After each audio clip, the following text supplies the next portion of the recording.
Thank you, Mrs. V. I can now speak to myself.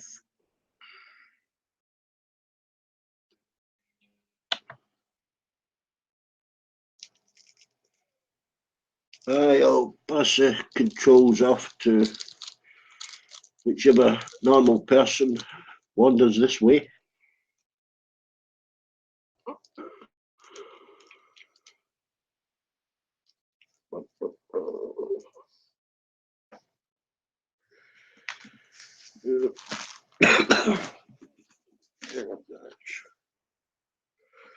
Let's see what's happening. Hangouts.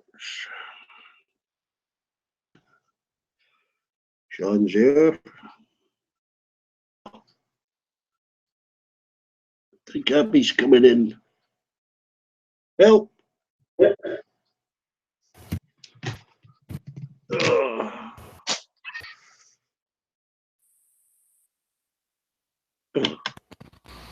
Well, good afternoon and happy Tuesday, Becky. How you doing? I'm okay, Abby. Got a bit of a migraine. You know how it goes, you know. A migraine? Yeah, like a headache, you know. Well, it's like two headaches, but they're in both of my elbows, you know. Oh, okay, I see. Just old bones. It's old bones, that's what it is.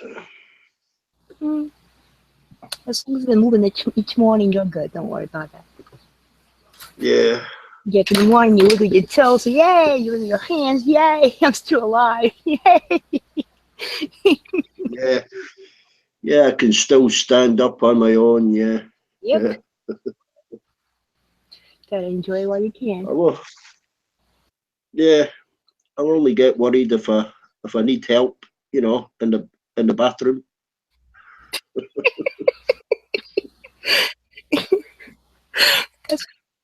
That's why you got your mother following you in there so she can help you in the bathroom. No, it's a bit the other way about, actually, you know. Wow. Wow. Oh, that's the way it's supposed to be, yeah. Yeah, you got to do what you got to do, you know. You do that because someday someone's going to be doing that for you. Exactly. I'm not looking forward to it, you know. I hope it. Nobody does. Come on, nobody does. But you know, depends who does it, you know. Yeah, it comes to us all. So why are there more people on this panel? Did you fart or something in here? No, I only joined 5 minutes before you. Ah, okay. All right. Yeah. Maybe some people joined and left. There's only Mrs. Vargas paying attention. She had to tell, you know, Amanda what to do. Ooh, thank you, Mrs. Fat. That was kind of you. Yeah. So you're modest. So you're the one who unmuted me, who unhit me. Well, Yeah, because I think Amanda. I'm here to complain. Are you here to complain about Amanda's chat and his whatever it is? Because I'm here to complain. I mean, he's been tweeting me. I just got back today. I came this is last week, right? And I come here all nice, happy and mowy, and wishing everybody a happy Tuesday. And he wants to kidnap me into this rabbit thing. Why do you want to take a cow into rabbit land? I don't like to hang out with rabbits. I like cow people. You know what I mean? Rabbits scare me. So he spent all morning long trying to kidnap me there. And I did go. I did go. For a few minutes I went. And then on the screen I saw this like National Geographic type of documentary, right? It was about hawks. And I don't know if you heard my traumatizing story that I had with a hawk. I'm in New York City, right? We don't see hawks very often. And it was like 6-7 weeks ago, right?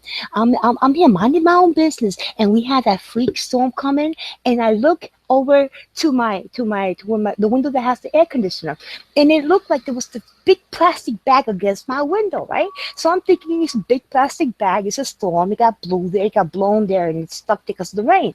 Well, guess what? About an hour later, that bag is jiggling about. So I'm thinking, oh, it's the wind moving about. And I walk by the window, and then the bag looked at me with so this black eyes of I don't know what. It reminded me of the Dementor from the Harry Potter movies. Oh no, no, no. So I just went to the other side of the house, right? Because I thought that thing was gonna eat me, right? So I called my son, and my son goes, "Ma, you got to be. What are you smoking, Ma?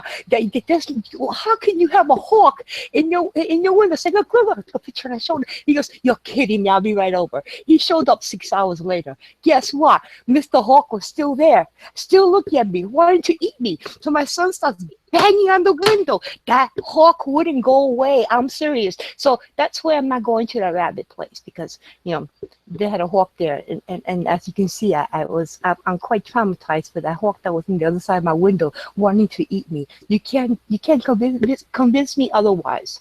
Yeah. Thank you for allowing me to share. It was a real hawk. It was a Yeah. real hawk. It was an actual real hawk. It was I don't know. It was like it was like the size of my friend has these big black Persian cats, big and fat. That's what it looked like. So at first, when I first saw it, I thought it was just some black plastic bag that had somehow flown up to my window, got stuck there because it was raining. No, it was a freaking hawk. Scary looking little dude too. And it was stuck there too. It stood there for 6-7 hours, and we're banging at the window. That thing did not want to go. Oh no, go! Wow. Yeah. Right there in the city. Right there in the city. Eh? Yeah, no. When I used to live near the park, we had a hawk that used to fly the park. Not that one wasn't black, and this one was black, and this thing was scary looking. I guess because it was all wet and cold. Yeah, yeah. Well, yeah, you mentioned that rabbit thing. It looks like quite a good thing, that, because you can show live sports. Yeah. It's a sharing site. Yeah. Yeah. I've registered on it, but I haven't got my uh, my head around it yet. But yeah, I've registered. If you had Yeah. Amanda as a friend, he can show us UFC fights, etc. Yeah. No, it's okay. I don't need that. I'm good. Yeah. So anyway, has the hawk ever terrorized you and tried to eat you? Well, I think yeah, that would be a bit creepy. I've got a large barn owl here. He can be a bit creepy if he swoops above you. Hmm. You don't hear them yet. You only see them. Hmm. My They're friend, very silent, right? my friend in Australia has issues with crows. They have to wear like these funny hats with eyes on them, because when they go out and leave the house, like to go to the shed or something like that, these things like start attacking his son. You know, yeah. So I'm like, Well, the what? crows. Yeah. Yeah, crows, and they have to. He says he has to wear some kind of hat or something with eyes on it or something. That stops him from like I don't know, dive bombing on him. I'll be after a bat. Very intelligent crows. Absolutely.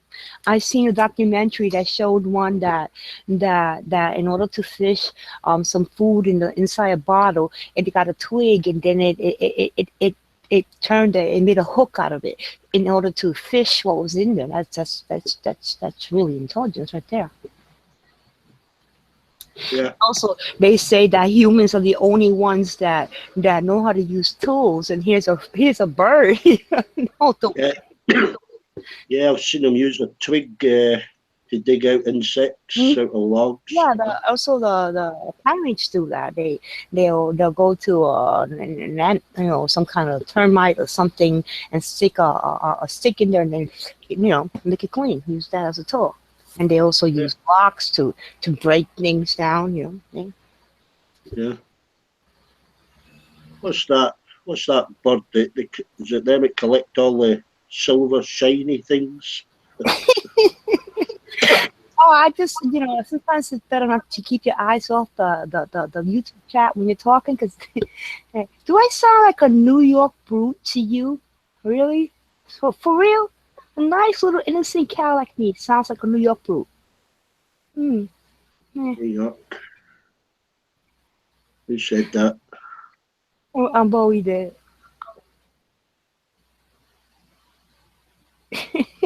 Oh, yeah, yeah. I You think should those have. birds they only collect 22-carat gold.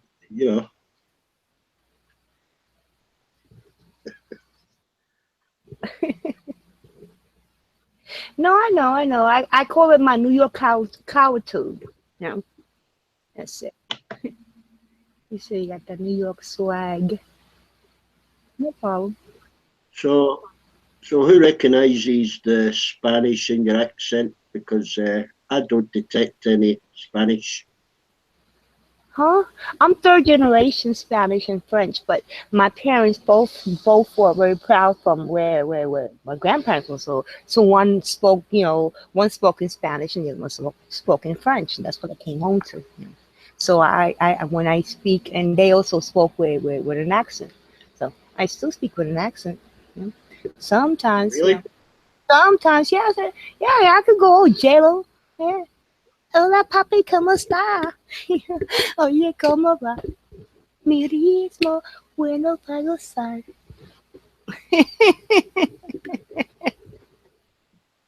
Yeah, I can't detect it, but I can only hear in one ear anyway. So, oh, really? So you're half deaf like me? Oh, me too. Yeah, You could tell I'm total half loss deaf of because I hearing can't pronounce in the the ends left of my ear. words because I can't hear myself sometimes. Yeah. Yeah, it's a waste of time buying headphones when you can only hear in one ear. You know. True that. But the thing is, no, because you know what happens? We have our headset for twice as use, right? Because the worst thing that happens to a headset is that the connection where you plug it into to whatever it is becomes broken, and one of the wires breaks down. So then you're left with only being able to hear from one side of the headsets, right? But because we're half deaf, when that happens, all we gotta do is turn it around, so we still have another good side to listen to. Yeah. People with two hearing ears have to hear it in mono. There you go. We hear in mono all the time, so we're good. Yeah. Yay. Half deaf people roll. That's it. You hearing people, you got nothing else. There you go. You think they're listening to this? I doubt it. Yeah, yeah. It's different being born with a condition than losing it. I think Hmm. it's better than going blind. I wouldn't like to go blind. Oh, I've been a diabetic all my life, man. That's the scariest thing that when you start going by. I am. I basically can see that well. I've been nearsighted. I spent all my youth stuck in books, always reading and reading. Even when they would tell you to go to sleep, I would stay with a flashlight. oh, And oh, you're right. fucks up your Take eye. like insulin. You got to take insulin. Yeah. I have to. I don't make any. Yeah. Yeah, that's it. I don't believe God don't give you anything you can't handle. Yeah? Yes. Yeah. I used to give. I used to first aid. First aid. There's a lot of silly rules now. You can't actually. If somebody's got an epi stick and they're diabetic, they've got to give it to themselves. You're not allowed to do it for them. Hmm. An epi stick, that's like you mean like an epi stick reminds me of something that you take like if you have like allergies and you need some kind of something in case to you have bad allergies or something. But yeah, there's the insulin now even comes in like little pens too, with with with with um. Hold on a minute, someone's knocking here. Becky, I'll be right back. Hold on. Okay. Yeah. Yeah.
Very hairy, very arch. Hairy. Yeah. Wish I could have kept my hair. Took me years and years to grow my pubes. Just wax it off in one day.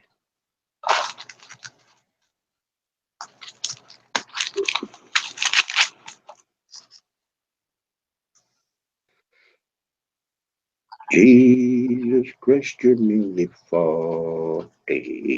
Your pubic hairs are going grey.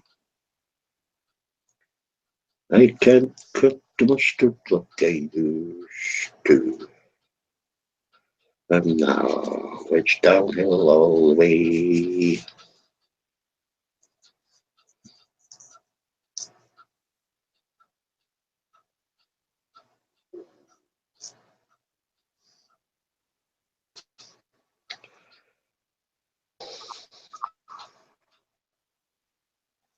Collecting magnets.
Yeah.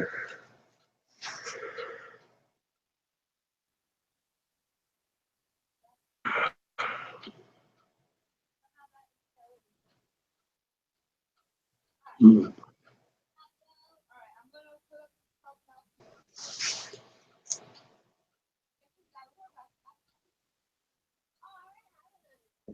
Okay.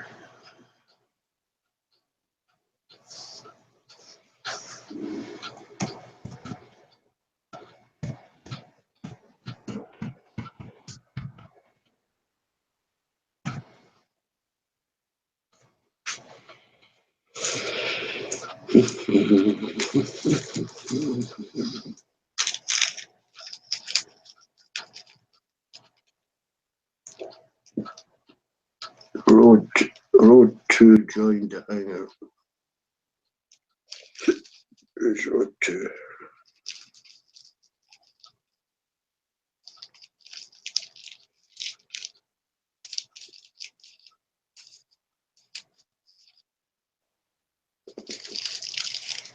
Road 2 up. Oh, they're here.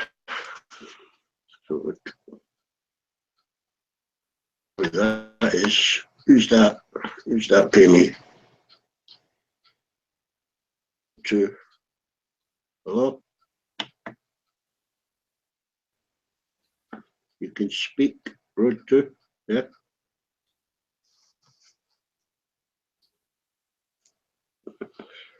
Fair enough.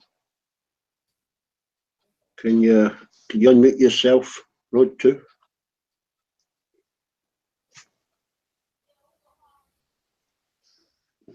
Hello?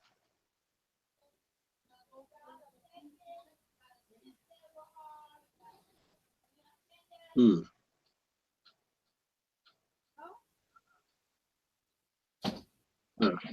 Hello?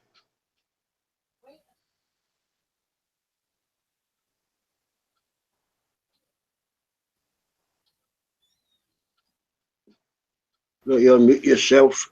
That's it. Yeah, well done. Hello?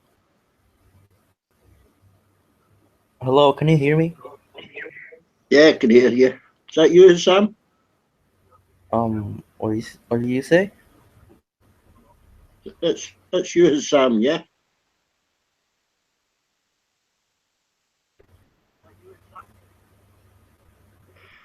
Yeah.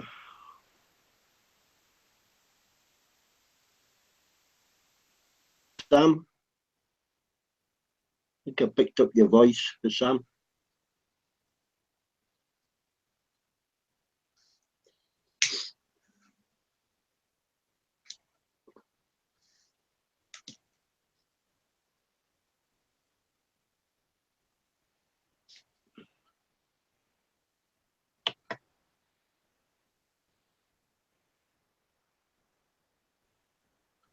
Yeah.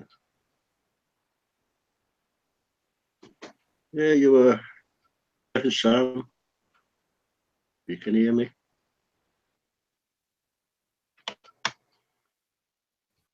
You naughty.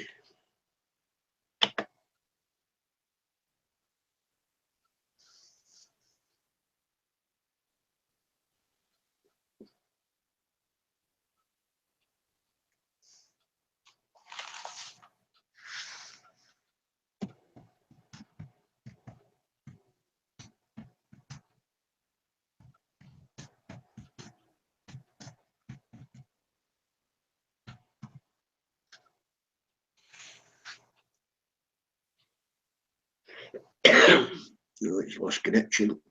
Probably on his mobile.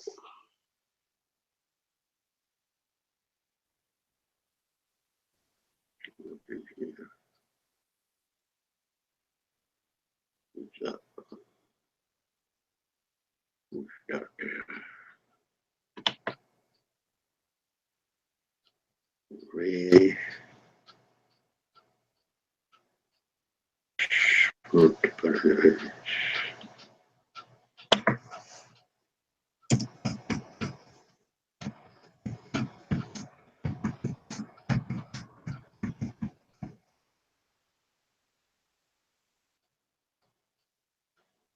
Hmm.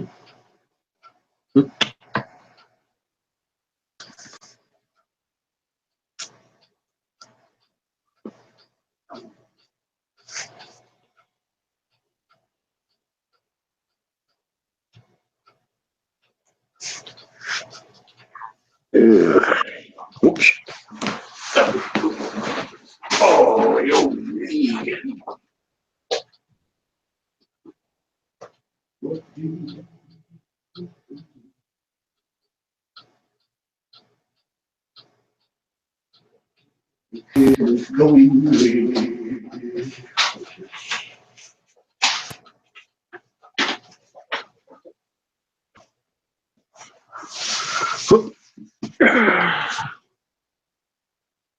County cleaning services.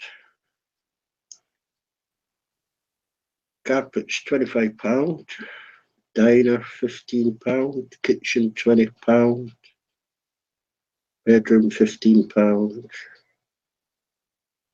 All stairs and landing £30. Or if you haven't got any stairs. 3-seater sofa, £25.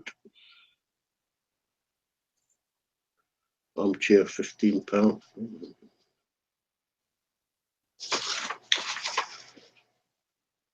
Curtains.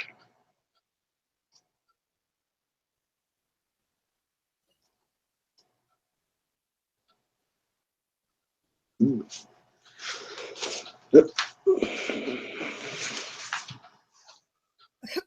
We've got our own steamer, I think. Use it.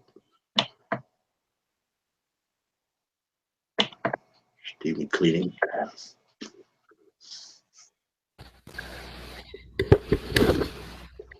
Hey, Becky.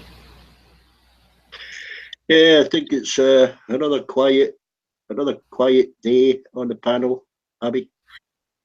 Oh, okay, I thought I was there in the shadows there for a minute. It's okay. Quiet is good. Quiet is peaceful. Quiet is time to think and meditate. You know, when there's too much noise going around, you don't hear what's inside you. So quiet is good. You know, time to reflect what's inside. And I'm a little busy here, so I'm gonna have to go. I'll be back a little later. Okay, have a good one. Can enjoy myself. I'm serious. 1 minute, one knocking. All of a sudden, I got 1,000 things to do on top of the 1,000 things I wanted to do.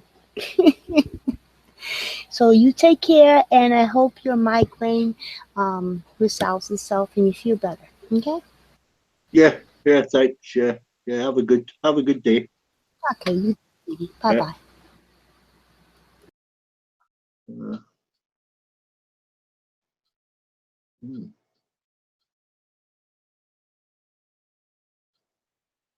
Up to Sam.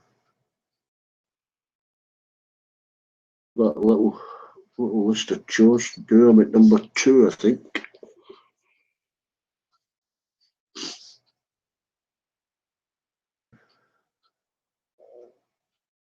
Mop the kitchen floor. I don't think so. Too technical. You don't do it properly anyway, do you? Yeah, we're happy.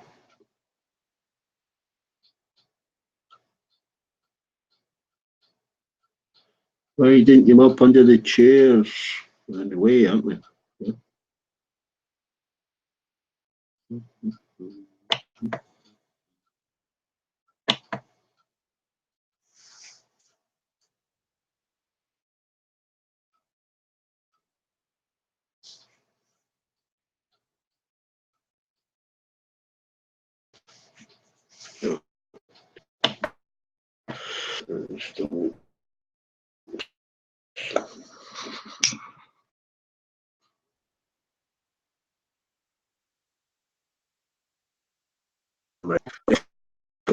Didn't even click the modules them up. That's it. Oops, I double clicked that.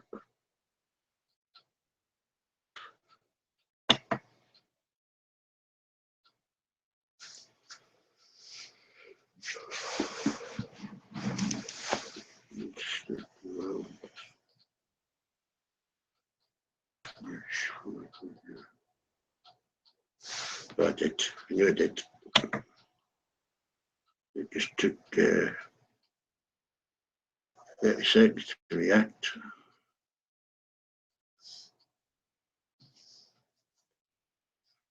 I'm just trying to get my hand around this flag commando. It's getting on my nipples.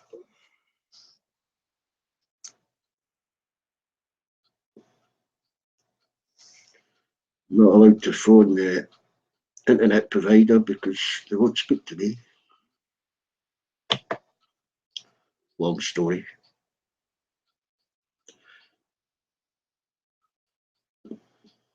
I'm sure it was them that insulted me first before I insulted them, you know. But, not allowed to speak to them.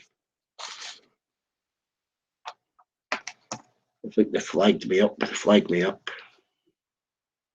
We've got to deal with someone else has got to deal with this, even though I pay for it. Me pays for it, I'm not allowed to speak to them. Yeah. Crazy.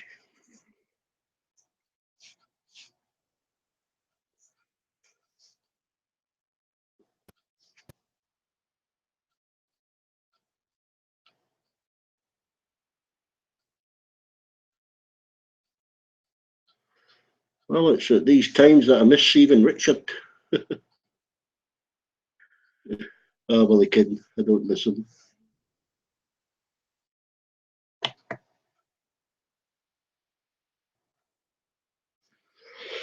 Has it been added, Richard?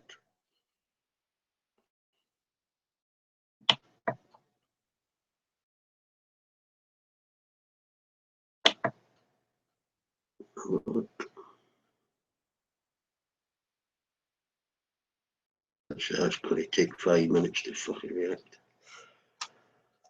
He withhold next payment. See if that wakes him up. You don't get anywhere with people unless you complain nowadays.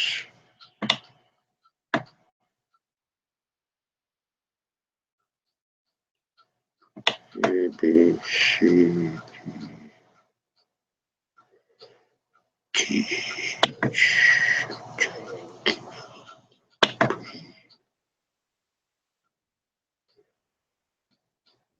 O, H. Oh yeah, he's added. Yeah.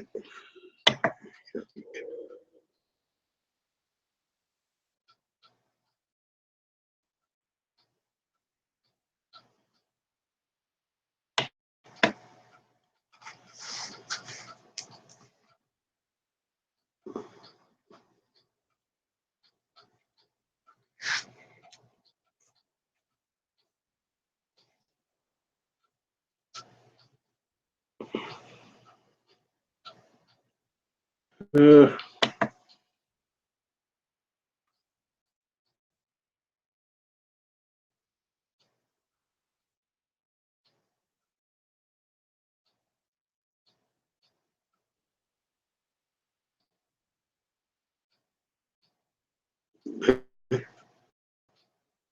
oh, Hosie's on the wrong hangout.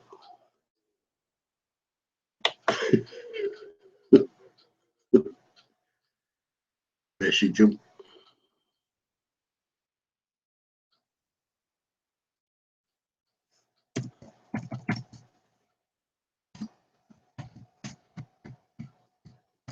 Bless him.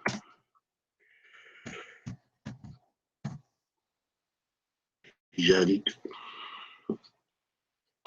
He's easily confused, Tosie on his tablet. Oh, Richard's still on the last hangout. What's he doing there?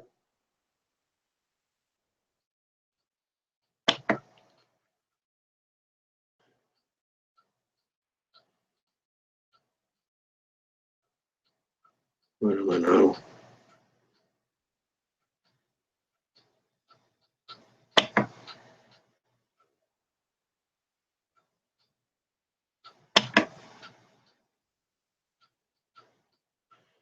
Yeah, Hosie's on a new hangout.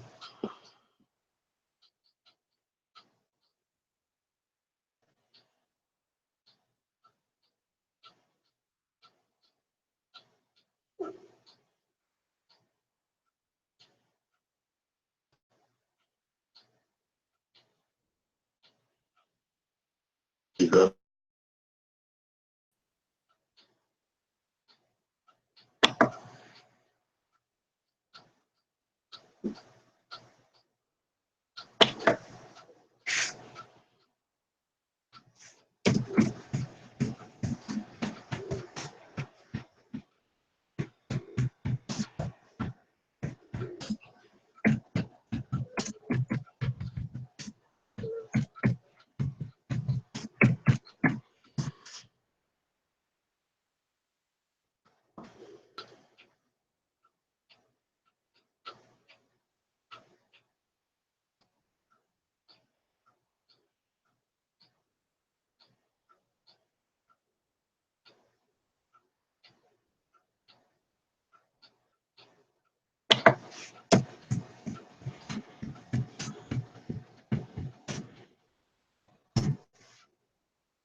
Leave that one. Shit.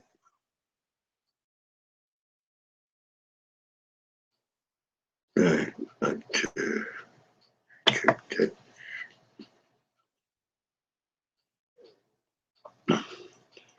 Yeah, you're good at that multitasking, Amanda.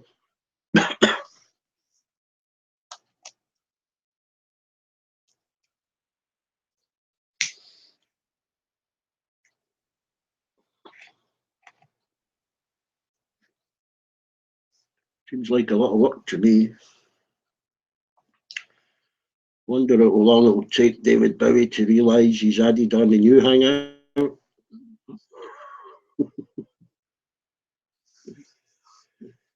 He's as slow as me.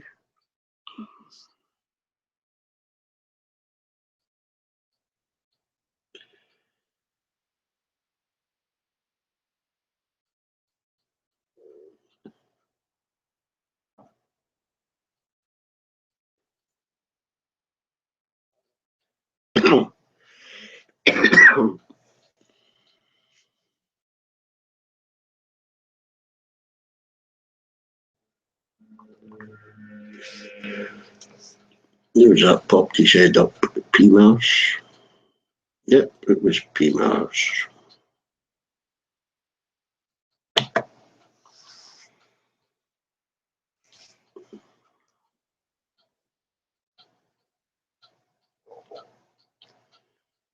I think Jose has to refresh his page and maybe the new hangout will show up. Try message him.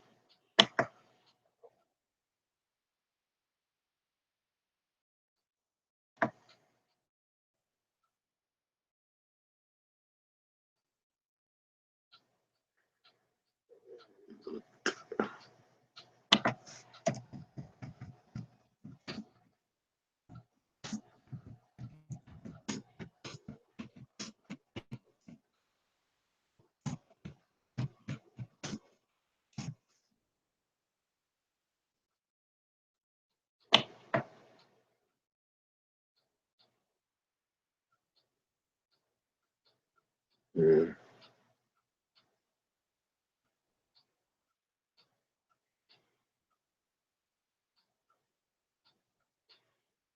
Be careful with those pictures, David.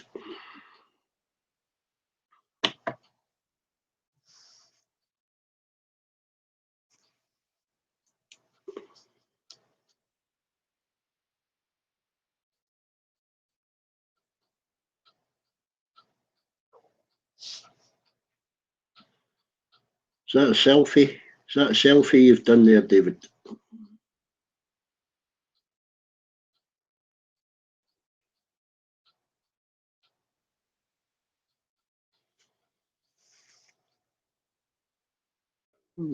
Interesting.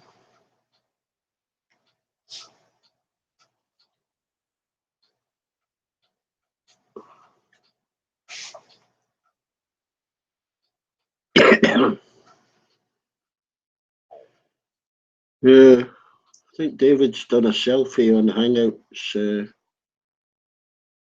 Kitty.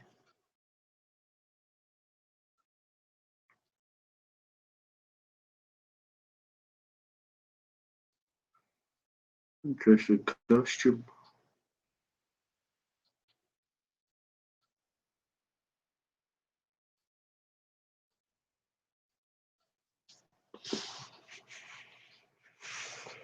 Oh dear. Oh dear. What can the matter be? He is stuck in this stream all day. I've been here since 2 weeks last Saturday. Ah, Jose found us.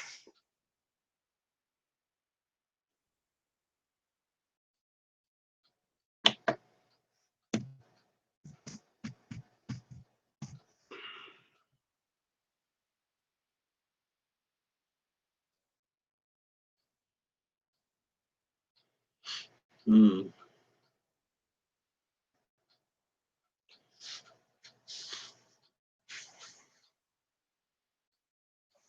So, oh, the-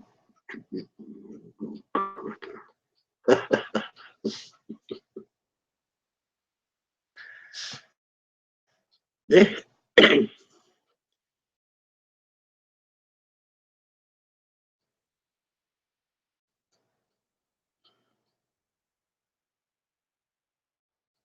Bit of bling in that picture.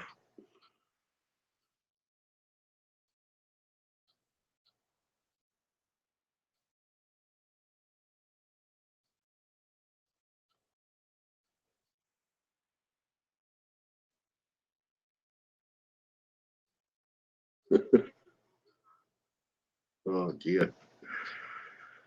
Oh.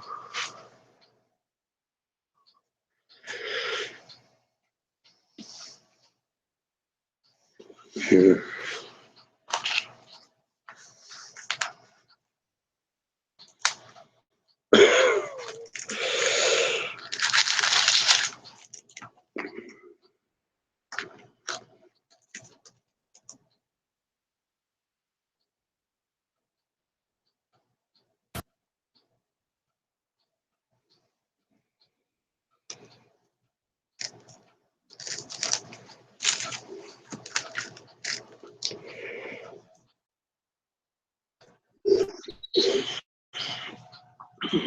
Are you there, Jose?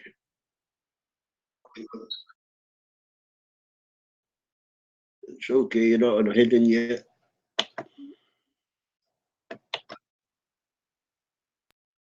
There was a new on the last hangout, Ozzy. There was a new one, yeah. No, I didn't see that, Beck. He started another one, Amando. It's if people linger in the old one, he's got two running at the same time, you know. Oh, okay, that's where Richard was at. I went into that one 5 minutes ago, and Richard was still there. I think he fell asleep. Yeah, I think Richard was wandering off or he falls asleep. He's on this one anyway. He'll realise when he comes back. And Yeah, I then, thought you might have to refresh your page to see the new hangout, you know. right. But if you only have this chat up and don't watch the hangout page, you won't notice it, no? Yeah, I was doing something else, and then I came back in, and I just All seen right. that, and then I went in there, Yeah, and Richard was there. yeah, that's the old I, one. I, I woke him up. He jumped out. I guess he realized it wasn't Well, on, eh? who was that? Richard.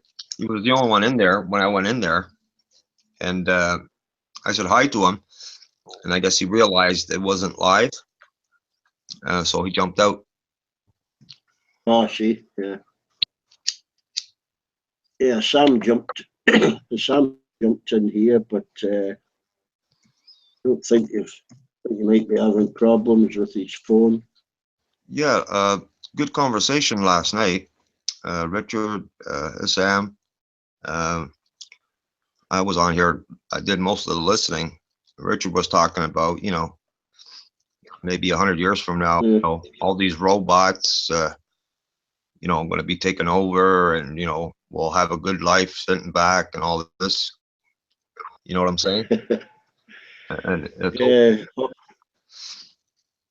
yeah, the whole automation thing, yeah. yeah, that's what I said to Richard. I said, yeah, right. So they're going to be making robots that are going to be the pollinators, right?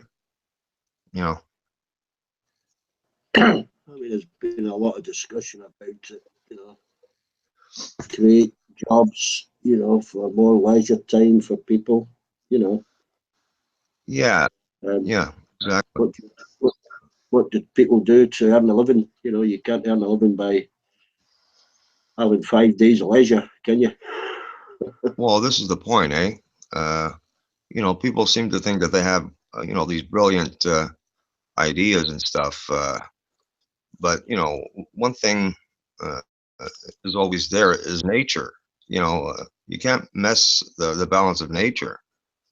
I mean, we're right there at the top, right? And you know what I'm talking about. I was saying to Richard, every day, there's so many different species that are being lost, right? And Couple hundred years. yeah, Beck, they all have a purpose, and you know what I'm getting at. I mean, Armando, he spoke of it too. Even, he says even the cockroaches have a purpose. Yeah, it's a whole ecosystem. You Yeah, get rid of something that has a right.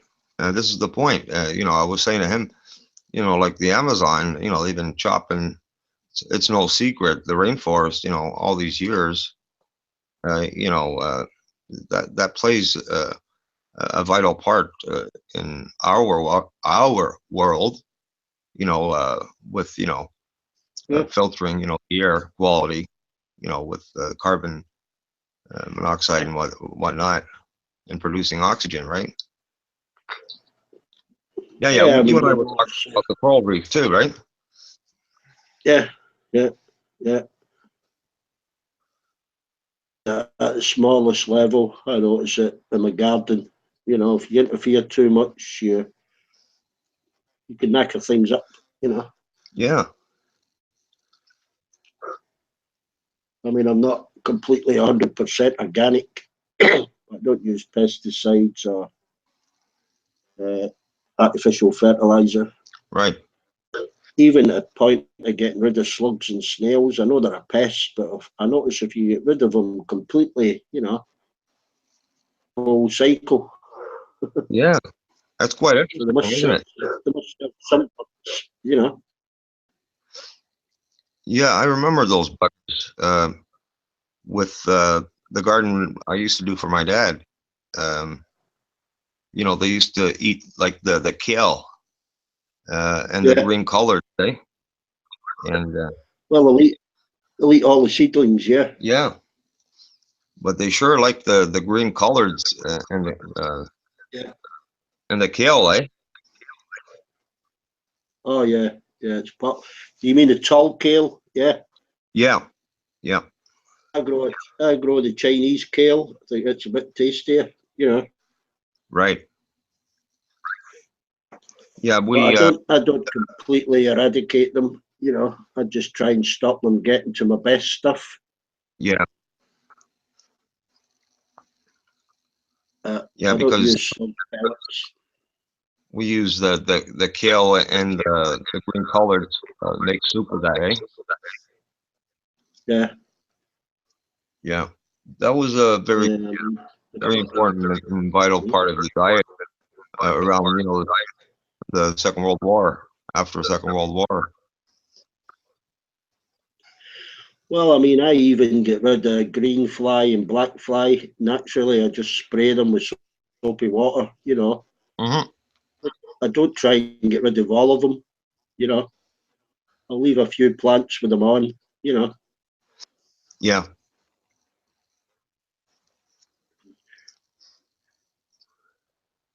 diversity. yeah. You use some uh, stuff you got from uh, the co-op store, some powdery stuff for some of those critters, and then you just have to rinse those vegetables with water and stuff, and all right,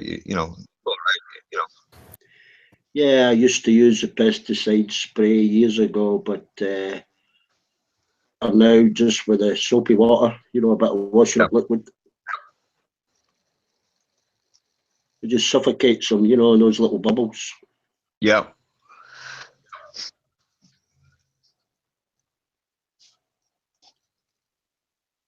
And I have a couple of wild parts in the garden where I get kind of wild grass and flowers growing, with other insects.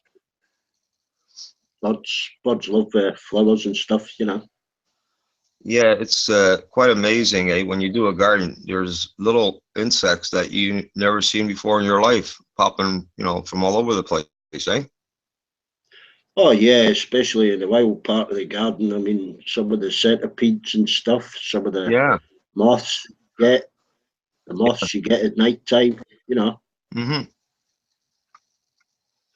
take a light out there at night time, you see a lot more at night than during the day. Right. I mean, those little buggers, they gotta eat too, you know? Yeah. Well, I don't know. I think they're good. They attract, other things. If, the Yeah, flowers, I do flowers to attract the pollinators, the bees and the right. butterflies. Yeah, yeah, Beck. Exactly. Yeah. Oh, it's a UFC this Saturday. Is this where that Brazilian guy he's fighting? Might be, I don't know. Amanda just mentioned it. He might do it on that. He might be able to do it on that rabbit thing. You tried that rabbit thing yet, Ozzy?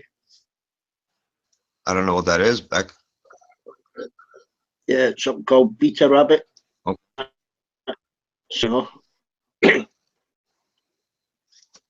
on Fox 27. Johnson versus Rice, Ozzy. oh, I see. All right. If you YouTube, you'll probably get the preliminaries, the Right. press conference, Yeah, he can't show it while he's doing the stream, right? Because that's pay-per-view, right?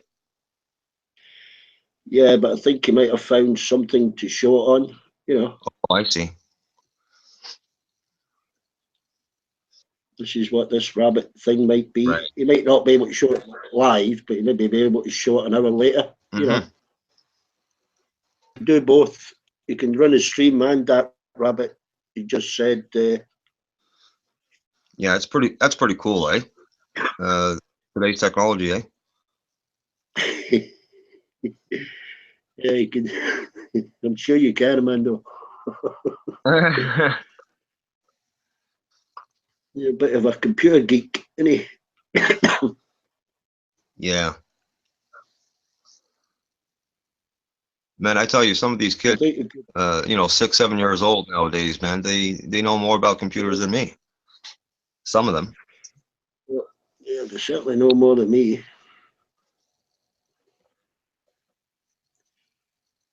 He runs a stream. He's at work. He's running a stream, and he'll probably be presenting sports at the same time. Oh, he's on the YouTube, right? Yeah, Hey Armando, is it that Brazilian guy? Is he fighting this weekend or what? I don't know what number UFC Forget is. his name. Rice.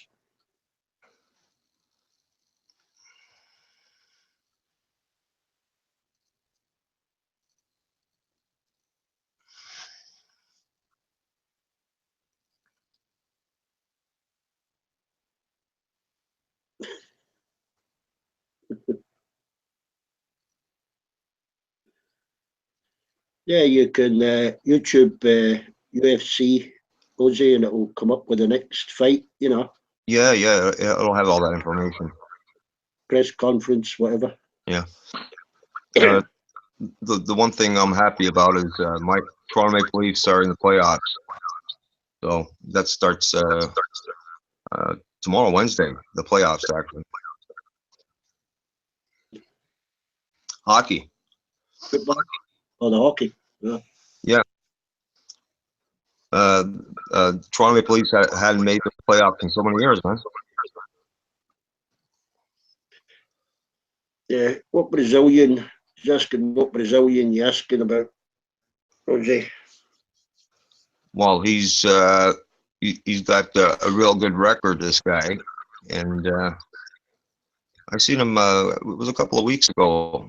They were promoting him. I forget his name. I'll He find might that be on, out. he might be on the same card, different He's weights. a real You know, he's a real big guy, man. is it heavyweight? Yeah, yeah, he's a big monster, man. This guy. I don't know.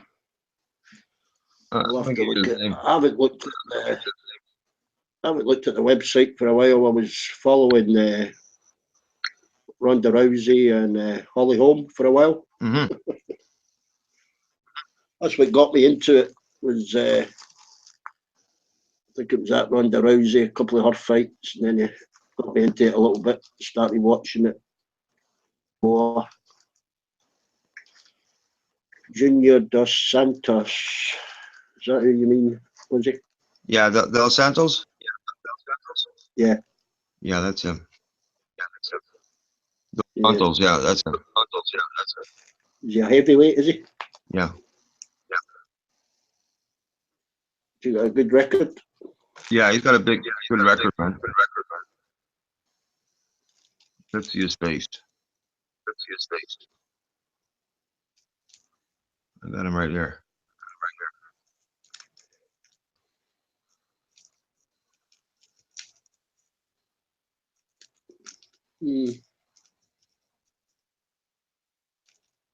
I'll have to have a look at the. I imagine there'll be another press conference before the weekend.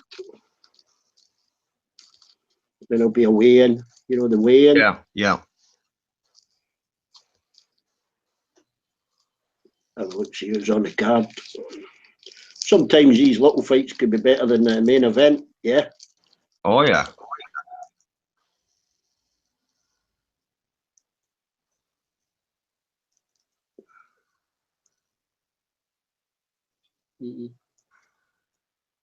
They'll have a lot of money in that game now, eh? That UFC. Oh yeah.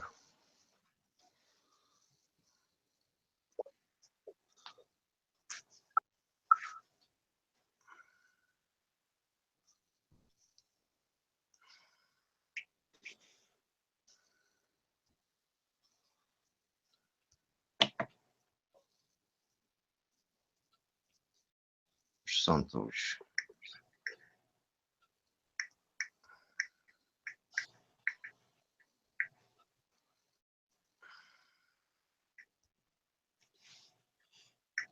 I think Dave's put on some women's clothes again.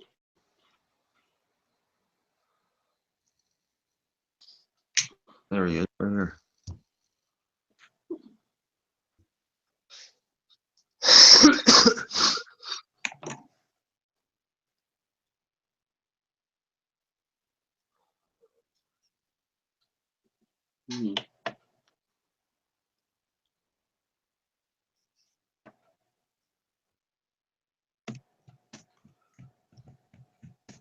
Yeah, that's him. Yeah.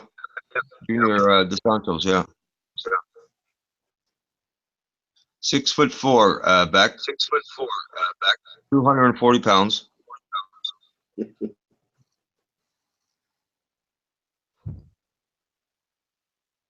Big guy, yeah. He's a big boy, man. Mixed martial arts. He's got 18 wins, 22 matches. Mixed martial arts. 18-22. He's won by 12 knockouts.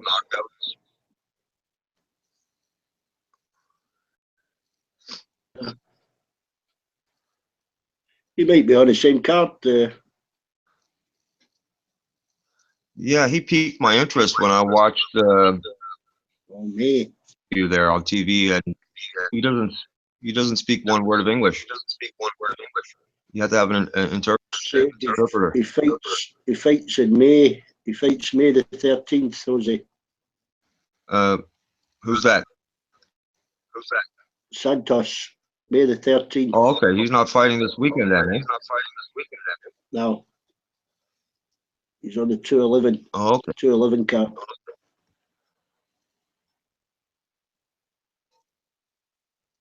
Yeah, they're promoting this fight with this guy, man.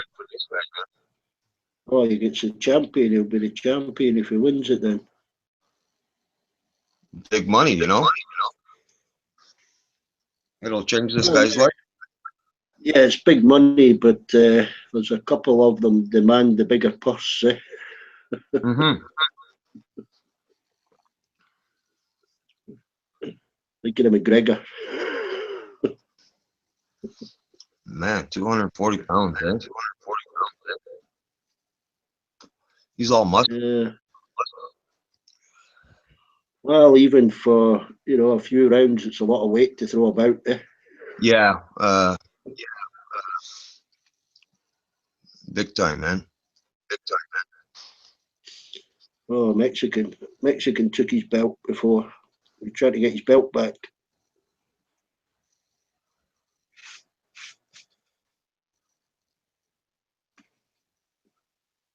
His nickname, uh, other name, Sagano. Okay. That's like in Portuguese, it's like agitator. Is it? Yeah.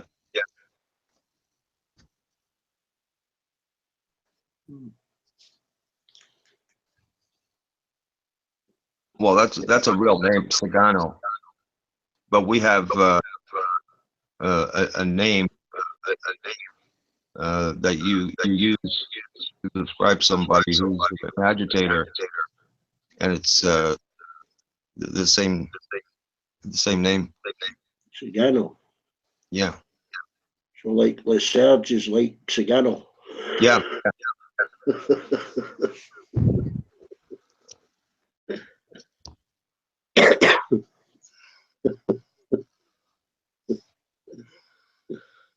I on that UFC site and see what's coming up.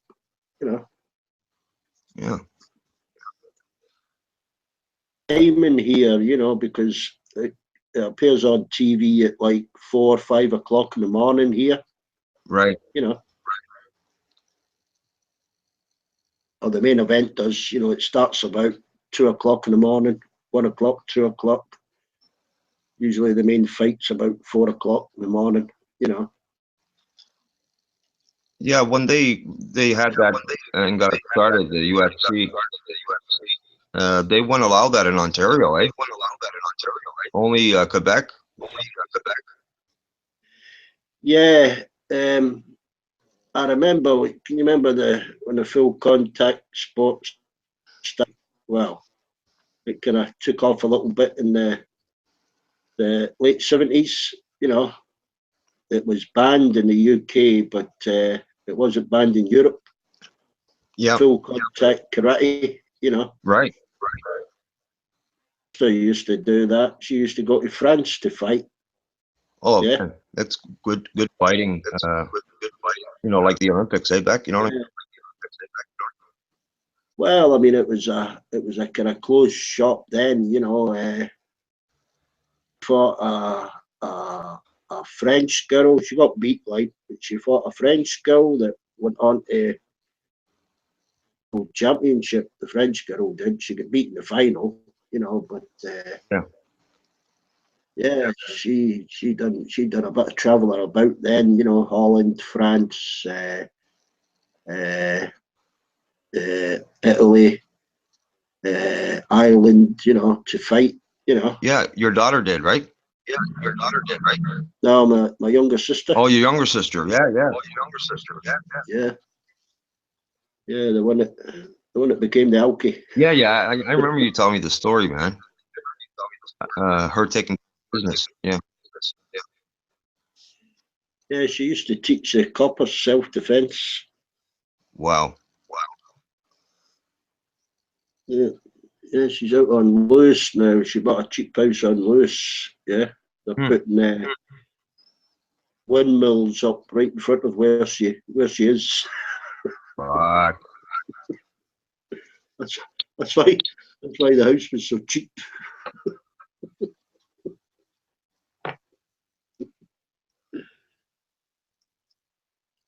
Yeah, she had to move away from the city. She was killing herself with drink. Yeah. So if she would have won and she would have been the champion, what are we talking here? No, she just fought a girl. It was nothing to do with that knockout championship thing. She fought a French girl, and a French girl fought for the world championship. In Right. the full contact karate.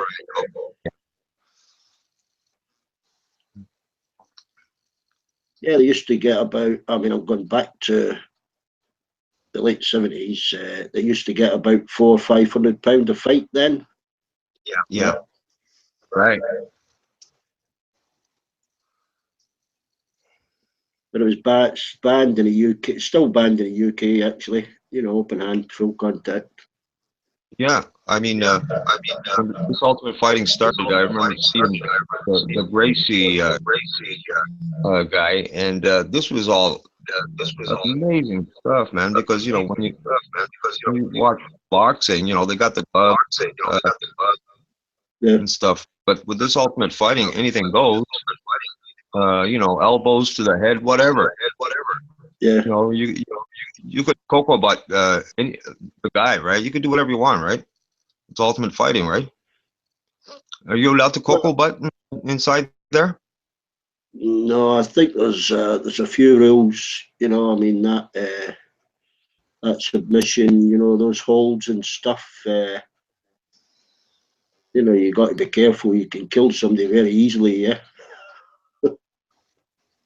Well, I thought anything goes, man.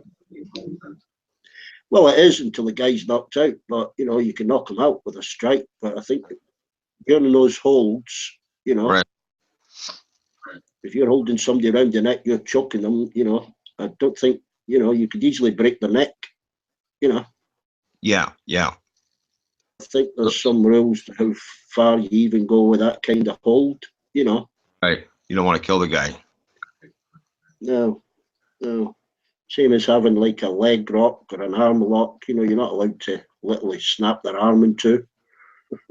Yeah. So that's where the referee comes in when the guy's getting choked and stuff. Yeah. Yeah. It's to the referee's discretion. Like, I mean, is this guy, breathing? You know what I mean? If it comes to that. That's where you'd have to have a good ref. They've got to watch for the tap of the hand. But if he's unable to tap his hand, then they've got to stop them anyway. Exactly. Yeah, you don't want the guy to end up dead. Yeah. Kill the sport. You have a couple of deaths like that, they will stop the sport. Yeah, that's the last thing they want. Yeah. Have some guy end up, getting choked to death on a fight. Yeah, man. Or somebody getting his leg snapped in half on, live TV. Well, I mean, it happened with wrestling. The Hart guy. How many feet was he? I think he was 30 feet up, and the fans thought it was an act, but no. He died. Everybody was watching. Yeah. That was years ago. I don't know if you remember that. No, I don't remember that one. No. Yeah. Two Canadian brother wrestlers, man. Yeah, it was the younger Hart brother. Yeah, man. It was a big fucking tragedy. Died in the ring, did he? Yeah, he died in the ring, man. He was doing a stunt, and didn't go well. Well, I mean, it happens in all sports. You get football players collapsing on the field, etc. But you don't want to see a deliberate, murder in a ring. Yeah, man.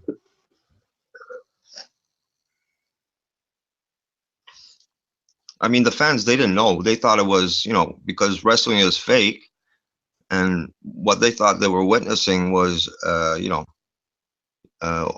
his name's Owen Hart.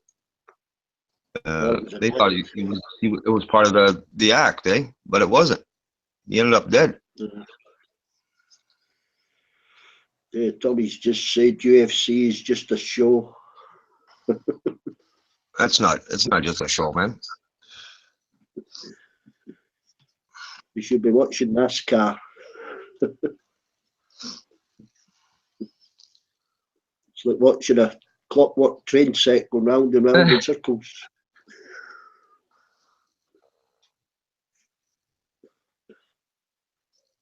It's funny, that PlayStation Turismo, they had all the racetracks and they had that NASCAR. Yeah. And we actually used to agree to do a NASCAR race so that we could have a chat and relax because you just went round in circles.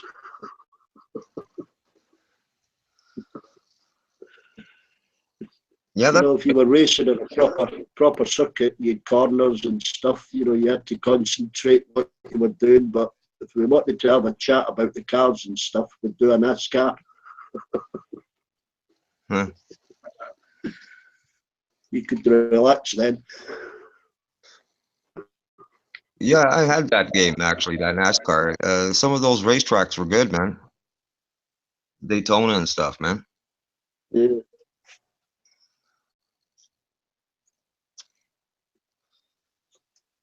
Yeah. Nothing to do with the speed, Tommy. You know, you could have 150 cars doing 250 mile an hour. They ain't going to hit each other.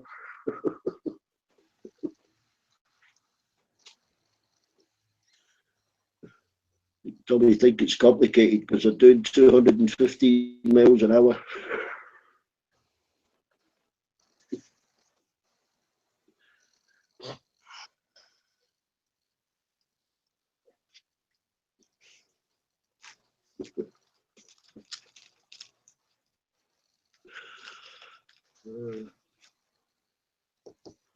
I mean, you got to sit watch that race, just kind of hoping for a crash, aren't you?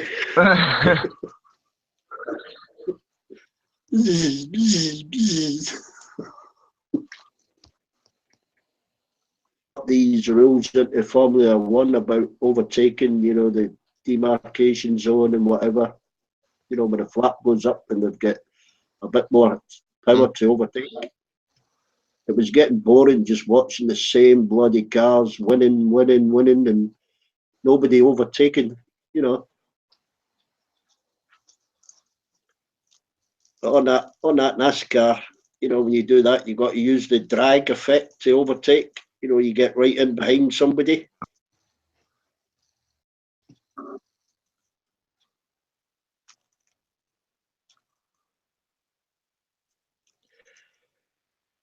See for a fight, Tommy. Watch it for a fight.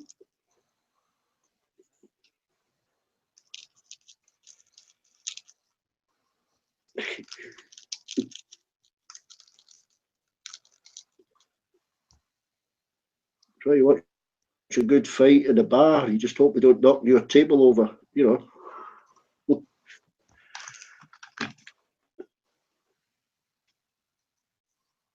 Especially if you just bought your pint.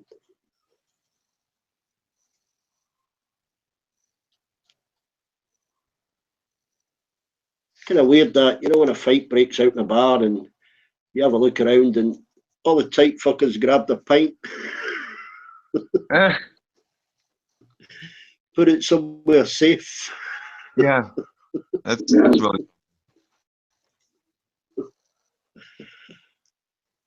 Yeah. The grumpus breaks out, people are hiding their drinks or drinking somebody else's.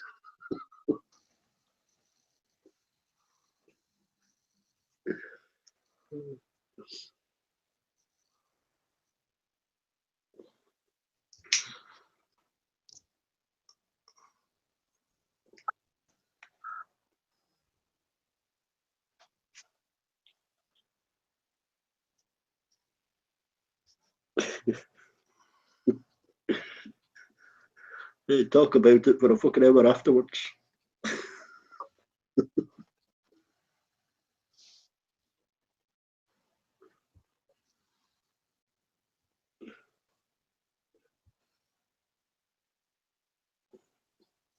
Yeah. Time we got a couple hours of daylight left.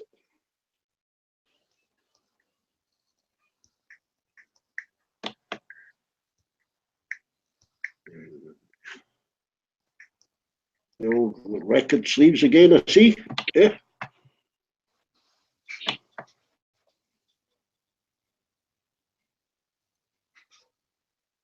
Kansas City.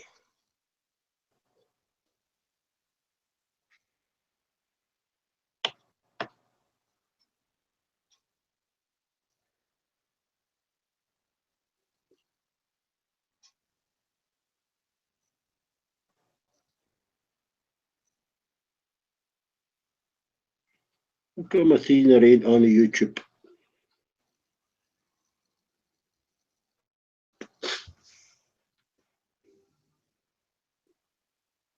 May 23.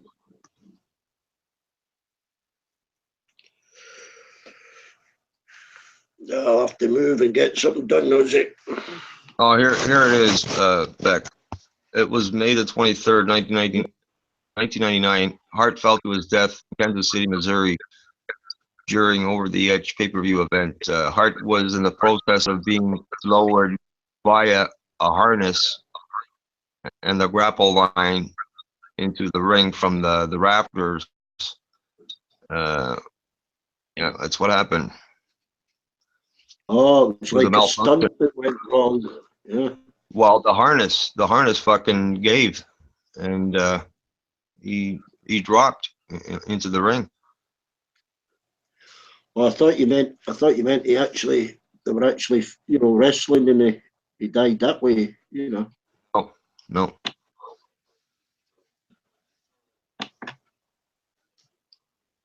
Yep, from the rafters with a harness, They call it a grapple line. Yeah. Yeah, I mean, I don't mind entries with a bit of music, but they started doing in the boxing, you'd have, Chris Eubank alive in a motorcycle, up in the distance, too dramatic. Yeah. The kind of showmanship in it. Yeah. Hmm. They even try it with the bloody snooker now. The snooker, the World Championships start. Yeah. They start this month, I think. World Championship. They do a big fandango introducing the players now and that.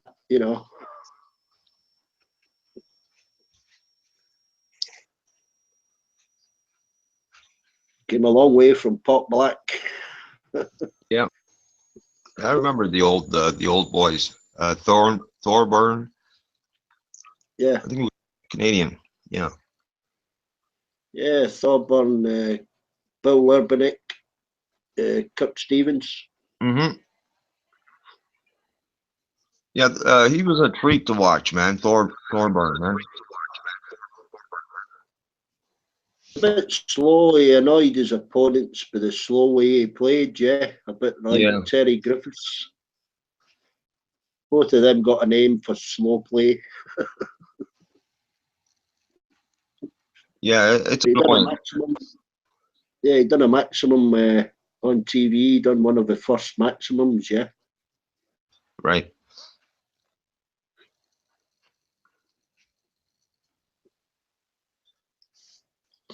But you got to hand it to them. They made that game popular, though, eh? Yeah, I think it was the TV. It used to be Pot Black. They used to have for half an hour on BBC. Yeah. Reardon and Eddie Charlton, the Australian. I think the big thing was televising the World Championships. Kicked it off. Right. You introduce a few characters. That's what kicks the sport off. Exactly. And then the women, eh? When the women came along, they got taken serious, with their skill. Yeah, I mean, you still don't see a woman in the top. They don't make it to the knockout stage of the World Championships or the big tournaments. But yeah, you got a couple of pretty women referees. But it's good to see, though. I've seen some really good female players. Yeah, I suppose it's bending over the table and not hitting those balls with their tits. It's a bit awkward for them. Over and spread that leg over the table. Okay, it's just those boobs that get in the way. Yeah. Yeah. Strike a pose, eh? Yeah. Yeah.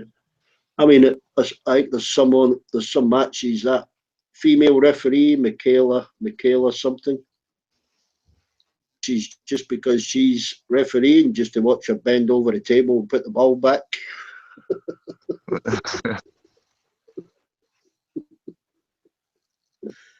Uh,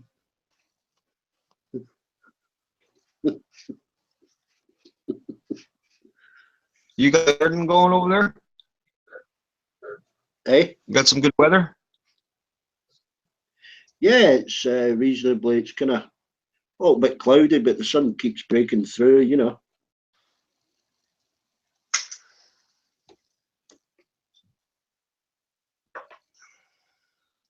Summer's certainly coming anyway. Yeah, I was surprised yesterday. It was like a spring, almost spring kind of day up here, man. Well, I was talking to a guy. I was talking about the garden and what I'd grown all the way through the winter, and he had the same. He's had shrubs and all the way through winter for the first time. You know. Wow. Yeah, I'm a bit of a perf, Tommy. I've spent many years practicing to be a good perf. It's quite healthy. It's quite healthy, Tommy. Don't worry about it.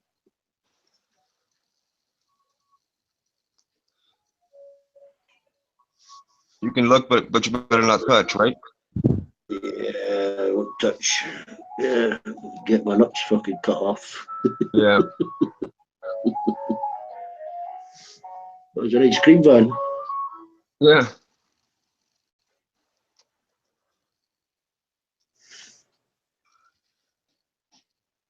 Yeah, you can look. Nothing up for looking.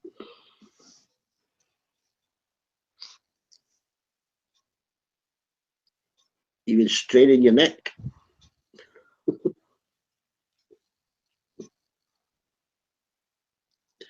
Yeah, I've seen a ping pong ball show, Tommy. I've seen that.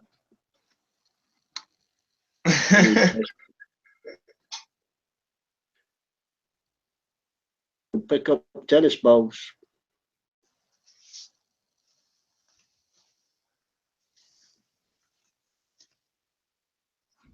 Blowing bubbles. You name it.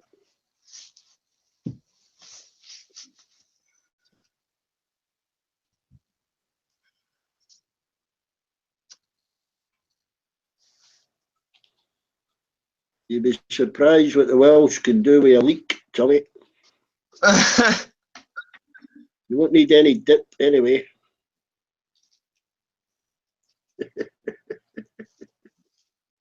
Yeah.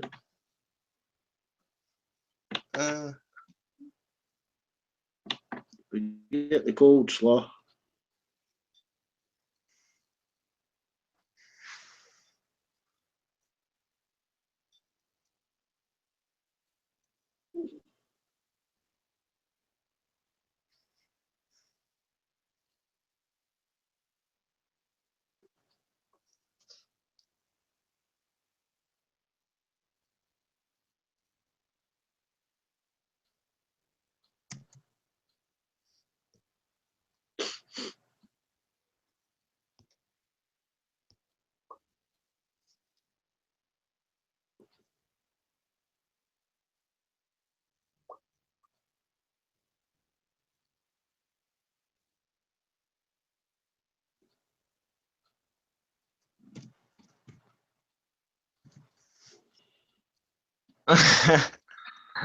Oh, Bowie. Oh man. You doing posting pictures? You made a comment. I don't usually go to this YouTube over here, man. I went and had a look.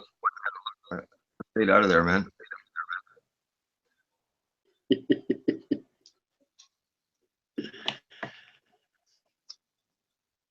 Your marriage.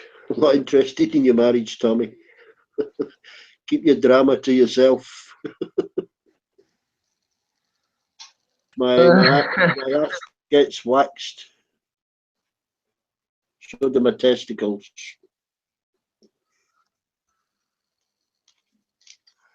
Start making some homosexual innuendos at me.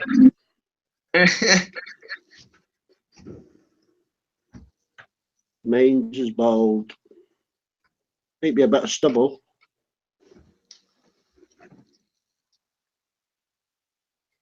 Not a place I inspect often.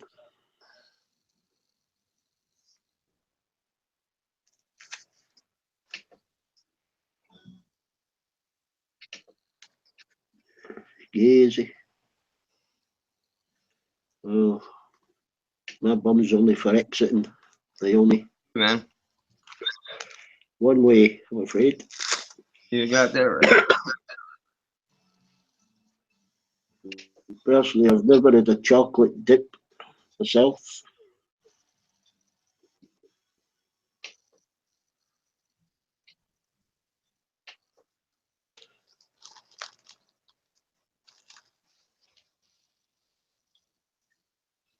It's hard enough keeping your dick clean without shoving it into somebody's fucking shit.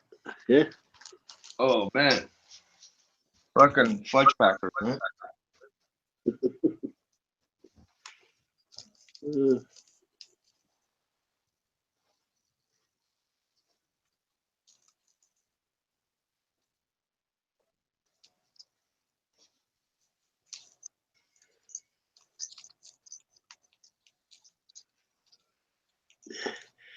no, my arse is waxed for me, Tommy. Two pretty young girls actually do that. Don't get as much shit. It's a bit more hygienic, Tommy. And I've no interest whatsoever with your romance with Sihan. You go ahead and cradle stitch, Tommy. Feel free.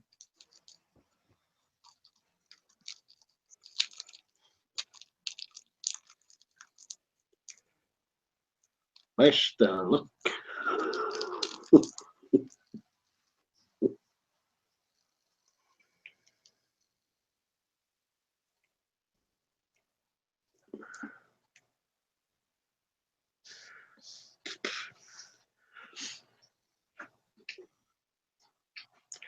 I think Tommy's upset that I was insulting him back on Hangout last night, you know.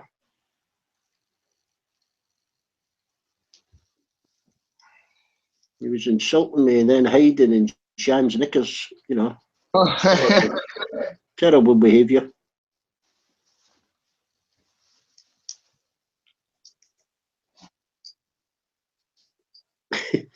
Yeah. You keep it going, Dave, you little bitch.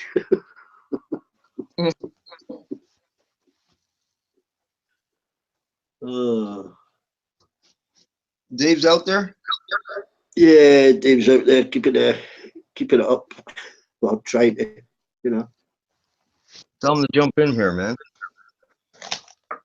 I won't jump in unless there's a female to stop, will he?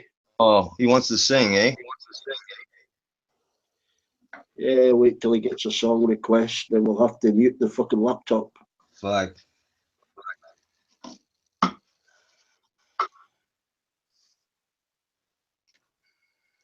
I did ask him to get singing lessons, but he reckons he don't need them.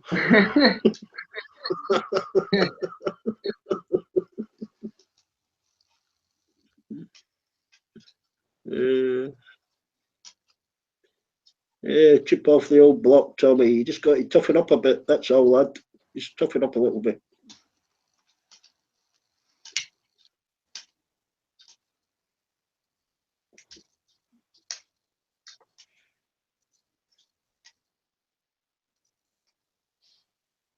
Always look on the bright side of life. I think Pamy's the best singer, Dave. I'll tell her you said that, though. Yeah, she is, man, by far. Yeah, Dave reckons she's the best singer. Uh, Hasn't listened to himself singing. oh, he is when he sings solo. Solo, you can.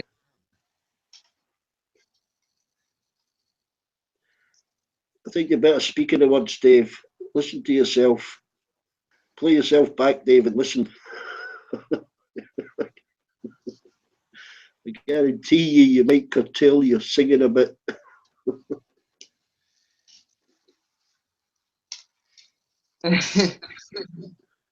Well, he does try, you know, everybody, you know, sings a little song. He tries, but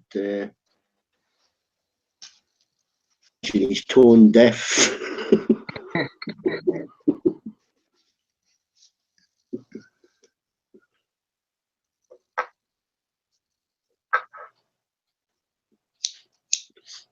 Although he will mention he gets requests to sing, you know. The best one Dave sang is the one about what is it? New York City. I think the Christmas one. I think the Pogues. Oh, the Irish, yeah. Yeah, Well, that's I mean, if you sing like the Irish, anybody can sing. You know, you just kind of shout a song. yeah. No, but he does that one really well, man.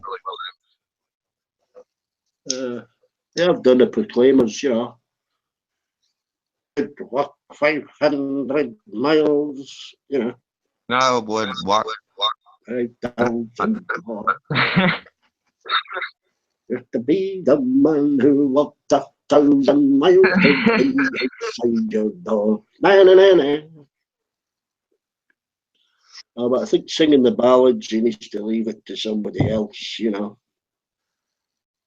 Like a real crooner. Like a real crooner. Yeah, yeah. I don't think you realise the girls are kind of rolling about laughing when he's singing.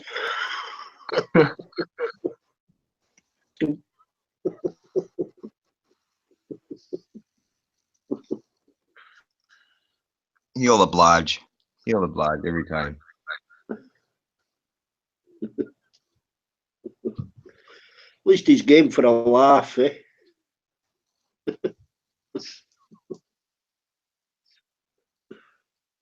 Come on in and sing a song for the ladies, Dave. Do you know when you see these people do the karaoke and they take themselves serious and everybody's Yeah. laughing?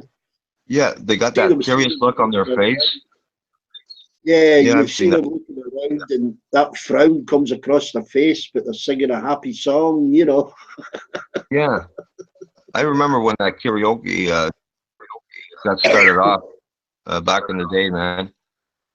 Like you're saying, some of them they take themselves so serious, like they are the actual artist while they're singing the song, and it's like, all right, Yeah, you know, you've done your part. Now let somebody else who can actually sing go up there and grab the microphone. And some of them oh, they hog the microphone, and they suck. They can't sing, but they think they can. yeah. Oh, I remember my stepdaughter singing that Titanic. I mean, I was sliding off my chair laughing. She never spoke to me for nearly a month, you know. It's all right if you're a drinker, and you just keep on, drinking, and laugh even more, right? But if you're not a drinker, Yeah, well, you get that. Yeah, you get that drunk, it sounds okay. yeah, it's a sheer misery, if you're not a drinker and you happen to be with friends in one of those bars, karaoke bars. Yeah, yeah, when I done that security stint at the holiday camp, they had a karaoke, the Bluecoats did a karaoke. And we'd stand at the door just watching for trouble, you know. Yeah, But when the Bluecoats introduced them, they'd say, "Oh, this is it." They've all got their own special song, haven't they? You know, they sing all the time. yeah, And maybe stand outside watching, you know, and listening, and they'd get a big, massive round of applause only because everybody was pissed, you know. yeah, Bluecoats obviously they couldn't get drunk. They would look at each other. They'd look outside at us. You know, we'd be in hysterics. You know. yeah.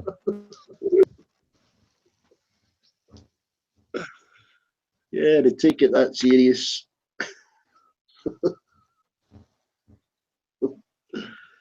Oh, good times. Me and a couple of friends, we actually won one night a karaoke contest. We did A Horse with No Name, America. That was a long time ago.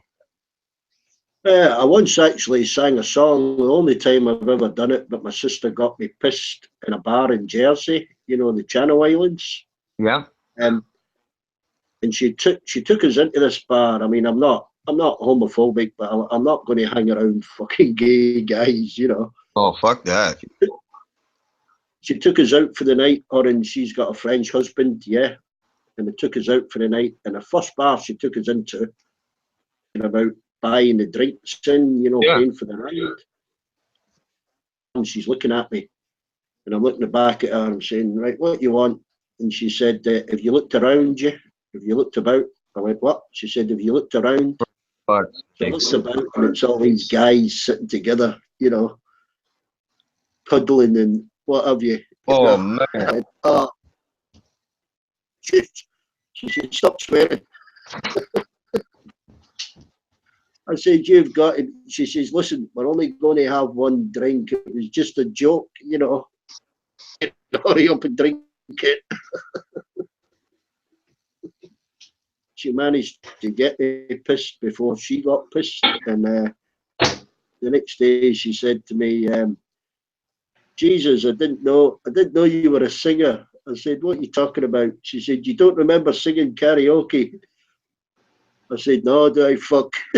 Apparently, one of the bars I got up and sang karaoke.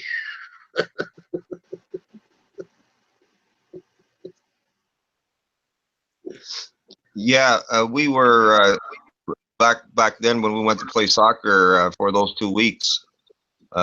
We asked a cab driver. This was the first weekend when we were there. We said, you know, where's a good bar, you know, in the city? And he told us the name. Cherries was the name of the bar. So we went over there. We, you know, grabbed our drinks and stuff. We were pretty, you know, feeling all right. And we started looking around. We look at the dance floor. A couple of guys. I observed it right away. These guys are dancing with each other. I looked around the room, and I turned to my friend.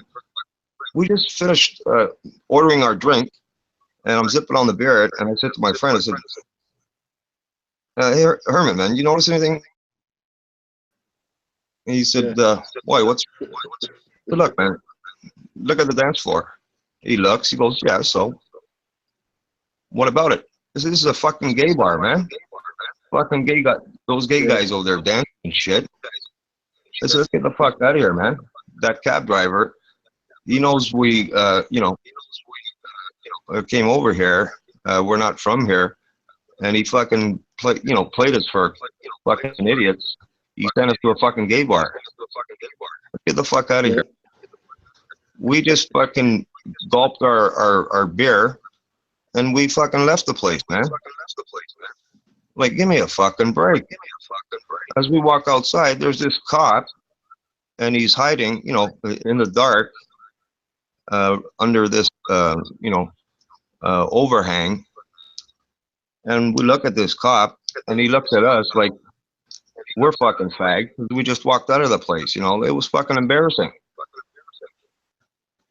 Yeah. Yeah, happened to me, my brother in Leeds in Yorkshire. We were down there. He was gotten out a sports shop. We didn't know the city, you know. And he said, "We'll go and have a few pints, you know, at dinner time.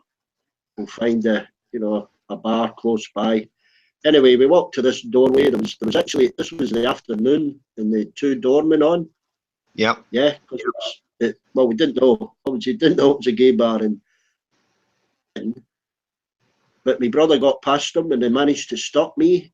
And of course, he's nearly at the top of the stairs, you know, and they say to me, "Hey," I said, "Hey guys, we're only going in for a couple of pints." He says, "You know, it's a gay bar, Ruffy." I said, "No, I didn't know. I didn't know." No. He says, we're just going to have a pint. You know, he goes, "Okay," and he let me past. And of course, I'm trying to catch up with him. Yeah. At the top of the stairs, he's through the doors and he's walking down between all these guys. He didn't even notice them, you know. And I walked in behind him and I shouted, "Hey, Brian," you know, and he ignored me and he got to the bar.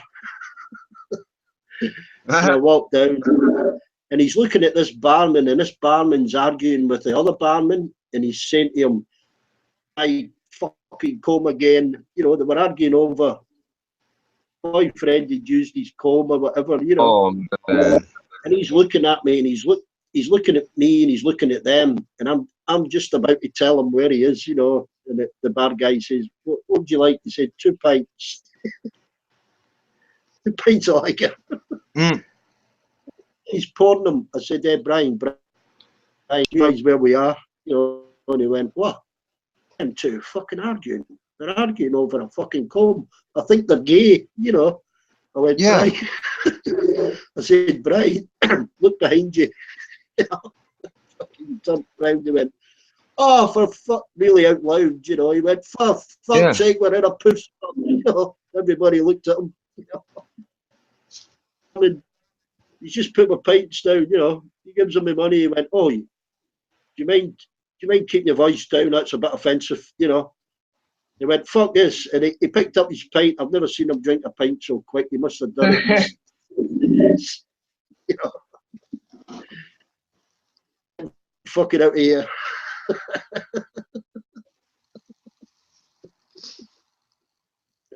Well, it worked out. It worked out good for us because after we left that gay bar, we got into a cab and we said, "Hey, look, we got fucking tricked into coming to this fucking gay bar over here. Do you know a good club? You know, we're done with this shit, man. We're not in a mood to get fucked around." And he says, "Yeah, I'll take you guys to a really nice place. Other side of the island. It's like 40 minutes from here." We said, "We don't care, man. Just you know, take us over there." And so we made our way there, man. Paradise, man. Really? But the guy at the front, um, he says, you guys have dates?" We said no. So we explained to him. We said, "Look, we're from, you know, overseas, and we just come over here to play soccer and stuff. We don't have dates with us, man." He says, "Well, to get in, you got to have a date." So we're like, "Come on, give us a fucking break, man. How much cash? You know, we'll throw you, you know." He's like, "No, no, no, I can't do that. You know, the rules, you know, are that you got to bring a date, right?" I said, "Look, man, we're dressed. You know, who's gonna know?" To make long story short, we said to the guy, he wouldn't let us in. So we said, "Look, why don't you, you know, call your manager and you know, let us talk to your manager, right?" So he did that. The manager comes outside. We explained to him, and he says, "Oh yeah, I've been hearing uh, the radio. You guys are that team from Canada. This now." We said, "Yeah." He said, "Yeah, that's not a problem. As long as you guys don't, you know, start doing crazy shit inside the place. The cover charge is, you know, $20, whatever." He said, "Yeah, don't worry about that." And so we got in without a date because usually that place you got to bring a lady with you, you know, because it's a nice place. They don't want to have a whole bunch of fucking men. You know what I mean? And just a few ladies there, right? Yeah. Beautiful place, man. The floor, there's two sections. The dance floor from the bottom, if you look up on the ceiling, it's plastic, eh? So you could actually see, you know, ladies dancing. You could see, you know what I'm saying? What, too much, man. Total fucking nice nightclub, man. But the women, they were kind of, they wouldn't talk to us, eh? I don't know why. They were high class, eh? So Well, they thought, right?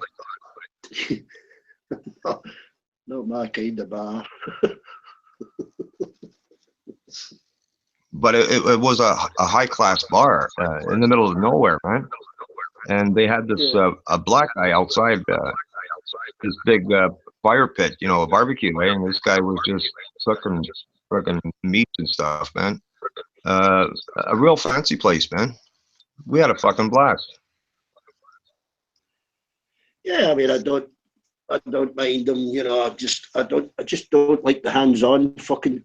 I always remember a little grey, a little blue coat that was grey at buttons. You know, I was standing at the back of the ballroom one night. And he'd only just he was a little guy with a lot of troubles. You know, we used to have him in tears come up to us. You know, in the gatehouse. Everybody get to bed because he was getting fucking bullied and stuff. You know, But he was a funny little guy, a really funny little fella. And he came up to me, back of me in the ballroom. He was in the music, he was running the music box, the disco. And he came up, but he put his hand on his kind of arm on my shoulder and he leant on me, and he said, "Hi, John, I'm Carl." I said, "Hi, Carl." I said, he said, "I'd just like to introduce myself." I said, "Well, okay, Carl, but first get your arm off my fucking shoulder." And he just pulled away, looked at me, and said, "Yeah, hello."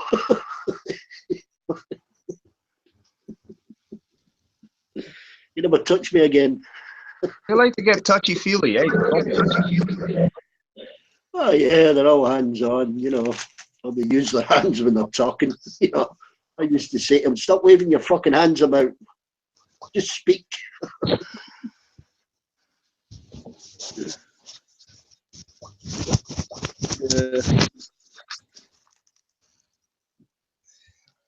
My coat. I'm all right with them as long as they're not touching my ass, or grabbing me. I'm always like, okay, the rules, eh? This is my space, that's your space, kind of. I do that with the eye contact, eh? When they're getting so close to you in a bar, eh, and they're talking, and it's like they're making a move on you. It's like, hey, okay, I don't mind talking to you, but Oh, fucking hell, you kidding? I mean, what would you do? You can't hit the fuckers, can you? Well, it's not a matter of hitting them. It's a matter of, you don't want to leave a mess there,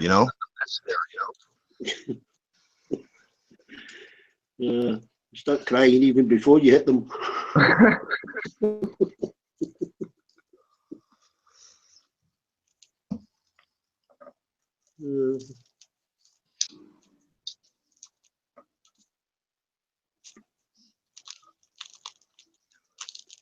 Don't mind lesbians. I mean, some of them are quite nice, your lesbians.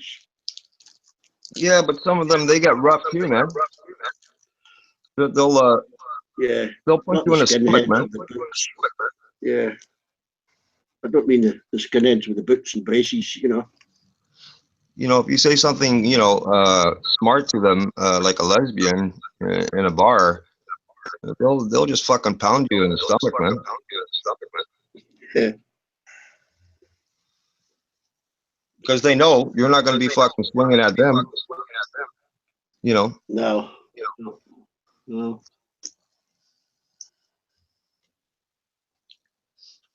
Not that you would anyway, you know what I'm saying? No, I mean, I remember picking up a girl one night. I put her in a skip. She tried to claim me for her fucking clothes and everything. She was going fucking mental. You need to calm down or you're going to end up in that fucking skip out there. And the worst thing she said was, "I dare you, I dare you." So I put her in a fucking skip. Well, it was full of fucking food from a cafe and everything, She made a complaint, she wanted a new fucking dress, she'd had her hair. I had to get a step ladder just to get her out the fucking skip.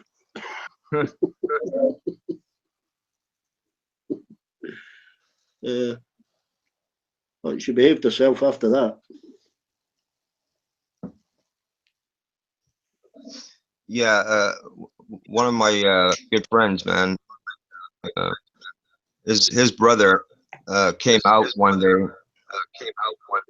and he said, "Mom," and it's only the two brothers. He's the younger brother. So he says to the mom, he says, "I'm gay." And the mom looks at him and says, I know you're gay. I've known, since you were, a child." And he starts freaking out on her. And he says, "You knew all this time?" And she said, "Yeah, I'm your mother, but his brother looks at him and says, What do you mean you're gay?" He says, "I'm gay." He says, He said, "You're gay." So he's fucking shocked, eh? Like, you know, he doesn't know what to say. You know, his brother's gay. Now he's thinking about all this fucking stuff. But anyway, he's gay. His brother's gay. So what's he gonna do, right? So he goes to the bar with his brother, and it's just down the road here. It's a popular little bar, and his brother, the gay one, walks in and starts telling him after a couple of drinks. He says, "See that guy over there?" He says, "Yeah." "What about him?" He says, "He's gay." He starts pointing out a whole bunch of guys that are gay. And so my friend says to him, "How do you know they're all gay?" He says, "I'm gay and I know who's gay and who's not." And my friend is like, "What do you mean, you know?" He says, we know, there's this thing, And so my friend was telling me about this, and I'm like, "What the fuck? Your brother told you all that? What is it, like some kind of code? Do they, He said, "No, Joe, man, my brother, he just, they know." He said, "They know who is and who isn't." So, wow, man, I'm straight, right? You know what I mean? So fucking, I never did it like that. What do you think about that, Beck? Well, I don't know. As far as mothers go, I think mothers would know far longer before, Oh yeah, a father would anyway. The yeah, needs, but I know everybody's different. Oh, it's great seeing the room. I never even seen him. yeah. He just came right now. Yeah, I'm watching the Hangouts, Gritzy. Give us a minute. A minute, about 3. Watching, do you like my comparison?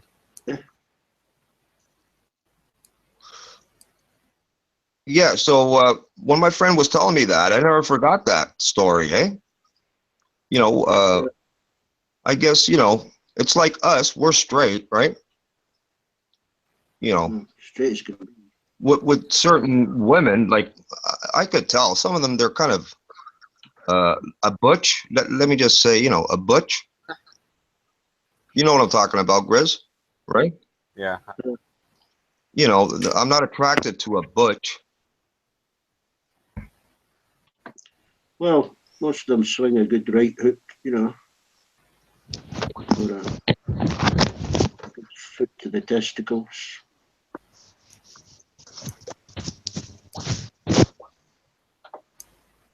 Did you like my comparison, D-Beck?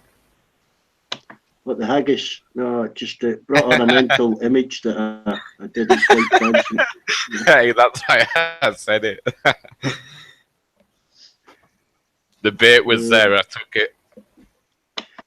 Yeah, you got to take the opportunity, Yeah, exactly.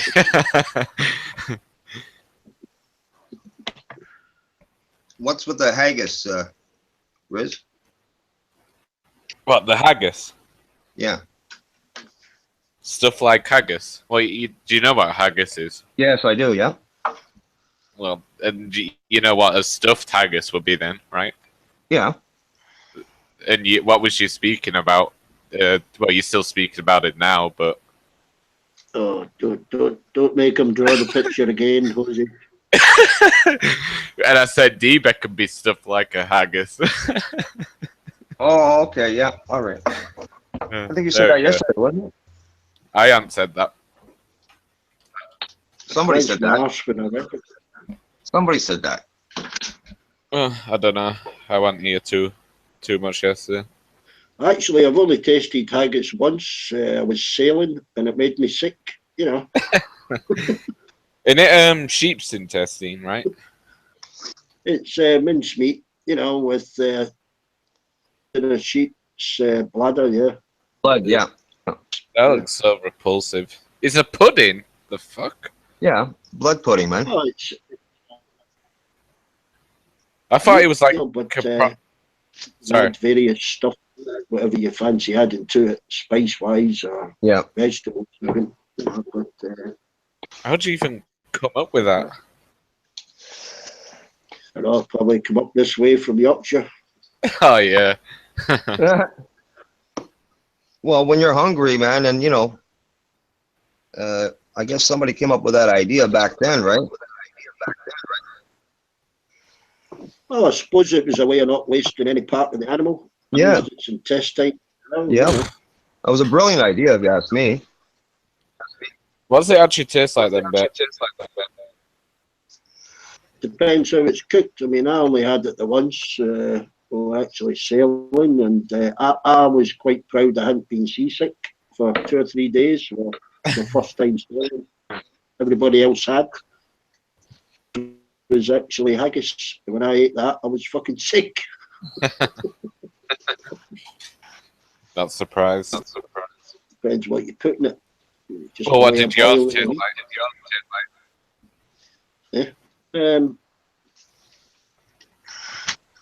Again, it's like mince. It's just like mince, but depending what they put in it, and that's just boiled. It's just boiled in that intestine. Does Um, it taste acidic? yeah, it's like a stew. No, I just think it was too whatever spices they put in it. I didn't like. Yeah. So would have probably ate it. So you're saying it's a sheep intestine with all kinds of different animal parts in it, Beck? No, mostly mincemeat. Just mincemeat. You Okay, put mixed meat of lamb in what? it. What it's comprised of? Is it sheep Lamb. meat? Lamb? Yeah, lamb. Oh, okay. Lamb. You put lamb in it. Right, and you put Minced also lamb. the blood of the lamb in there as well, right? Yeah, you can do, but say Yeah, okay. everybody's you can put mixed vegetables in it. You can put Right. spices in it. Yeah, yeah, to give it One the of flavor. those that you Yeah. add. Yeah, one of those you add to your own personal taste. Yeah, yeah. Have you had like Portuguese blood sausage? No, we've got black pudding here. It's Yeah, mostly okay, that's blood. what it is. It's black pudding. That it's made out of pig blood, and it's got the other ingredients like onions, like green onions, or Yeah, yeah, yeah. You can get black pudding or fruit pudding. yeah. Here. I've never tried that.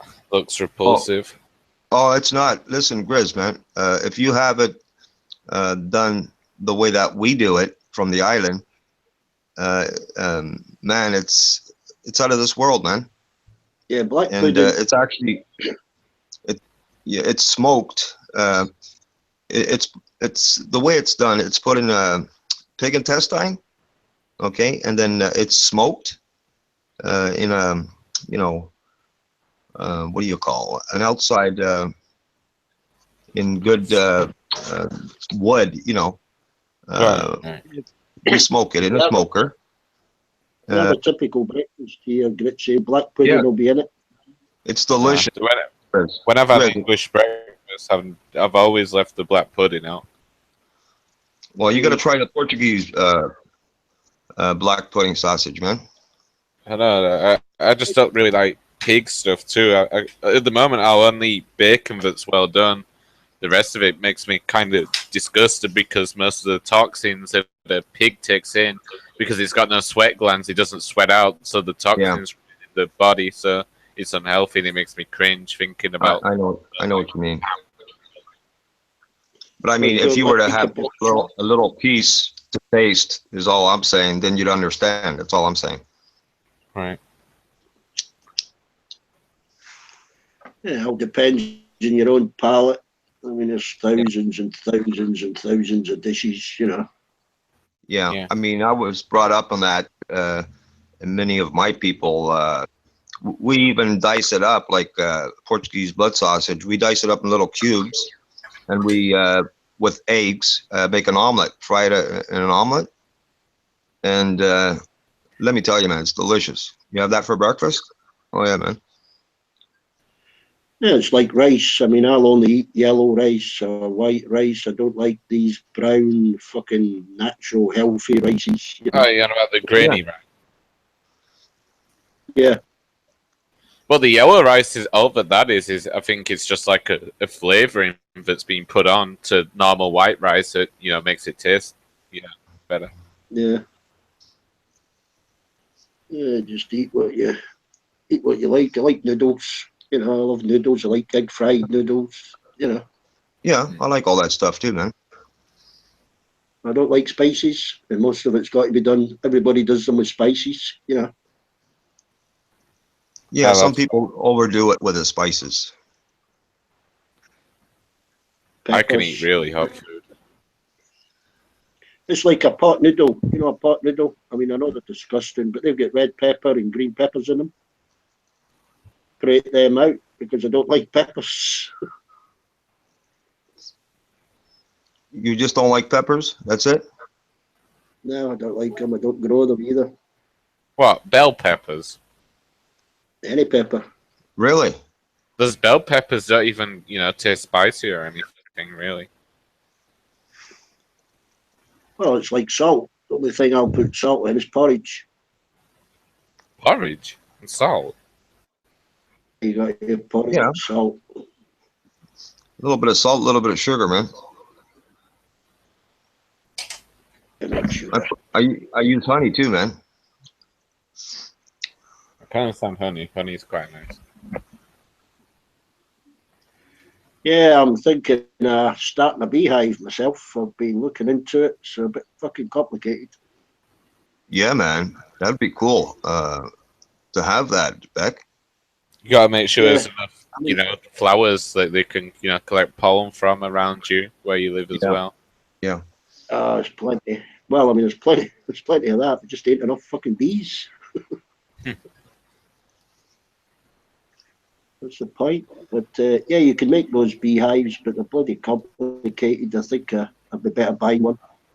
How do you actually get like the queen or whatever to stay in the nest and not just fly off and try and find a new home? Well, I mean, it's what's available. I mean, if queen bee, I would imagine if it thinks that's an appropriate place, it's going to call it, you know. Right, but if she just flies off, then what do you do? You'd have to get some more queen bees, wouldn't you? Expensive, probably. Yeah, I wonder what they cost, man. I've not even looked into that. I mean, you'd have to get them. You'd have to go to specialists to get them. I'd have to see somebody else with a beehive and try and get, you know. Yeah. They'd have to separate, what ones are laid to be queens, in the cells. Hmm. And you'd have to steal a couple of them out, of the hive. It's a complicated bloody. I think it's something you learn after years and years and years. I'll try and do it in a couple of months. Like really at the moment go near beehives. It looks like they're about 40 quid on one of the sites that I'm looking at. For a queen bee. for a queen bee that's one of those honeybees. Bloody hell. You know what you squish that fucker, eh? Wow,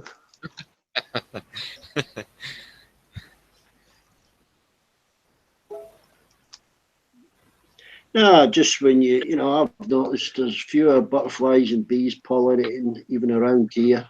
It's a big problem, but best to have a hive tucked out somewhere in a corner, Well, if you look at like the recent statistics that have been published in the last 50 years, 58% of the entire wildlife population of animals known have died off. So that's that's basically three-fifths of a reduction of animal life or whatever you want to call it. Well, in the bee population, I don't know about our figures. I think our figures is something like 60%. But in the States, it's something like 92% of the bee population have died off. It's a big problem over there. They were saying, do you remember when there were that Brazilian disease that were going up and the Americans were getting scared? I forgot the name. Yeah. Do you remember what the name of that disease are with giving babies? small heads or something. Yeah, the Suka virus or something. Well, they were spraying stuff. They were spraying the stuff to kill the mosquitoes, right? But it was also killing off, most of the bees down south as well. Well, I mean, it's a complicated picture. I've looked into it. I mean, they reckon pesticides are the main culprit because they're lowering the bees' immunity system to their own pests and Yeah. fungi and pests, There's a little creature that sucks at blood, and apparently the bees have got very low immunity to it, and it actually kills the bee. And gets into the young bee workers before they hatch. Yeah. They reckon that's a lot to do with lowering immunity with the pesticides, and another reason they've got low immunity is they've got less diversity because of these, mass crops are only feeding on certain pollens, and that's lowering their own immunity also, disease and whatever. Yeah. Because I looked into that, but I was looking into that kind of stuff, like a beehive and stuff. But one, garden's quite small. Two, I'm really young, so it's not really viable. And three, do you really want a load of bees flying all over your backyard? Well, I think, if you've got somewhere to put them and they're left alone, they'll leave you alone, Yeah, but even when the population is quite a lot, you'll still have a lot flying around you. And I've never liked wasps and bees and stuff because I just hate that buzzing noise. I think because I got scared because I got attacked when I was quite young and stung by one. Yeah, I was actually stung by a bee on the side of my head, just behind my eye, and I tried to hit it off with a bottle, knock myself out. With a what? It stung me just behind my right eye. Yeah. Yeah. And I was carrying a lemonade bottle, the old glass lemonade bottles. Yep. I don't know. And well, they used to be made of glass, I tried to hit this bee with a bottle, and I knocked myself out. Oh man. That went well. Yeah, that could have lost an eye over that. Yeah, the sting was quite painful. Have you ever had a wasp nest nesting just above any door into your house or anything? Yeah, I've had one in the rafters here. They had to be poisoned, you spray it with a powder, kill the queen. Yeah. Yeah. Yeah. And the wasp just die off. Well, we did notice we had one for a while, so we had loads that were eventually by the time we'd noticed. I think it was a huge colony or something. It was my toilet. I was putting up a new light fitting, tubes in it. So I drilled some holes into the ceiling to fix this thing on the ceiling, and I hadn't put the diffuser on. Mm-hmm. And I got up about 2 o'clock in the morning to go over shit. Just in the moonlight, you can hear a faint noise. Yeah. It was these things buzzing. I thought, what the fuck? And I turned the light on and looked at light fitting. The wasps on the light fitting. How many? 200 wasps. I didn't have time to count them. I was sitting there with my bare ass. What, really? Talk about rooms? Yeah, they were in the bathroom. They came out the loft through the holes that I had drilled to put this light fitting up. I bet you just ran out with your pants down, didn't you? Well, I didn't wipe my ass, put it that way. But yeah, I had to call the pest control in. You'd be after rubbing it outside on grass. I slid along a hall on the carpet. Like a dog. Yeah, that made me fucking jump. I know you can feel stuff like when when you're asleep and there's like a strong enough pain or whatever, you can feel it. Because I was like stung in my sleep by a wasp or something. And I woke up instantly and I thought, why the hell is my like foot on fire? It must have like stung on my feet or something. Well, on fire. We're like, what the heck? Well, when it stings you, it's sting there because it keeps pumping the poison in like a little pump. Yeah, You know. yeah. Well, when a bee does it, the stinger actually gets stuck, and then when it tries pulling it out, Yeah. it just rips all its ass off, doesn't it? Yeah, the bee dies after it stings you. You know, whereas a wasp can sting you a couple of times, 2 or 3 times. Plus, they've got some quite nasty jaws on them, those wasps.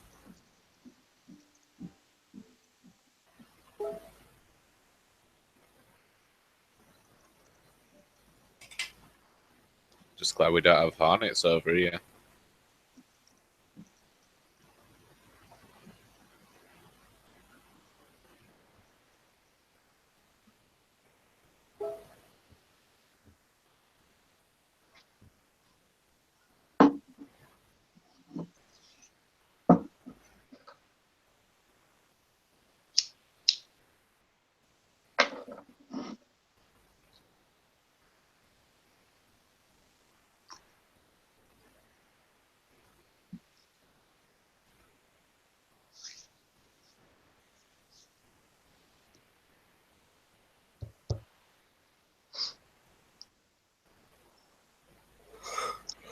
Oh, I thought I lost the connection again. Fuck.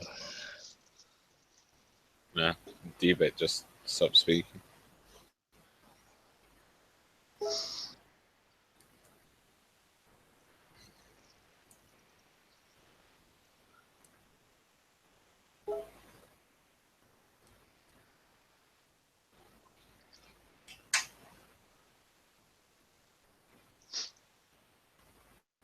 So, what'd you think of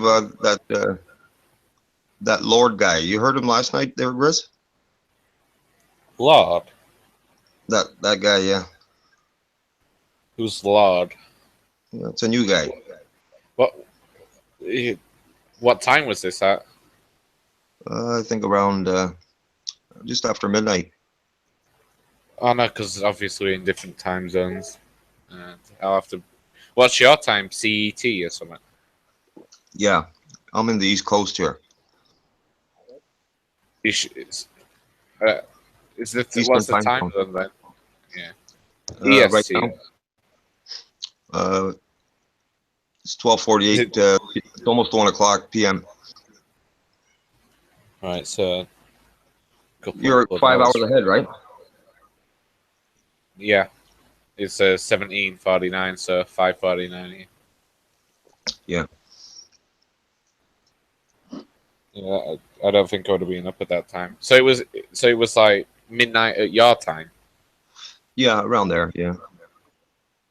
Oh, was it the older guy with the camera on? Yeah, yeah. Not John Carter. It was before John Carter. The Oh guy no, that was talking about sucking Jesus' dick. oh no, I haven't seen that guy. Why? Who was he? He's a strange cat, man. I haven't seen him. Oh no, I disagreed with quite a lot of the stuff. The John guy. About the subconscious. Well, he seems to be believing in like this new age kind of stuff. Do you know what new age is? Yeah, of course. Yeah, he seems to be believing in that kind of, collective conscious, uh, all that kind of stuff. Basically, opposite to my worldview, anyway. So, Right. Okay. So you're talking about like he's thinking in a utopian way. well, he thinks that there's a. I don't know. He seems to think there's like a higher consciousness. I don't know if he means that's our consciousness or a Right. God or. I don't know. He seems to think that everything's going to get better or something. I disagree. I think everything's getting worse. It's going to keep getting worse for a while. Well, I mean, it's pretty evident, of the latter of what you were just saying. Yeah. I mean, it can't. I mean, if you want to talk, in terms of 2008 and the collapse of the financial markets and stuff, and where we're at today, and they're just, stalling, the inevitable, right? You know what I'm saying? This that's going on now in the Middle East. I mean, this is going to escalate, right? You know what I mean? Yeah. Like, you and I agree on that, right? Yeah, definitely. I mean, not that we want it to happen, but I mean, for someone to think that, these big issues are going to just work their way, into correcting themselves, it's not going to happen. I mean, there's Well, going to the be. next thing that. Oh, sorry. No, go ahead. Go ahead. How's it? Riz. I was just gonna say that the next thing that it seems to say that's happening, because there's Bible prophecy and stuff, and it says certain things will happen, and it seems like there's a lot of stuff doing with Syria at the moment. It says Damascus will be a ruinous heap, and basically what Putin said today is that basically Putin's actually come out and said this like today. He said that basically that someone else has used chemicals in Syria and blamed Assad to get him in trouble. He said so. It's basically a false flag. Right. This is Putin himself actually said what that gas attack was a false flag to blame Assad for this, and he said that basically he thinks that they're going to do another one in southern Damascus. So then, they'll have the green light to bomb Damascus, kind of, if that ends up happening. And that seems to be going along with exactly what it says is going to happen. And Damascus is going to be destroyed or something. Well, I mean, Assad he's no Boy Scout. We know this. And I'm not going to take him for his word. You know what I mean? Well, I'm not going to take the West for their will. Exactly. We caught lying about the ICBMs in Iraq and stuff. Yeah. Blaming. This is the most obvious one. Most of the things that Gaddafi was blamed for, they were also false. Right. I mean, I don't believe everything that these leaders say. And you have to remember, they have they're controlling the media too. If you ever watched Wag the Dog with De Niro and Anne Hesh, and that's what's going on with the media. They're doing all these like pretending that these events are going on. They're using these green rooms and whatnot. You and I were talking a little bit about that yesterday. To fit their agenda, whatever way they want to go with it. You know what I'm saying? It blows my mind. That's New World Order, man. You know what I'm saying? Well, yeah, but I'm not going to believe that Assad's some evil guy. I mean, he allowed, he had religious tolerance in Syria. Christians got along with Muslims got along with, the other Muslim type, the Shias. And, they weren't all fighting and killing each other like the rest of the Middle East. It was actually a stable country. And again, as I've said a few times on here now, in 2014, he was elected in by the people. 88% 3 years ago voted for Assad to stay in power. I don't think Assad's going to be people with nerve agents for no reason. That's just out of character for him. He's highly educated. He went to, he went to things like Oxford. Was it Oxford? He went to one of the better UK universities, and he's not an idiot. Using those nerve agents randomly on people, I don't I think he's intelligent enough to know that one, that's not going to do anything, and two, that will get everyone against him. So why would he do that anyway? You know, it just reeks of disinfo. Yeah, I mean, you know, I don't trust the CIA. I mean, who's behind all this shit, man? You know what I mean? Well, CIA for most. You know, KGB.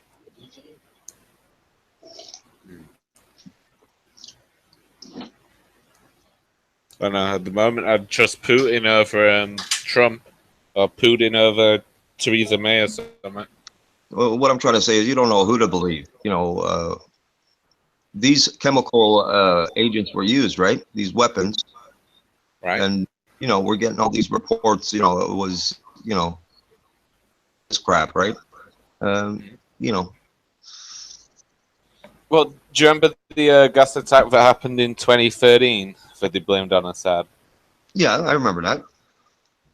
Basically, Turkish members of parliament came out and claimed that Turkey had been smuggling the chemical agents to make sarin gas Yeah. through the borders and given to ISIS. So it was them who did it, and they gassed the people, and then the West blamed it on Assad, and that was a false flag too. So I'm not going to trust that it was Assad this time. Yeah, I'm with you on that, Chris. And if the West had been trying, if we, you know, collectively, the West, the UK, the US, whatever, had been helping us out from the beginning and actually fighting ISIS instead of trying to get rid of him, his country won't be in pieces now. I'll tell you right now, we're getting played for suckers, is what I see. All right. Yeah. Exactly. Most of the people are just, you know, bleating along, falling for lies anyway, though. So. Yeah. I mean, you know, it worked, you know, the first time. You know, it worked the second time. You know, I'm talking about their game, and they know they can fool the people, and the people, you know, and they keep going back to that that same game plan. You know. Mm. You know what I'm saying? Yeah.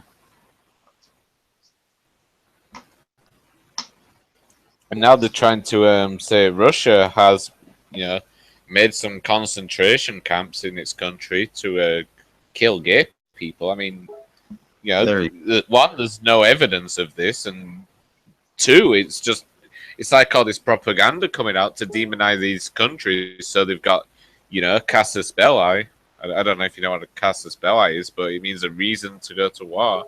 You know, they're trying to make all these countries look, you know, like the worst countries ever, and the US and the West or whatever are the only good countries, and we need to stop them or something.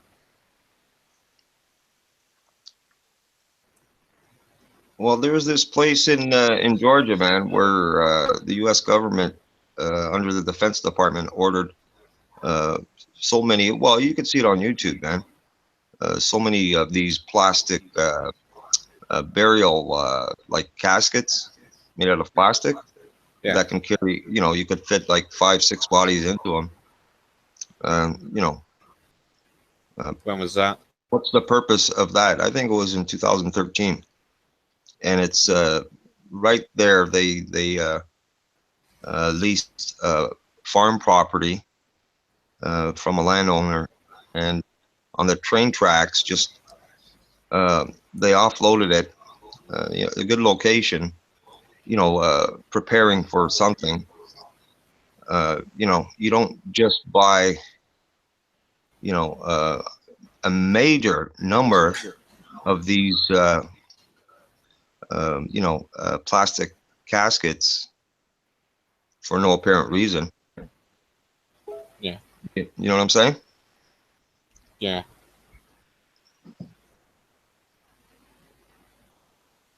No, I'm not trying to, you know, talk conspiracies, you know, about whatever, right? You know what I mean? Well, there's a lot of truth in conspiracies. They use the word conspiracy theory because it's a loaded term.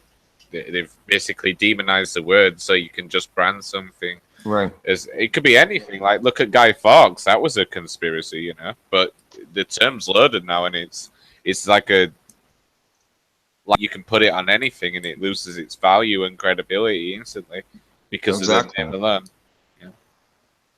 But there's a lot of truth in that kind of stuff.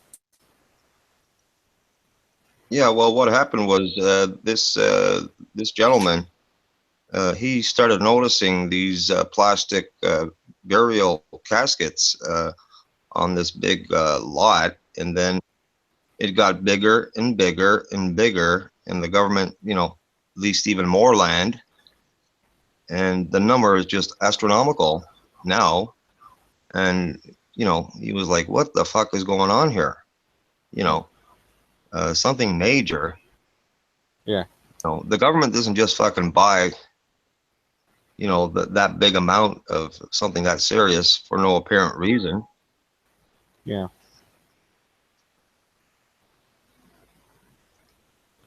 Oh, yeah. There's a lot of weird stuff Yeah. going on. This was, way before the election. You know what I mean? This was, I don't know the exact year, but yeah, it was at least three years ago. Right.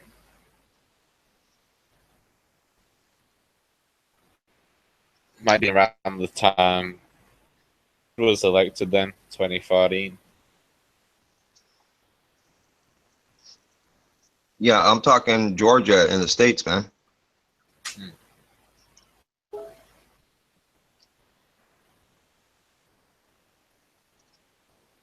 Oh, wait, you mean the US states? Yeah, USA, man. Oh, I thought you meant Georgia as in Georgia No, next to no, Russia. no. Georgia, Yeah, USA, that's man. Yeah, my bad. I was like, why all are they right. doing Georgia there? That doesn't make much sense. Yeah. No.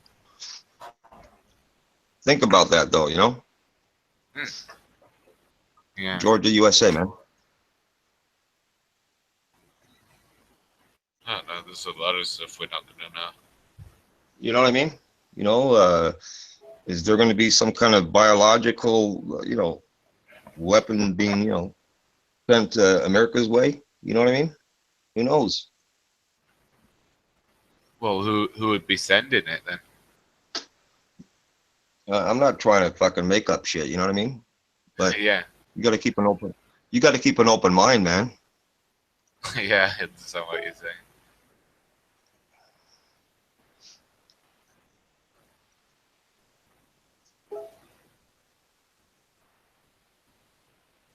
I mean, there was the Cold War back then, but I think the situation now, it's a little bit more complicated. You know what I mean?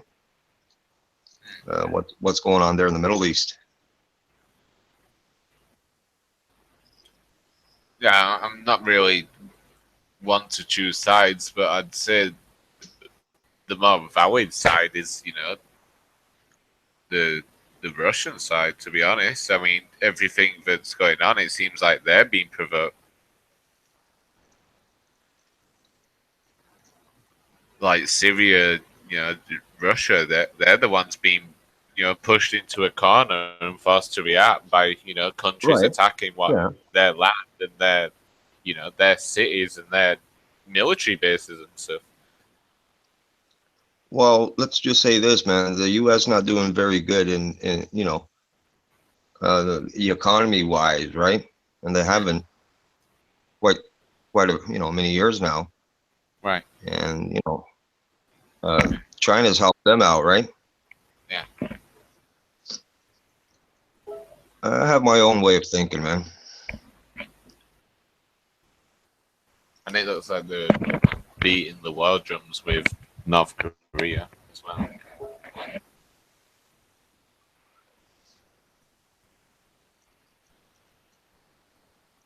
I don't think they intend on paying back what they borrowed, is what I'm saying. Man, if Richard was here right now, Richard would be freaking out. Who doesn't intend on paying back what they borrow? Eh? Who doesn't intend on paying back what they borrowed? I'm saying that. And what I just said is if Richard was here and he heard me saying what I just said, he'd be freaking on me. Right, but I don't understand who you're saying that about. Which country doesn't want to pay back? Oh, China. I'm saying that about China. Oh yeah, they've been selling a lot of U.S. treasuries and stuff recently. Yeah. Very fast. And I think they've been selling off the U.S. treasuries, and they've been buying, literal gold. Yeah.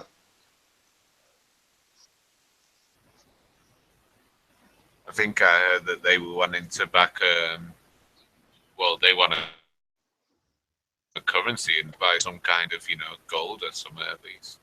Yeah. Well, the U.S. dollar is being devalued, right? Right, but all fiat currencies, like even ours, get devalued by the current, money works, because fiat currency is just printing more and more and more. So it all goes, Right. it's all valued. Let's say 400 more years, like a British pound, like £2 for like a loaf of bread, it might cost like 10.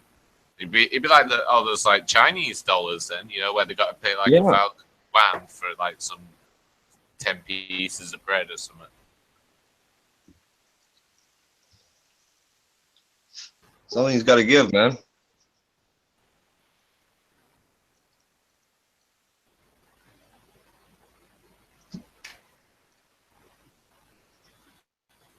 But I'm not too strong on the economic side of stuff.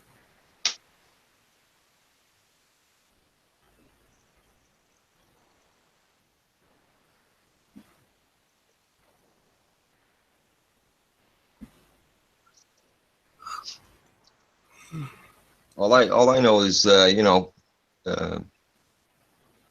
what's in the good book, pertaining to the Middle East situation. I think we're in that time period now, man. Yeah, definitely. Where it's slowly, it got engaged. This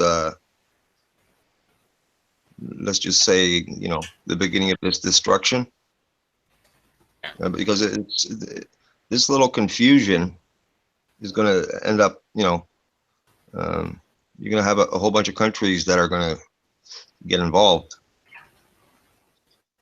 Yeah.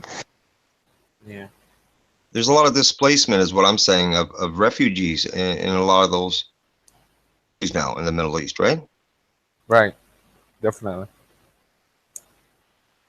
I mean, if people don't see that for what it is, their heart is in the wrong place, and their mind is, out to lunch. Just think, one of those days, with all the refugees that have been displaced, most of them are Muslim. Imagine if, one of their holy sites were bombed, like the Kaaba Yeah. in Mecca. Man. You've got loads of angry young male refugees in, Europe who are angry because the main thing's been blown up. What are they gonna do then? Mm-hmm. They become radicalized, right? Yeah, that's what I think might happen. Yeah.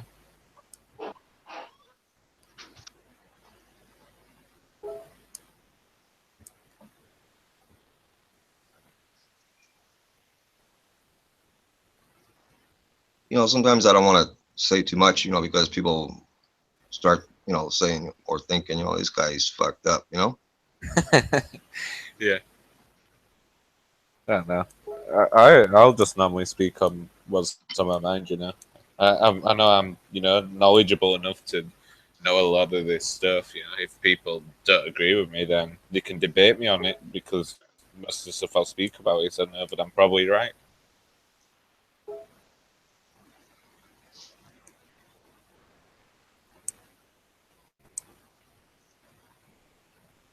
I mean, it's there in the book of Revelations, man.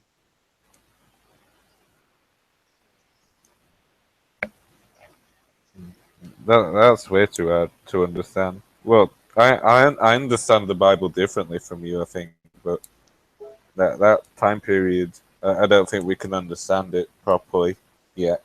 Anyway,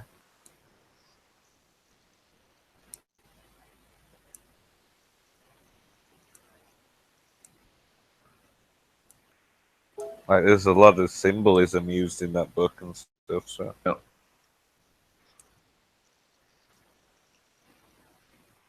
So you never got into Nostradamus, eh? I don't really trust stuff like that. I mean, I'm just one of those people who just, for prophecies and stuff, I'll trust the Bible, and anything that's not in it, Right. I've got problems trusting it with, stuff like that. Just going out there. Yeah, no, I have an open mind.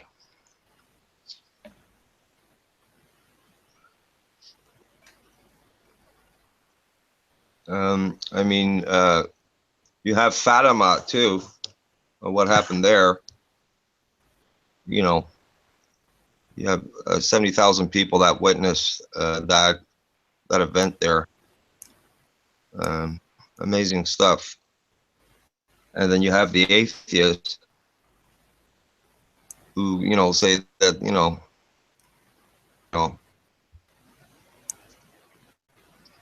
high on something or they seen whatever. It happened. Well, even I've said I'm skeptical of that stuff because of how I understand the Bible. I don't think stuff like that happens now. It's there too, man. You could Google that on YouTube, man. When you have that many people, and that wasn't a coincidence. What happened? She told the Virgin Mary, told those three children, the shepherds, to come on, those different occasions, and she would appear. And they went there on those three different occasions, and the sun on one of those days, something happened. The color of it was kind of orange, red, and these 70,000 people all witnessed it, and it wasn't a freak of nature. You know what I mean? Scientists, they had no answer for that.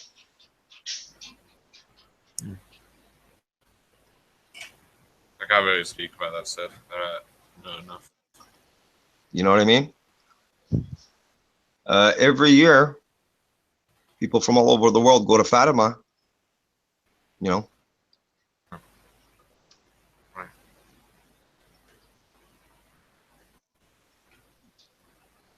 That's why you'll see in some Roman Catholics in front of their homes, like ceramic plaque or tiles. You'll see the Virgin Mary and stuff, and you'll see like three little children. That symbolizes that event.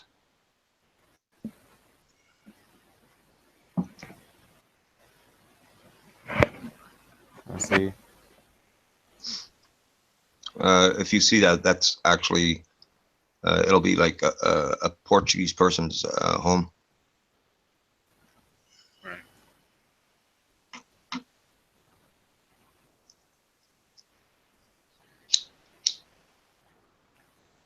I don't know. I'm just trying to look up this stuff now.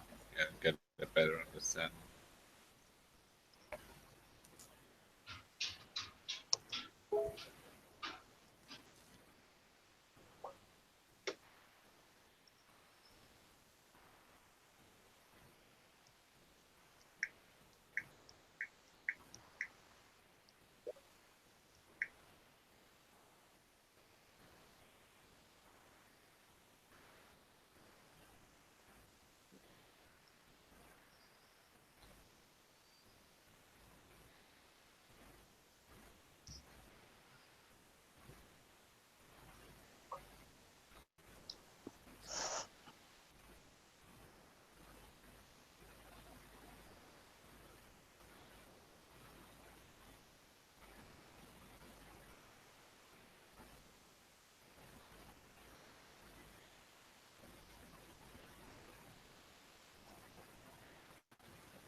Right, Jose, I'm heading off for a bit. I've got some stuff to do. I'll probably be back in a bit though. All right, Grizz. Alright, I'll speak to you in a bit if you're still here or not. Yeah, 1917 is when that happened, man.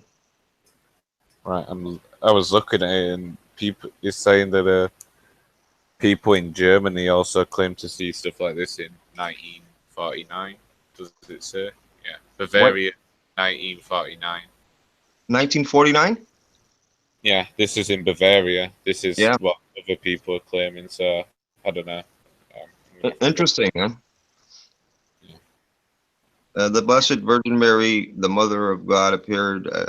There it is, 6 times to 3 shepherd children. The 3 seers near the town of Fatima between May. I know that whole story. Hmm. Yeah, what makes it uh, really fascinating is the 70,000 witnesses that seen, the sun and how, that whole event, it changed the color and, that So was not a freak of nature. You know what I mean? hmm. You know what I mean? Who can explain that? Well, what about like the 10,000 people who saw it in Germany in like 1949? Yeah, yeah, man. I'm gonna check that out, man. All I'm right. gonna read Grizz. Yeah. Well, I'll catch you later, Jose. I'm gonna go. Okay, Grizz. I'll see you later. Yeah, take care. All right, Grizz.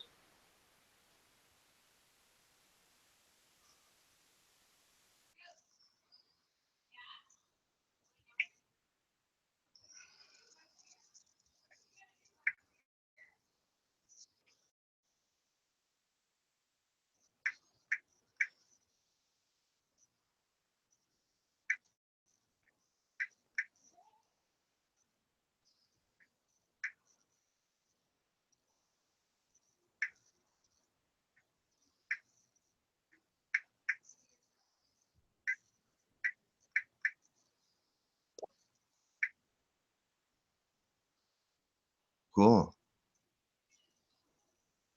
Hammer's back.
Hey, Jose, what's happening? Not much, buddy. How you doing? Just chilling, man. I had a day off. Pretty good mood, actually. Yeah. I mean, I was talking on the Hangouts with David, not the David Simpson, but another David. And he sort of got me triggered on my war days. But other than that, I'm just cool. All right, Tommy. You and I can chill over here, man. Yeah, I'm good. Yeah. I'm fucking good. I'm a survivor. I know you are.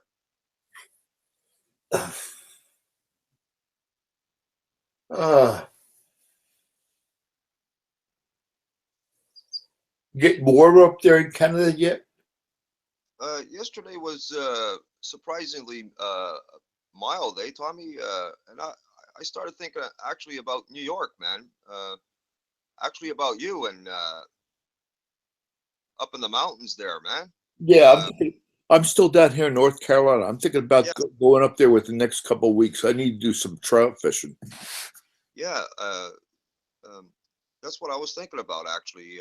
With yesterday's weather, I was thinking about, wow, man, it's feeling a little bit like spring today. Yeah. And I started thinking about, your neck of the woods up there in New York, man. And it won't be long now before you're doing your thing up there, man, in the spring. I think 2 more weeks, and that's where I'm headed. Yeah. Yeah. I'm happy for you, Tommy. Yeah, I gotta see my girlfriend Michelle at the local restaurant.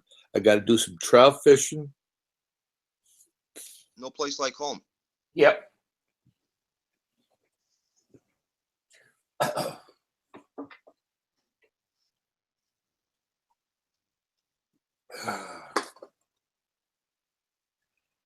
I told you on. I think I told you on June 13th up there in the Hunter Mountain, where in the middle, like about 20 minutes away from me. They're going to have a concert with Tom Petty, Steve Miller, and who else? I forgot who else. I think it's going to be a fantastic time.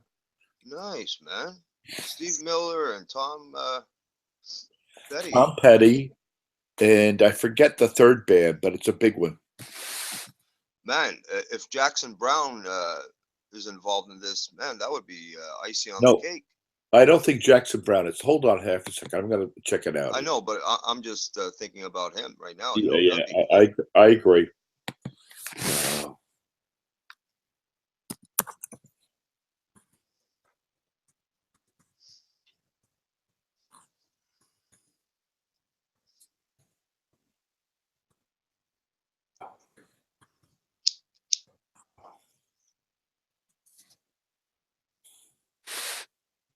Yeah, it's called the Mountain Jam. Nice, man. June 13th, you said? I think it's June 13th, yeah. Cool, man. They're going to have Tom Petty, Steve Miller, Peter Frampton, another bunch of small bands I've never heard of, like Gary Clark Jr., the String Cheese Incident. Gary Clark, man. Yeah, I know Gary Clark. Do you? Yeah, he kicks ass, man. He's a black guy. He's a blues guy. He does Albert King stuff, man. Yeah, this guy's great, man. He does Born Under a Bad Sign, all the Albert King good stuff. You're gonna love this guy, man. Yeah, I mean, there's like almost a dozen bands that are going to play there, man. It's fucking unbelievable. Have you ever heard of The Heart and the Heart, or St. Paul and the Broken Bones? No, haven't heard of them. No. The Strumbellas, Mikey Franti, and Spearhead. The Strumbellas, I've heard. Yeah. So I mean, most of those bands, are. But I mean, Tom Petty, Steve Miller, and Peter Frampton. That's going to be cool. Frampton. Oh man, Steve Miller, man. I seen him up here years ago, man. His godfather is Les Paul, eh? Oh, really? I did not know that. Yeah, man. That's pretty cool. Yeah, man. I remember him telling the story about Les Paul, being his godfather. I thought, wow, man, cool, man. There he was, a little kid hanging out, with Les Paul, man. Yeah. So I'm just trying to find out when those dates are. Because I had a buddy of mine who owns a motel up there buy the tickets for me. Yeah. Uh, How many are you going, Tommy? what? How many of you going? Well, I mean, me, the guy who owns the hotel that I go to, Slide Mountain Hotel, another guy who's his maintenance guy. It's at Hunter Mountain on June 16th. Oh, okay. Man, you're gonna have a great time, Tommy. I think so too. I go up there for like 10 days, concert, fishing. I'm looking forward to it. And you deserve it too, man. Well, thank you. Yeah, man. Gonna bring you back a lot of memories, Every sight and every sound. Hey, Beck, Hi, guys. welcome back, buddy. Thank you.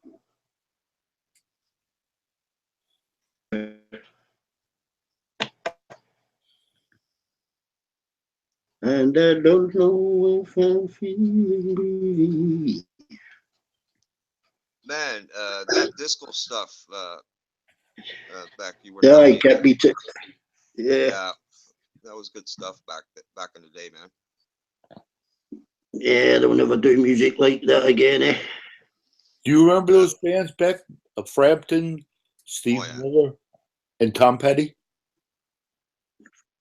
Frampton, Eric Frampton. Yeah, Peter Frampton. Yep. What was he? Oh man, I want you to to show me the the way way. Oh yeah, every yeah, I day. know that one. Yeah.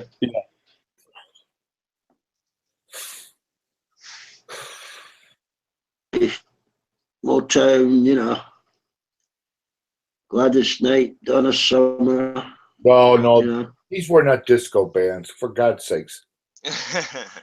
Oh, I thought we were talking disco.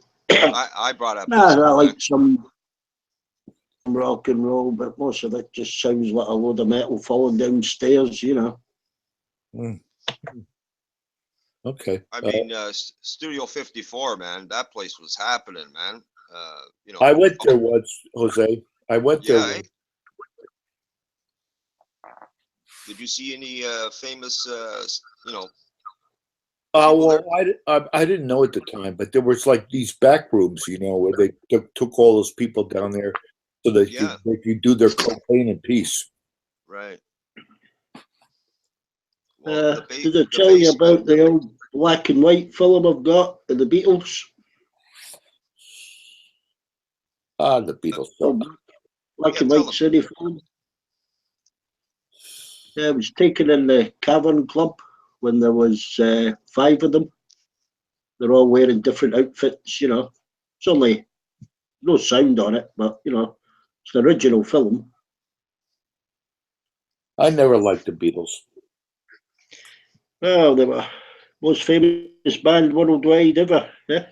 Yeah, I was Oh, yeah. always a Rolling Stones fan. Wow.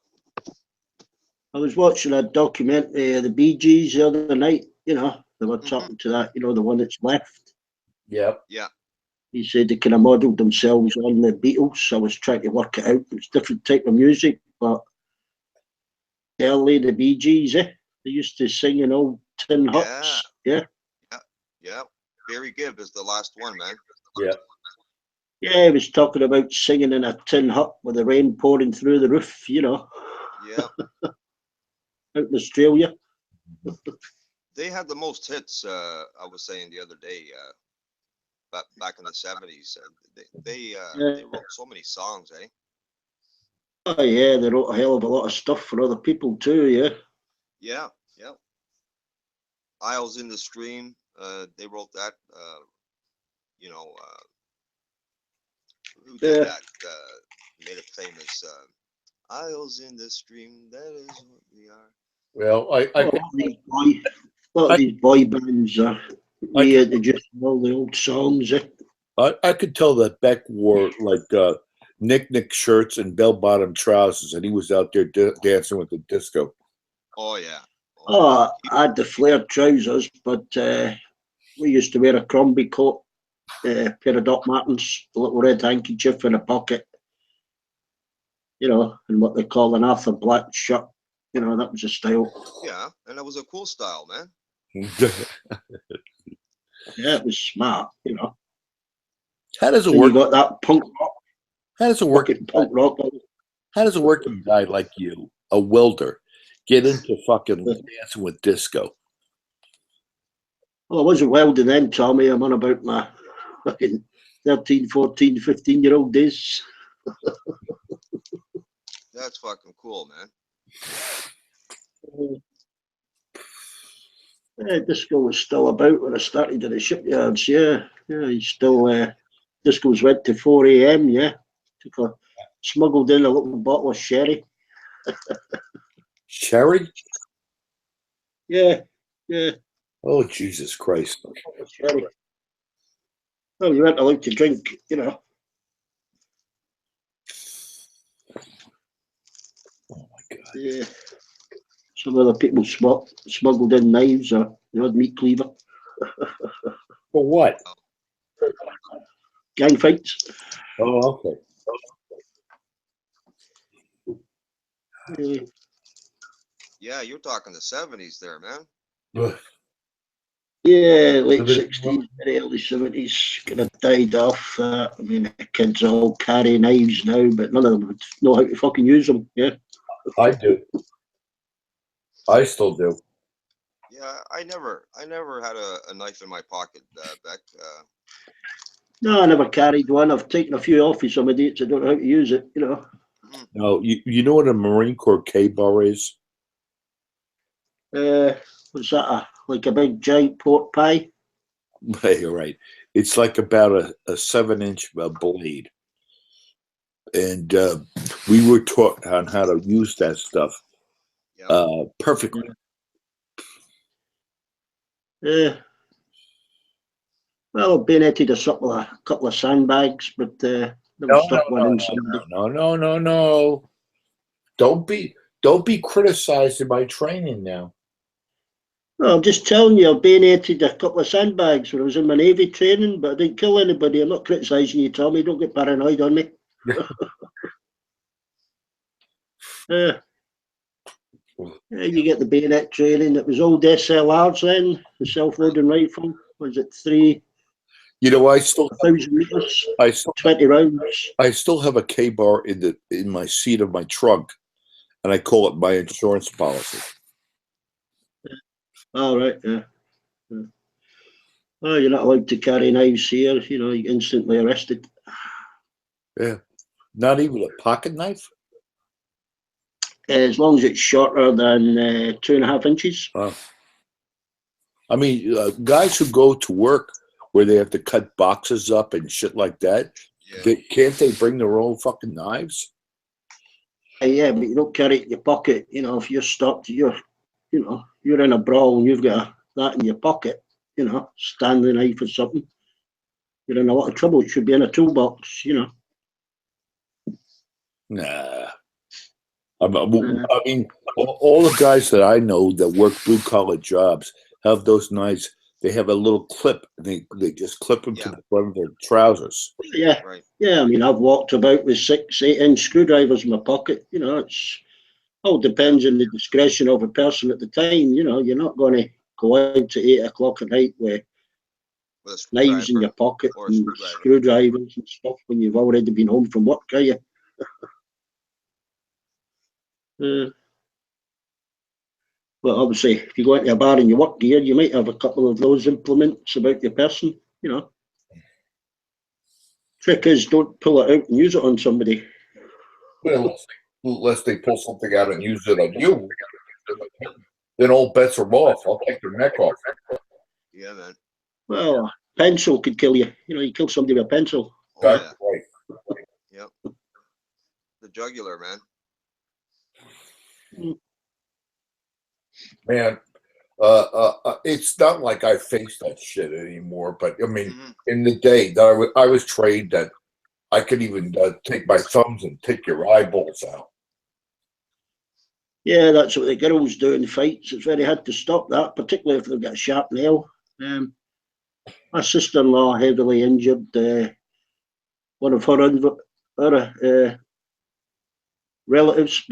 She almost took his eyeball out. You know, she could have went to jail for it. But fucking hell, nasty thing to do. Eh? But no, defense is defense there, Beck. She's got every right to do that shit. No, it was an argument over the colour of somebody knitted or something. Yeah, that's a different story. You know, just blew out all proportion, I think. I mean, you have to contain yourself with your anger when it comes to that kind of shit. Oh, yeah. Yeah, a lot of women don't do that, though, eh? Oh, of course not.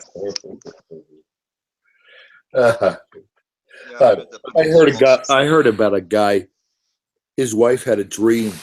In her dream, her husband pissed her off, so he had to go the next day and buy flowers and chocolates just because her dream pissed him off.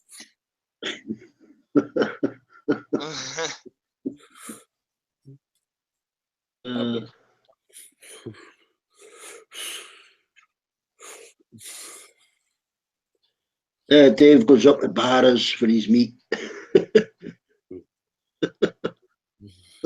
That's horse meat, Dave. If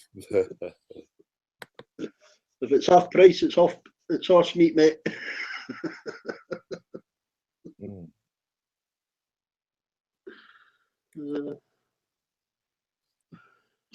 I actually ate that horse meat for a few weeks. My brother was giving me it, and he didn't tell me what it was, you know, but it's fucking lovely.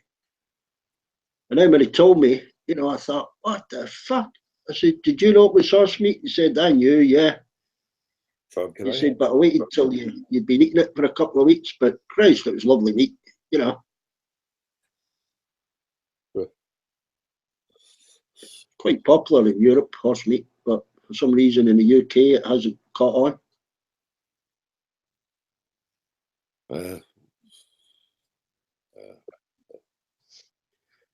Oh shit, I hope Petra ain't listening.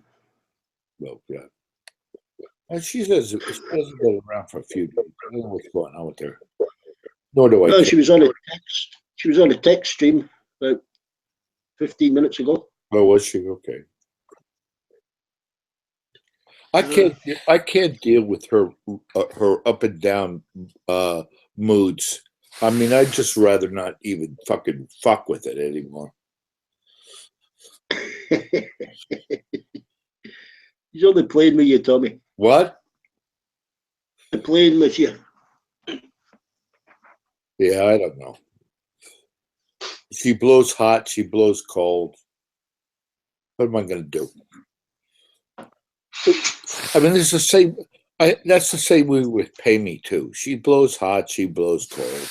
I'd rather not deal with it.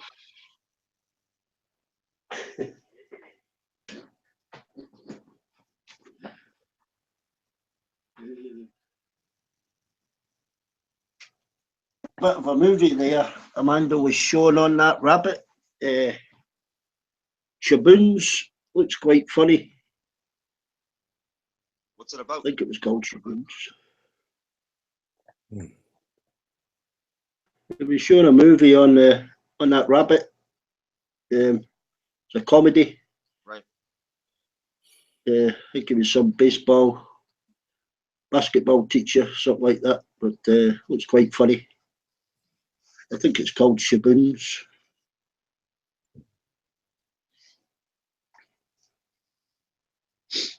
Shaboons.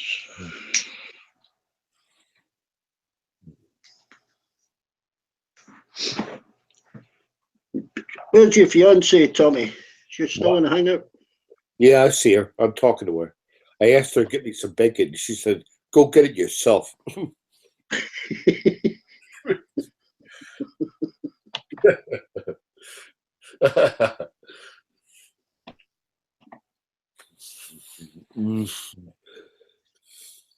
think she'd fry you some bacon. No. No. That's okay. I like her the way she is.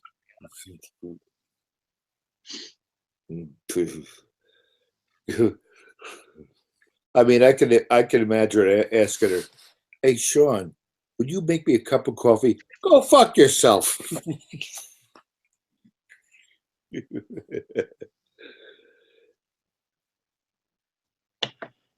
Oh, I love you, baby. You know that.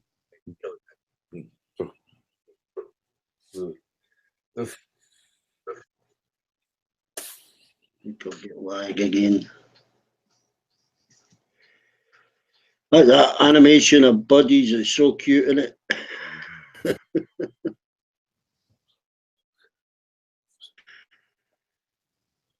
It's like she's telling the camera to piss off.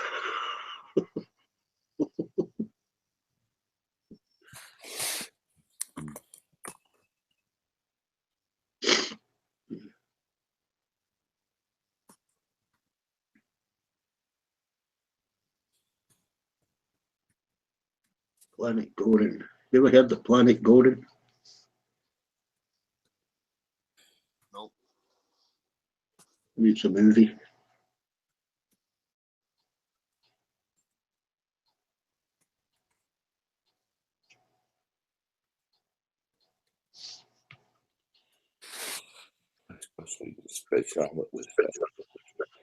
Oh, got a new chatter. Tammy D.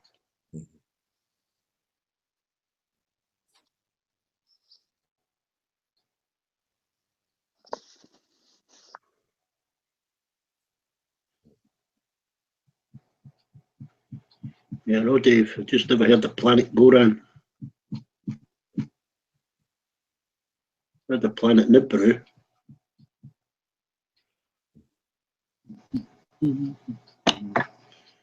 Hey, Russell. Russell Earnshaw.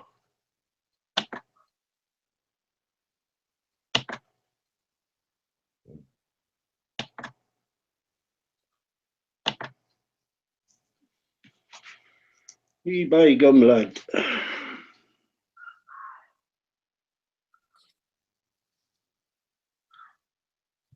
Toot, toot. You there, Russell? Sound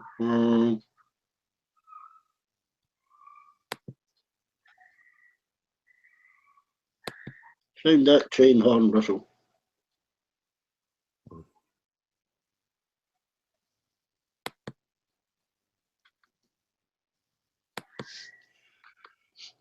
I remember the old guard vans on the steam engines things. I think it had brakes in them as well.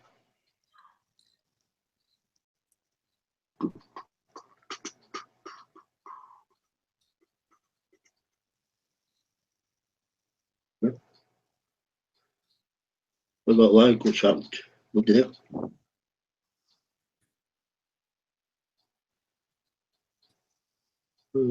You're talking, Jose. I can't hear you. Yeah, I'm here back there. All right. Yeah, can you remember the old guard van, the old wooden guard van on the steam trains? On the steam trains, what part of it are you referring to? That used to have an old wooden guard van at the rear, rear of the Right. train. Yeah. Yeah. With a couple of big circular handbrakes in it. Yeah, the brake Yeah, yeah. wagon. Brake wagon room, yeah. Brake wagon, yeah. Girls up Yeah. at each other. You should push them about the tracks. You could push them, once you get the momentum going, you could push them down the track. Well, it's pretty heavy to be pushing that.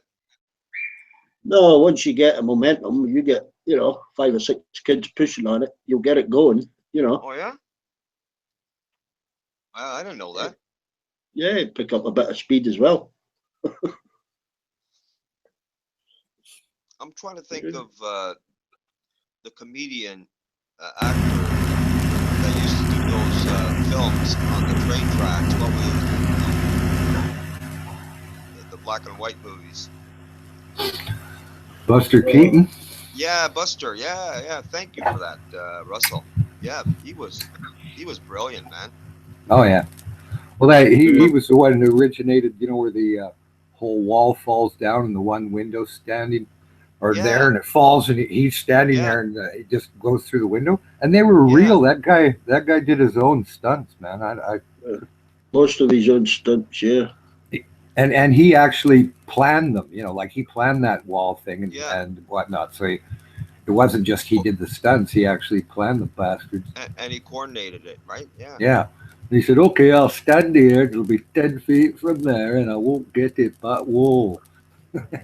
You remember him? Actually, he wasn't English, though. Remember him doing the laundry on that unit? You know, the push. What do you guys call it, man? Push On the cart? train. Yeah, on the train Hand tracks. cart. Yeah, and he was reading the newspaper and stuff. Yeah. I forget the name of that one. That wasn't he riding? Wasn't he going downhill, riding on the handle, going up and down? Yeah. You know, instead of sitting there with his hands on the handle, he was riding on it, and it was doing something. I can't remember. Yeah, the one I remember, Buster Keaton, he's climbing about a clock face. You know. Yeah. I actually laughed at his stuff more than Chaplin. Okay. When I was a wee lad, watching him in black and white.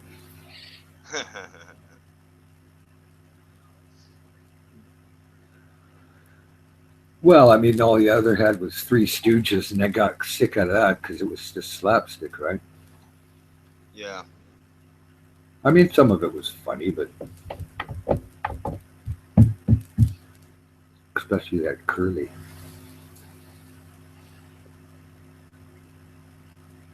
What were you talking about earlier? Naomi being planet or something? Yeah, apparently Naomi is planet Goran and another ID. I've never heard of planet Goran. Right.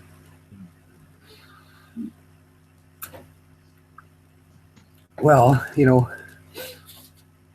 if you have a non-one-track mind and talk about something else and just that stuff, you know, it'd be a little bit less conflictual.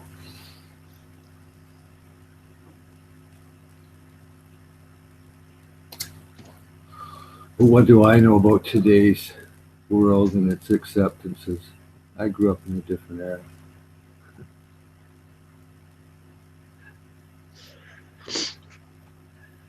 What were you guys talking about earlier? Going into gay bars or something by mistake? Oh yeah, 2 or 3 times. Oh, we went once on Davie Street, and there was a Smiling Buddha, and it used to be live rock bands. So me and my buddy Kenny and my girlfriend Joanne, we went to go see what was happening because usually it was a rock band. We're standing there, kind of, you know, looking a bit different. Ken's going, "Jesus, don't look like the Buddha anymore." You know? And there was some guy does, but at least the guy at the door knew right away. He looks at us, he goes, "I hope you know this is a gay bar." He said, my buddy Ken, he gets super offended. The fuck? Close down a good fucking rock bar. This shit beat. He did. He got right offended. Like, fuck you. I think we went over to the Penthouse after that. Yeah, we were all ready to go for a rock concert. Well, just a show. But it had closed down a year earlier. Hello, Barbara. If you need anything, ask Caroline. Yeah, okay. Whatever.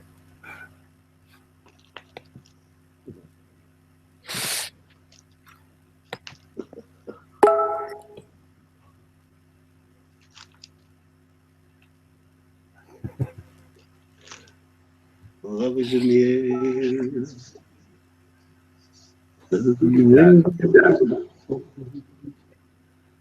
Who did that? Love is in the air. It's something in the soul. Who did that song that was popular? What's his name? Love is in the air. Oh, wait a minute. Lou Rawls? No. No, that's not Lou. Love is in No, the I air. know.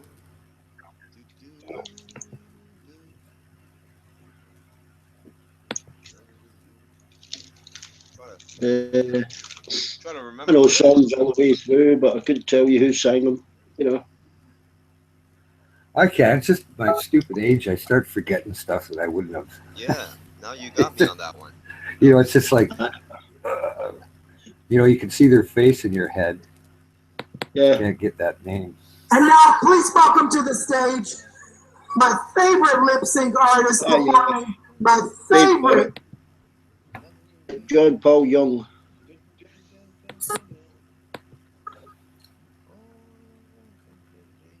John Paul Young? And now, please welcome to the stage my favorite lip sync artist performing my favorite. What the fuck's all that about? I think that's Tommy's going to play some music for Shan. No, I played it for David. All right. Your presentation. This is for David.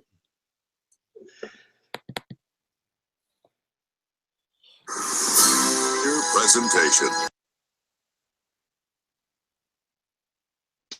Remember, if you play music, Tommy, you'll get the audio struck off. Yeah. That's why Amanda muted you. It'll wipe out the. How many hours did Armando say? What for? It reduces 8 hours to about an hour or something. It cuts it right off. Yeah, that's what he said yesterday, right? Well, I think it But I cuts mean, you the could whole. always link. I think it cuts the whole audio track for the stream. You know. I mean, you can link music on the you know what? Hangout. That might be Lou Rawls, man. Yeah. Well, yeah. What was that song I used to hear in the doctor's office? Oh, that deep voice. That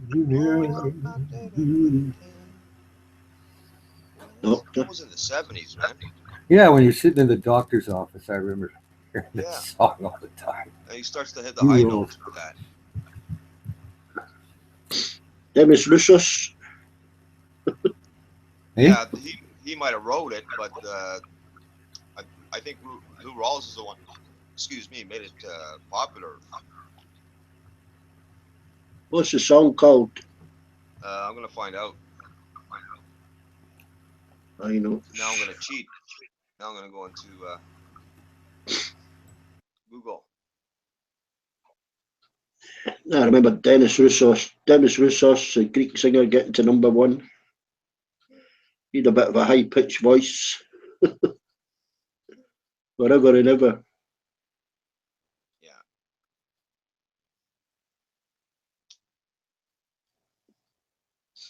Big fat guy he was.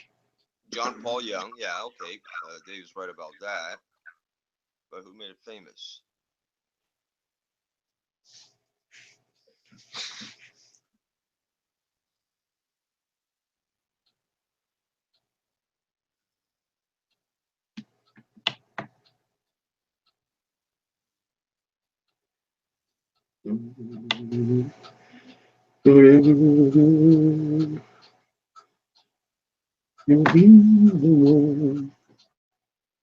The change on. Yeah, I had that on a K-Tel record. Remember K-Tel Records, though? Oh yeah. Yeah. And it was Lou Rawls that sang that song on that K-Tel record. Love is in the air.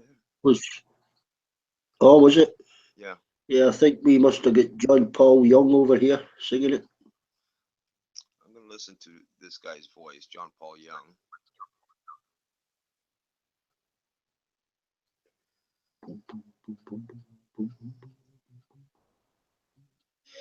Yeah, I can listen to a mix of music, ballads, rock. I just don't like, that house music.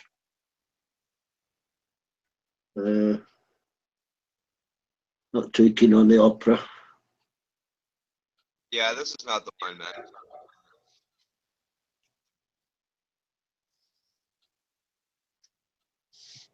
Never listened to the Flight of the Valkyries or Beethoven's Sixth or Charles Orff? Yeah, I listen to Beethoven. I like who was it? Who is it? Did the seven seasons or the four seasons? 7 seasons. Who wrote the 4 seasons? Was it Bach? Bach. 4 seasons. Have you ever heard Have you ever heard Carl Orff? Nah. Oh man, I'm gonna post it. You can listen to it when you want. It's so fucking good. I won't be able to talk then, will I? I'll have to mute the laptop. But Oh, whatever. Vivaldi. Yeah, Vivaldi. I'll just post it. You can do whatever you fuck you want. Yeah, I think we'll just pass. Oh. Vivaldi, that's who done the 4 seasons. They've just got it again. It's called Carmina Burana. It's one of the best fucking. Well, anyhow, fuck you. Yeah. Andy Stewart, Tommy.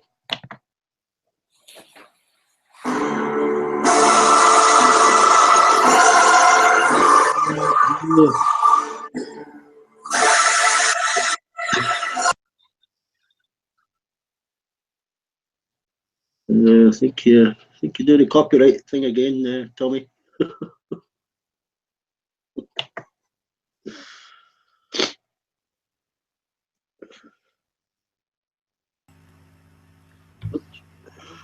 Sounds awful anyway when you try to play music through here. Yeah, you got to listen to. I've got to listen to headphones. Wow.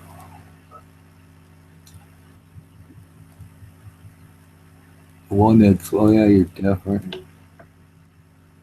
Yeah, could hear the other one, but no, you got to listen to it loud. Really, that type of music. It's on now. A lot of things you can't really get it loud enough to damage your hearing. Yeah. You get the same with the phone. If you try and turn it up as loud as you want, it won't go up as loud as you want it. You got to turn that safety thing off. I'm just looking at that avatar of Armando. So what does that mean? Jeez. What is it? It looks like a kid just telling the camera it pissed off, doesn't it?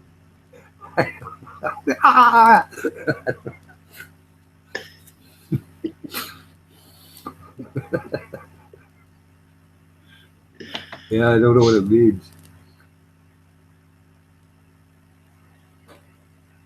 There it is. So Jose, is that your latest picture? I thought when I seen you live, you didn't have no beard. No, you'll never find another. It's the tune. It sounds like that one, but it's not. Are you still talking about Love Is in the Air?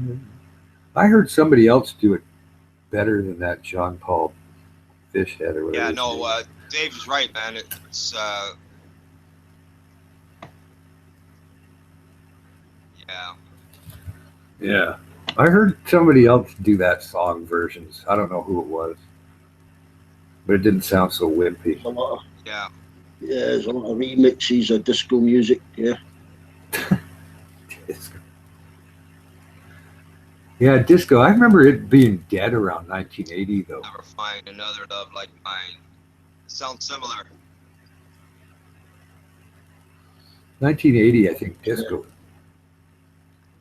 I'm a boy band revolution, then it was a girl band revolution, and punk rock. Yeah, Dave was right, man. That's it sounds similar. It's not Lou Rawls that does that. It's that No. other guy. No. Yeah. But You'll Never Find. Yeah, It that's sounds the similar. song. Yeah, it sounds similar, eh? I was just listening to it, Lou Rawls. No, it's a different. Like you say that. You will never find. Yeah. I love this be so fine. I don't know why. I was in the doctor's office once as a kid. I that song came on about every Mhm. 5 seconds. And I was going, who's this? Yeah, you remember that used to come You on will the never radio back in the find. 70s all the time, man. That was a good hit, man. Oh, yeah. But I mean, what I was listening to in the 70s wasn't really playing in the doctor's office.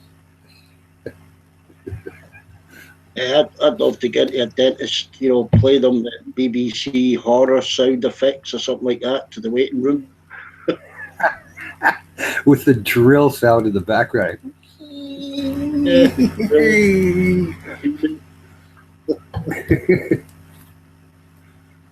It's not like that much anymore. I mean, it is, and they put all sorts of it's still in your yap and that. But I remember as a kid, I mean, they'd be in there drilling, and more or less jackhammering, and Jesus, be like, oh yeah. God, I have I to mean, go in there and get that done. Or uh, injections in the gum. Russell, And then man, your face felt like it got smacked, to be numb as hell, couldn't even drink. Yeah, that's yeah, 70s. you felt like you'd been beaten up. Your whole head was numb. Oh yeah, your whole mouth felt like you'd be trying to drink something or something, you'd be spilling and going, holy. That's 70s music genre, man. All that great music, man. That was unbelievable decade, eh? Oh Christ! It was funny that stuff was all played on the AM radio too. Yeah, man. Because we didn't. I remember FM coming in around '72 or earlier, because Chandler used to sit there, this friend of ours, all night long listening to it, FM, and he'd come out and he'd say, "Oh, what's this stuff? Humble pie." Well, it was just like the best music, right? Yeah, And then he went to England, and brought back all these albums like Deep Purple, Machine Head. It just came out. yeah, And, what else? Atomic Rooster, and some other stuff. Guess Who even. right. It was like way before they played it like anywhere in Canada. But he'd Wow, hear it. man. He'd hear it in the middle of the night, like in on FM 101. There Well, it was in England, right? 99 FM actually, Yeah.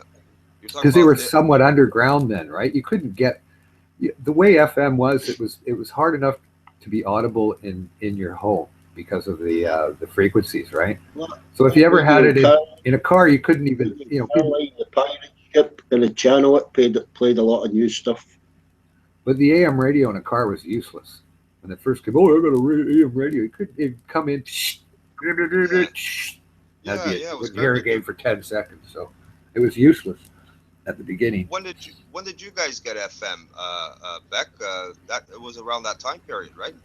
That you were Well, I talking can about, Russell. remember picking up Caroline on my little radio, my little Sony radio. Picked up, that was a pirate ship and a channel, played all the new music, and advertising. Yeah, We didn't like it, but yeah, we picked up that Radio Caroline. That must have been late 60s, early 70s. right. That was FM, right? Yeah, Yeah. yeah, I think it was. I know my Yeah, sister pawned my radio. She pawned my first ever radio for £2. yeah. My sister had the AM radio going on at the house. She's like 4 years older than me, so it wasn't FM. You know what I mean? Even though we had FM, she would listen to Yeah, a Toronto station, 1050 Chum. You heard of it's 1050? all digital. They're big. All digital as well. All the stations are moving away from the Yeah, medium wave FM. They're all going digital now. Yeah,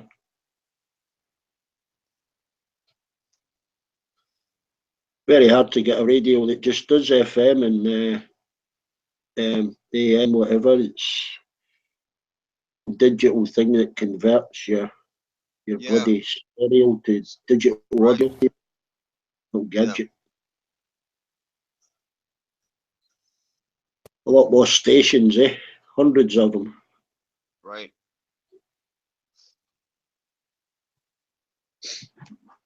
Yeah, man. There was nothing like FM radio, man. You could get stations from Chicago, Detroit and stuff, man. If you had a half Yeah, I decent think receiver with an if you antenna. yeah, I think if you swept the bands, you picked up about 25 stations or something. But Hmm. Now you can't. You know, you just touch that digital button, you picked up a station on the next frequency. There's fucking hundreds of them. Yeah. Well, European ones. yeah, when they got FM working there, that pretty well took over.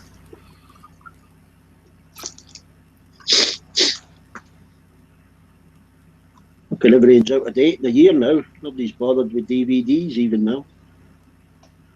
No, well, everything's on the net. I mean, my Yeah. bootlegs that I used to collect that were pretty expensive and hard to get, you know. All that live stuff now is on, you know, like I'll link it on there. But that stuff used to be really difficult to get, whatnot. Nowadays, everybody's brought it out and cleaned it up because you can clean those. You got 2 tracks, 2 channels. You can clean it up half decently and put it on a disc and re-release it cleaned up. So they've gone through a lot of cleaning up where the bootlegs have become listenable now. Yeah, over a lot of years, I collected a lot of wildlife tapes on VHS. You know, I'd have it Yeah. recorded for me while I was working away, but I was told to throw them all out. And I said, well, I'll get them copied onto disc, you know. Yeah. And she says, well, why bother? Everything you've recorded is on YouTube anyway. Well, it is. That's that. You know, I can't believe that. That's why I just don't bother, because even when sometimes they'll pull some of my, you know, songs that I like listening to because of copyright or all this, that, and this, you go searching a little harder, go to Vimeo, something else, it'll be there. Like I had a Robert Plant live tape or a live recording in '83 in Austin, and it keeps popping up, but they pull it again, right? But you'll find it. Well, I could put it even on. old black Copy. and white. Yeah, even old black and white TV programs, they sell them in box sets, but they're all on YouTube as well. Yeah. And if Well, you get that's that Amazon stick, you can pull up any film made in any country, you know. Bloody black and white Bollywood films from the bloody 50s, you know, you name it, you can get it if you've got that stick. Well, I mean, that's it. I mean, if I want to watch something like Sanford and Son, I can just pop off and get all the episodes pretty well that were ever done. Some are harder, like Del Vecchio and different shows. But, you know, if you like Columbo or Perry Mason, anything. I like Laurel and Hardy. I like Laurel and Hardy. They're all on YouTube. My dad loved those guys. He used to laugh. Yeah, I used to laugh. I grew up to Laurel and Hardy, that's for sure. You know, and Abbott and Costello, you know, I don't think they were as funny. Well, some of it was. There were some episodes, like the one with the baseball, who's on third and that. I mean, there was episodes that were funny, but some were stupid. You know, it was just over and over that he was too goofy, you know, like Costello, right? And it could start getting a bit too irritating, you know, like, hey, Abbott. Yeah, just tell him. Hey, Abbott. Hey, Abbott. You know, just tell him. But W.C. Fields he was pretty funny.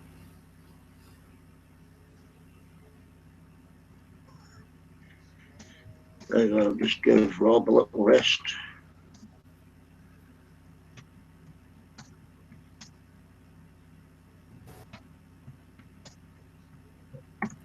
So how's things out east, Jose?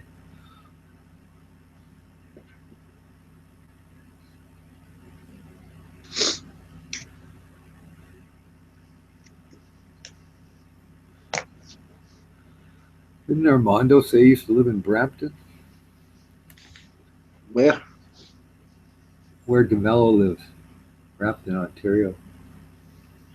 Yeah, I think he was up in Canada at one point. I remember him saying, yeah. Yeah, he said something about being in Brampton.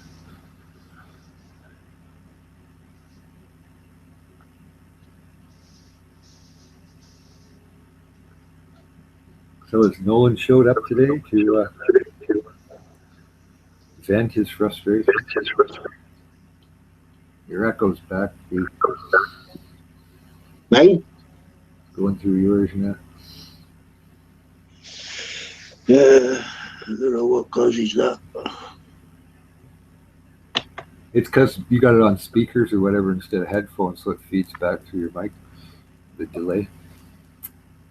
My speakers at 53%. You know, if I turn it down, I can't hear anybody. No, that's it. I mean, it's hard to do anything on these kind of systems unless you've got an isolated audio. Otherwise, it will pick up that as well as when you're speaking. Oh, you mean like a headset, yeah? It's like putting a microphone up to another one. Oh, I had lots of trouble with microphones, external microphones. Jeez. This is a laptop's microphone, you know. Yeah, I used to work audio engineering, so I used to have to set them up. Set up whole sound systems. No feedback, please. Yeah. Well, I could probably plug headphones in, you know, but But you hear it on one side. You can go mono. Pull your plug up. no, I've got to listen in case I've got to listen in case I'm shouted from the other side of the house. I'll be sat in my deep shit.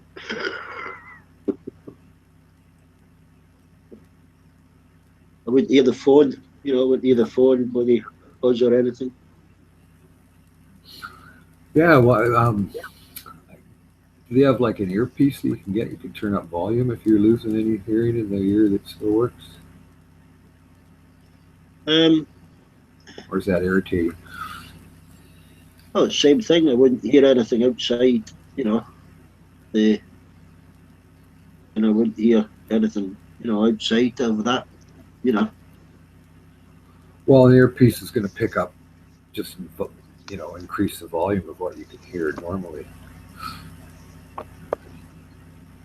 Yeah, but if it's in my ear, I won't hear anything else.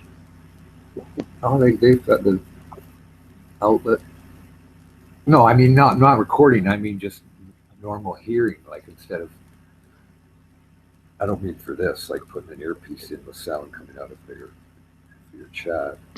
I just mean normal hearing. Oh, I've got full hearing in one ear, you know. Yeah, like to hear the phone in that if it's cut that much. Yeah, my hearing's okay in one ear, you know, just totally deaf in the other ear. What was that? An accident or just natural? No, I got kicked in the head a few times. Oh, Yeah. I know that I got a problem with my left ear for volume. It'll start sounding like I'm underwater, gurgling. And it kind of stemmed from because when I used to practice singing and whatnot, I got huge volume power, just the way it is, you know, to get these notes and whatnot. And it would blow my ear out. I guess other stuff too, working the railroad and shooting guns and whatever. But yeah, it's not like I had lost any real hearing frequencies, but it sounds like I'm underwater when it gets loud if I turn up too much volume, especially with headphones. Or if I'm on stage with huge monitor volume, I can't do it. Put earplugs in. Even then. I knew a lot of guys lost a lot, big part of their hearing working in the shipyards, you know. The older guys. Yeah. Was, you know, the coal industry. The miners got automatic compensation. You know, the older ones, they got automatic compensation for white knuckle, vibration industry, for vibrating tools, and industrial deafness. Right. Ship boiler makers didn't get it. You know, construction workers didn't get it. Only the miners.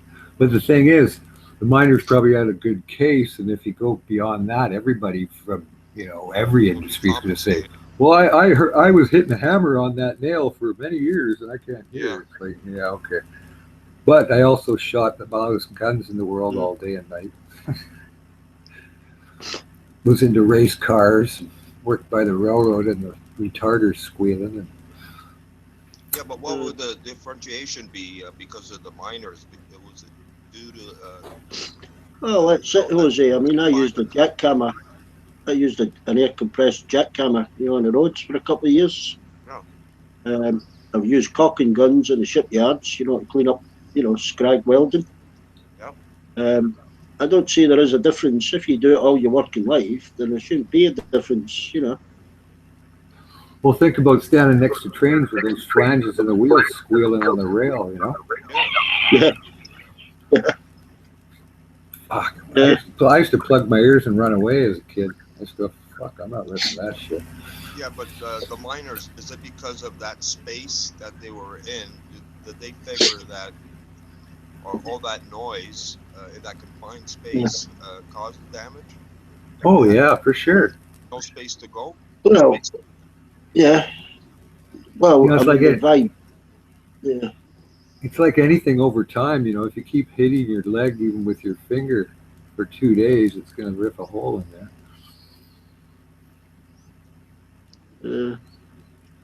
Over and over and over again, never giving it time to heal if need. Yeah. Constant exposure. Yeah, I knelt on the same knee for 30 odd years. Oh, that'll fuck it up. It did.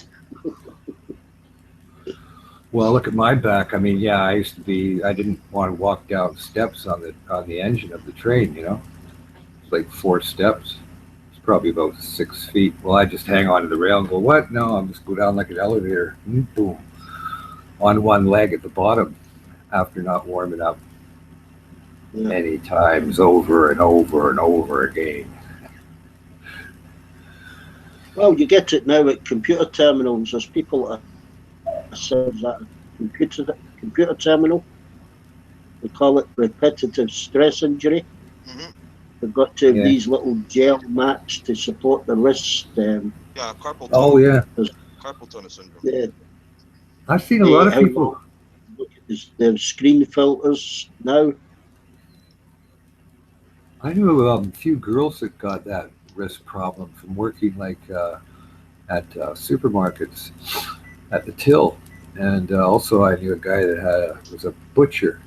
He got all that, whereas wrists wouldn't work anymore, and they had to be wrapped up, tendons or whatever, and sheathed, scraping, and almost like. Well, at the school, I remember speaking to a bursar about it. They had someone in to assess everybody's sitting position, how they sat up, how the back was supported, their visual, filters and whatever. You have to have that done by law. She said, yeah, it's part of the insurance. Insurance company insist on it because they're scared of getting, a claim in for repetitive strain injury. Oh, yeah. They don't want to be liable. That's not the business. Yeah. This is a school, Yeah. Well, this is an insurance company. Yeah, dictating to the school. Yeah, insurance companies don't like paying out.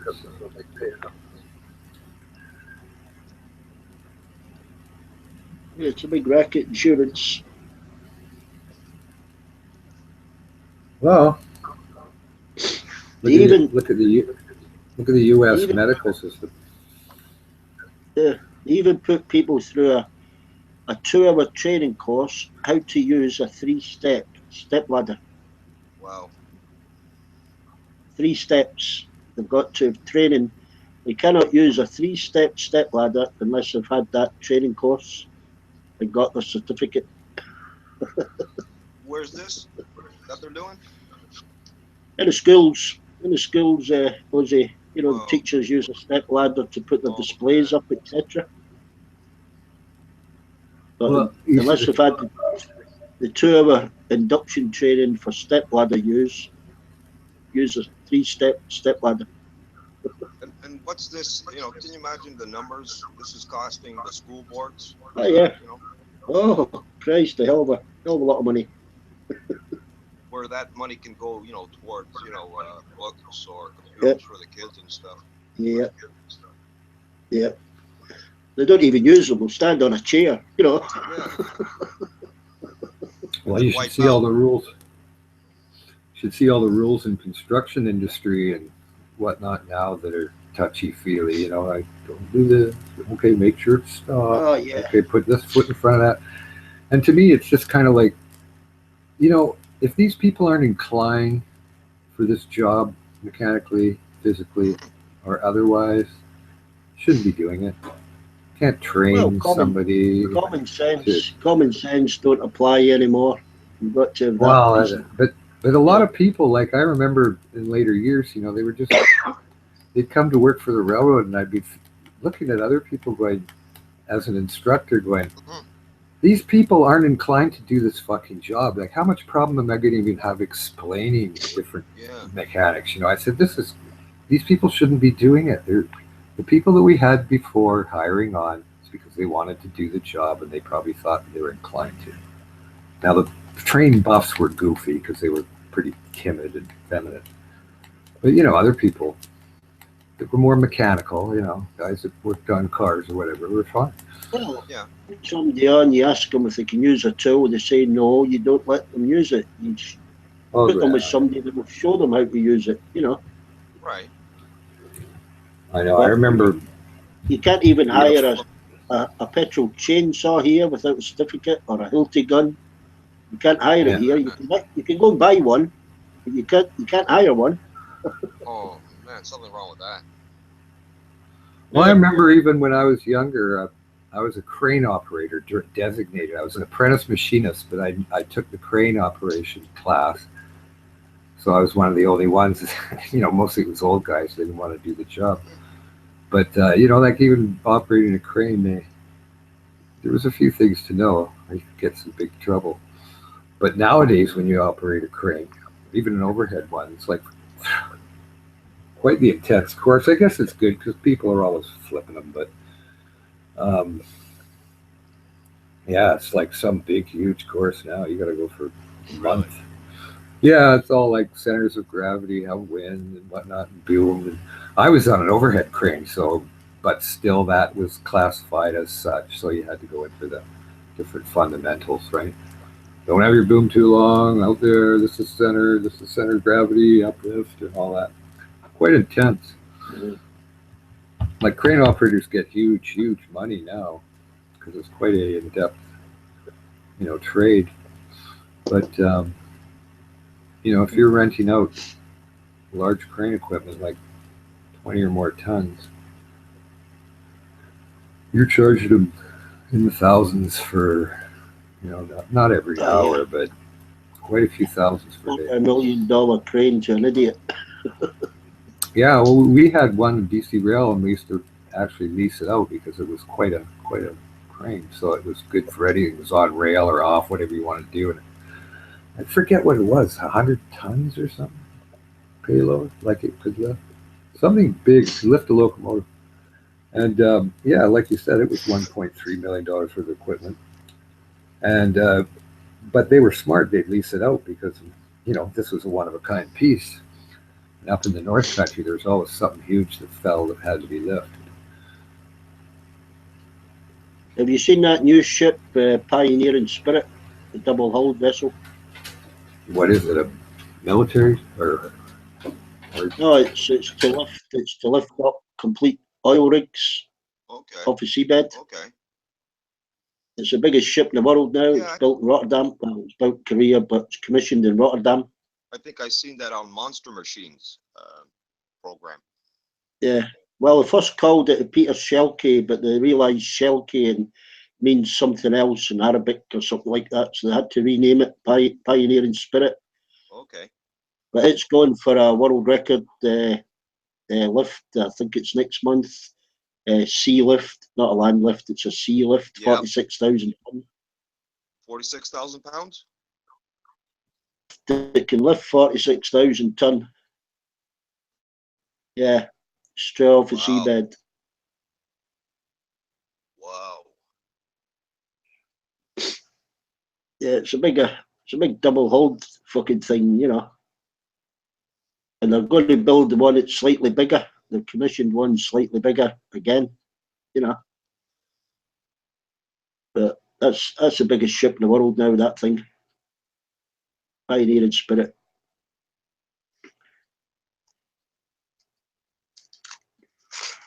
one family that owned the company that built it.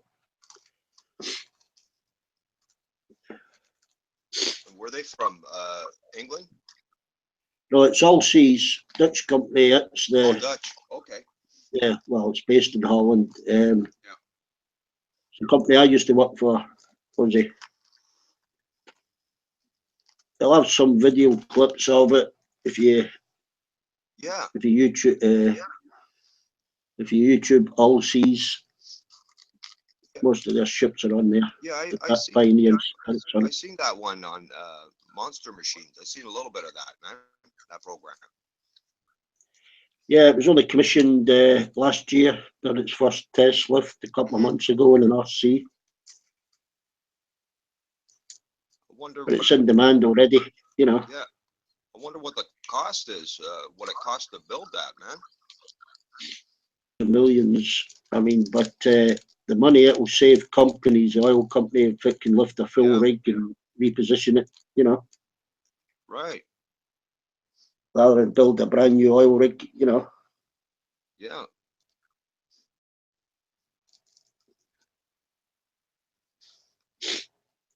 Yeah, I think there's a film clip of it actually lifting a rig. You know, it's itself moves into position and lifts a rig up. You know. What do you say the name of it is, Beck? Pioneering Spirit. Pioneering Spirit.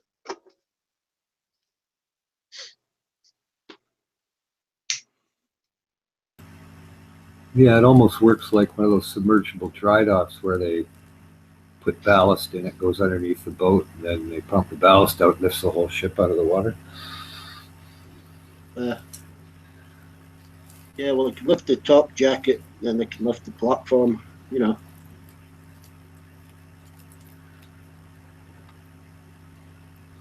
Yeah, biggest ships I've seen were those Maersk lines, you know, container boats. Yeah, well, if that's what you compare it to, you know, the Maersk one, Right. half the size of one of them again, you know. Yeah.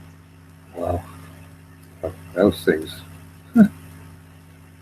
I think one of those Maersk ships held the record just before it for the biggest ship, you know. Yeah, they couldn't get in one port in Vancouver. They had to go out to Fraser, Surrey, out in the big water. Couldn't fit Yeah, under there's, the bridge. I think there's over, there's about 30 of those Maersks now that size, you know. I know they're actually retardedly big. You know, like you come in there and it's like, oh yeah, it looks like a big ship times 10. You know, like stacks, containers, turnbuckle legs are stacked 10 deep. You know, like where the normal ones were. Yeah, I think they can hold about 18,000 40-foot containers, something like that. Yeah.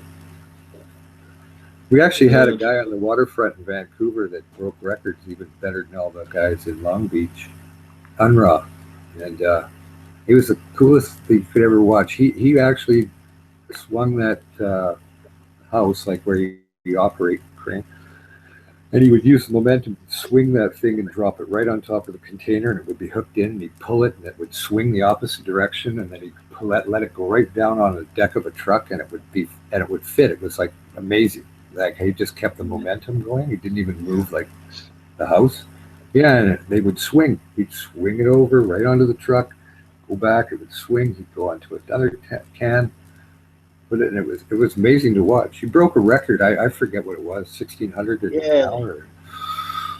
Yeah, they can do so many. Some of them do one every 50 seconds or something like that. You know.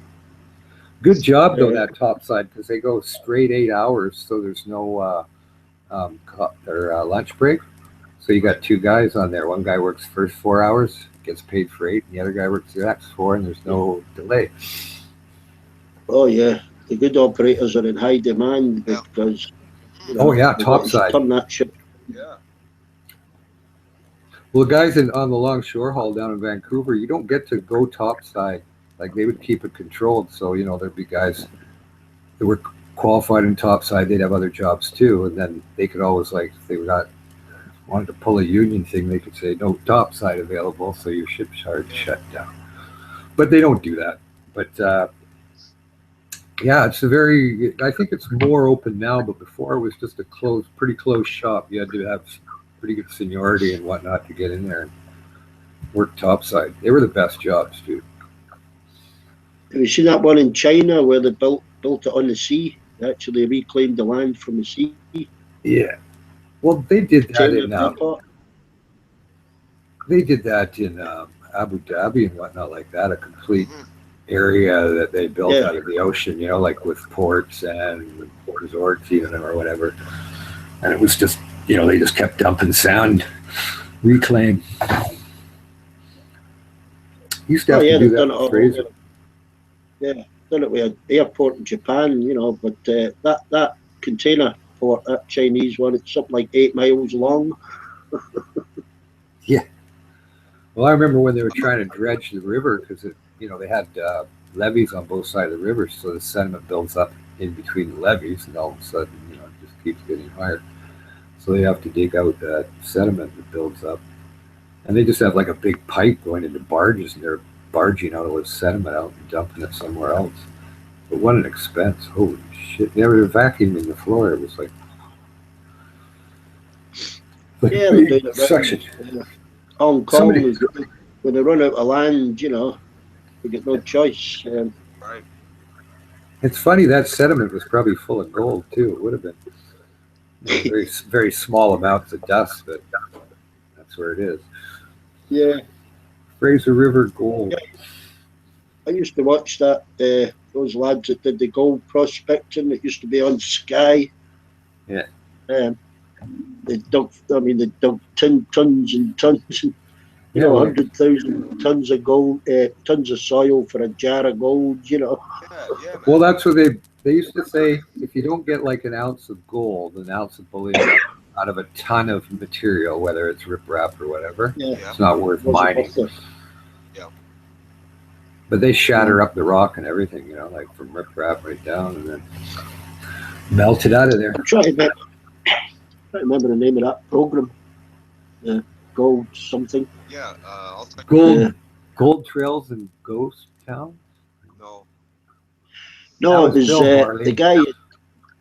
The guy had bought all the equipment, sunk all his family's money into buying equipment, and they moved from somewhere in the States. They went up to Alaska, then they went down into South America for diamonds. And, Oh, okay. North to Alaska, gold the rush is on.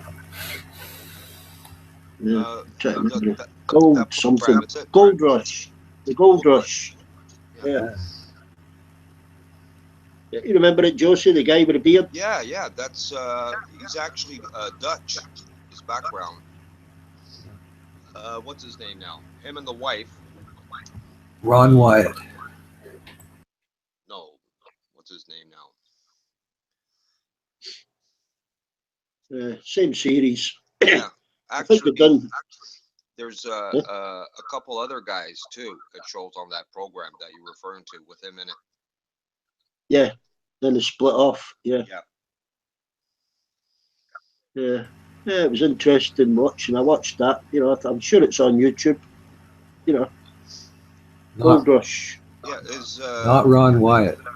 his daughter is into that too. His kids, he got them involved doing that as well.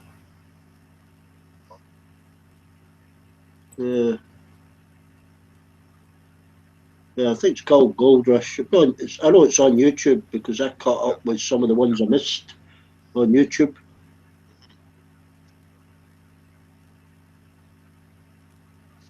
You ever hear of a guy called Bill Barley, Jose?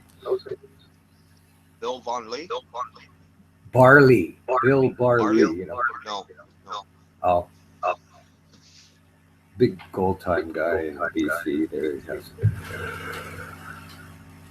Did a lot of mining and has history,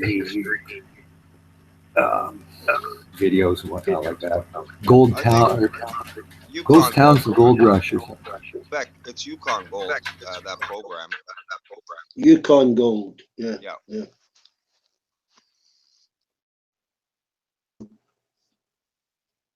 I remember it's a Canadian province that they do that in. Is it? Yeah.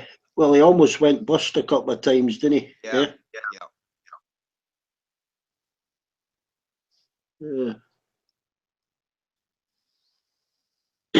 You felt for him when that shaker would break down. Yeah. They all had to know the stuff to repair it themselves in the vehicles, yeah. Yeah, man. And a lot of the Yeah, parts are expensive, as you know. You better know your Yeah. shit, you know. Yeah, even getting a track off a digger and getting one back on again, you know. Yeah.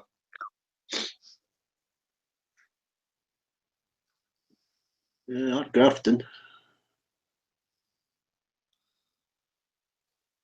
Yeah. A lot of arguments. I'm trying to remember his name.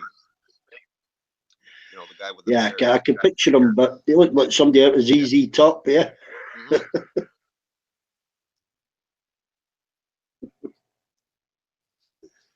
Mhm. Then he'd always go and ask for advice from the older prospectors, yeah. Yeah. And his dad was always taking a bit of a grump and just going hell for bent for something.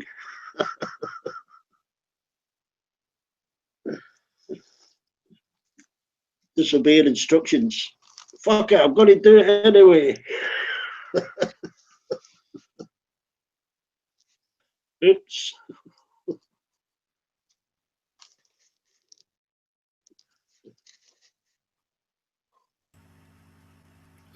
There's all sorts of ores up where you are there, Jose. Yeah, you're talking about the young guy, right? Eh? Yeah, Yukon Gold. You're talking about the young guy, right? Well, the guy with the beard was young, but his father was with him, yeah? Oh, do you mean the young Yeah. kid that went on his own? His grandpa? Yeah. Yeah. Yeah. Yeah, I saw him. Yeah. He knew quite a bit. He had to learn quickly for his age, yeah? Yeah. His actually his grandfather was the one that you know, got him into that, and Rented out. yeah, Yeah. man. Yeah. The old guy, him and his grandfather, man, they were very close, eh? Oh, yeah. Yeah, his grandfather insisted he could close them down if they didn't hit so much gold, yeah? Yeah.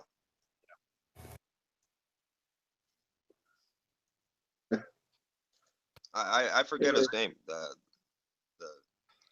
Yeah. Well, he's younger. He's younger than me anyway. The kid.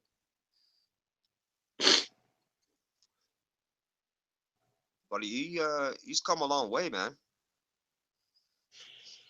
What, the young kid? Yeah, the young kid. Yep. Yeah. When I you were don't know if talking they about, did another. He went up north as well, didn't he? He moved, started up, an operation up north somewhere else. Right. He sunk some money into it. Another Then he clip. had to go get advice and hire machinery Yeah. from the other guy. Yeah. I seen that episode. When you were talking about the guy with the beard, I was thinking about the other guy who's got the Dutch background. He's in his 60s, late 60s. Or was that the guy that had put up his house and everything to do his own claim?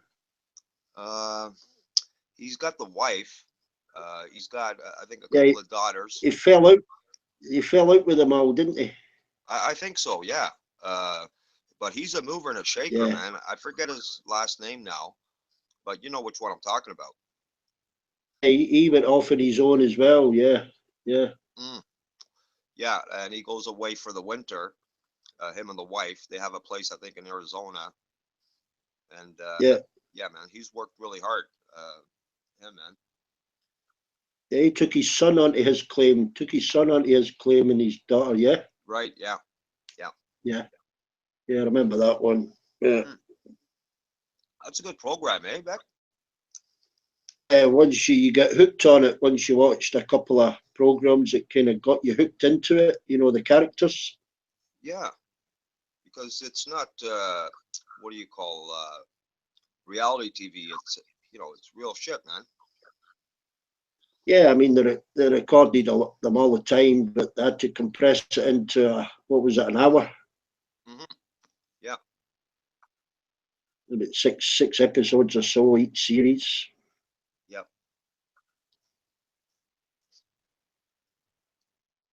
I suppose most of it was mundane. You know, we got shown most of the arguments and the accidents and what have you. But a lot of it must have been very mundane. You know. Yeah. That's not for everybody, that kind of life, eh? Oh no, Christ, no, not working in those temperatures. You know, I mean, most people don't even like working outdoors. Yeah. But not only that. I mean, you know, if you're not scoring that gold, you know, you're fucking bankrupt, man. You know. Yeah, yeah, he came close to it. You know, a couple of times. I would be surprised if the program makers didn't help them out with advance payments a few times. You know, Yeah. Yeah, Beck. Yeah. made money from the program itself. You know. Yeah. They're not gonna be doing that for free. They got to get paid. No. How I made $1 million out of telling you how to make $1 million. Mm-hmm. Yeah, exactly. Well, it must have got the viewers because it was quite popular on Sky here anyway. You know. Come to my seminar. Well, you know what I watch for, Russell? I watch for who Yeah, advertises Russell. during the commercial breaks. You know, if it's big companies that advertise, it makes the money. You know. Exactly. You know, everybody wants to get rich quick. Oh, Yeah. it'll be me next. Yep, I'm gonna hit the motherload. Hey, And you do promote that. You promote that. You know, oh, here, buy this metal detector. Throw down a few grains of gold and say, look, see. Hey, Russell, do that imitation of that Chinese guy. You want to What's be rich? height? Yeah, do Who? that guy. You will come to my seminar. Yeah, yeah. Oh, yeah, I'll tell you how to do it. My name is Tommy Hung. My name Tommy. What? Tommy Ho? Oh, yeah, Tommy Ho. Tell you how to make money. You think these Come girls give think me I'm your sexy, money. I tell handsome? you how. They come to me because I am rich. I am rich. That's why they come to me. Same thing like Trump University. Oh, go to Trump University. Learn how to make big money selling real estate. Oh. Same deal. You don't need no money down. I show you how to buy the house. No money. No, don't need 1 yen. Use your R's. Miss out the R's. What do you want? Charmaine, where you live? What's your address? 1463. You want sport car? You want Ferrari? You come to No, my you seminar. cannot have you car with tinfoil. You don't speak fancy American. Say, Peter Piper picked a peck of pickled pepper. Well, think of it like I always used to think when I was a kid. I went, now these televangelists, do they really believe what they're saying? They can't because they drive Cadillacs and live in palaces and have tours all the time. I said, you know, you just got to be able to con people and look like you believe it. I mean, they make millions and they get to live that life, and all they have to do is BS and say they believe something. And, you know, I always thought, you know, it's just like an actor. Same deal. Put on your act and hopefully you don't get caught what you do after hours, you know? They always did get caught, though, didn't they? Well, Tammy Faye Baker. Yeah, them. Jimmy Swaggart. Yeah, man. Robert Schuller. I don't think he did anything wrong. You remember when Tammy and yeah, go ahead, Beck. Sorry. Oral Roberts. I watched a documentary on that magician that would expose the sidekicks and stuff the other night, and he exposed a TV evangelist. He was listening in a headset to his wife, telling him the names and addresses of the congregation, and he would touch them in the head and cure them. You know. Yeah. He exposed them on a TV show, and the guy actually got more popular. Yeah, Benny Hinn. I think he was exposing. Oh yeah, that guy, Benny Hinn. But didn't Oral Roberts bang people around too? Didn't he slap people's heads? Yeah, Oh, you are cured. cured. You're Yeah. cured.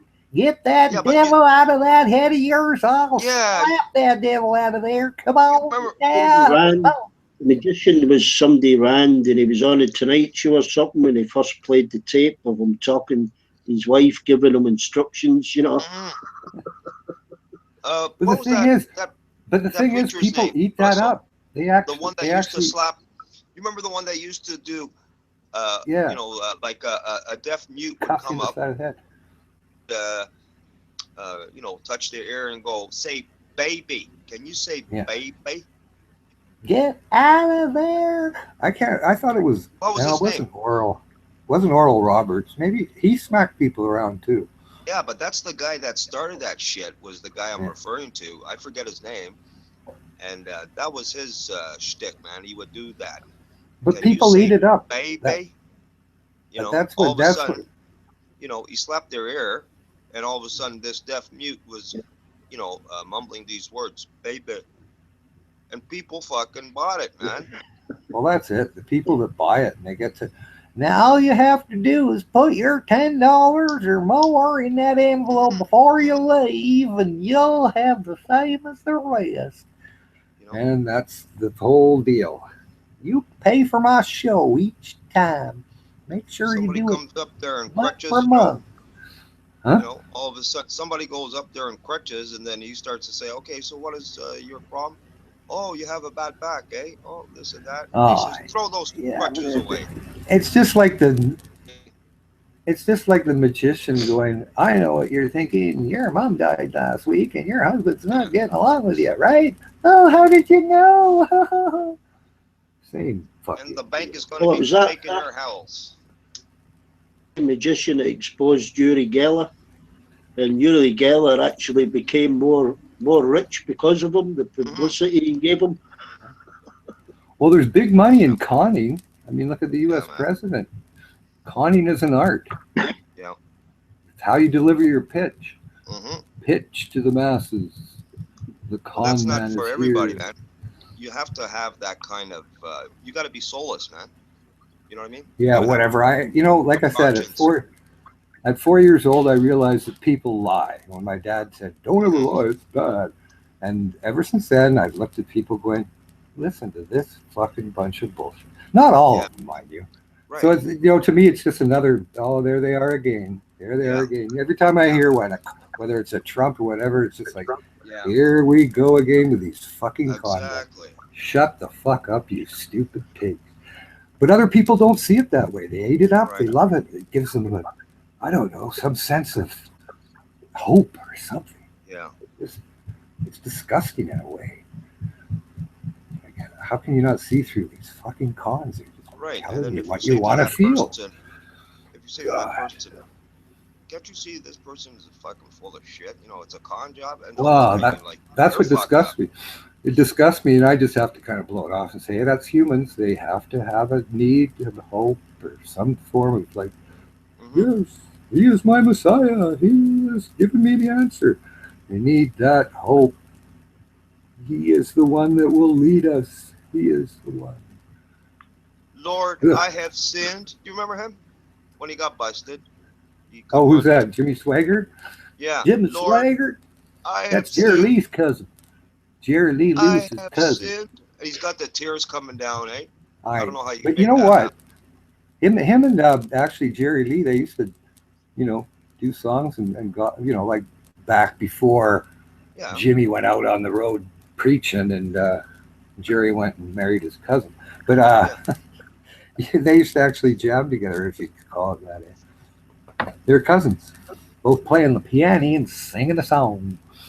Jerry Lee Lewis is playing the piano while Jimmy Swaggart was playing with Porno in his big old mansion down in Louisiana, Baton Rouge.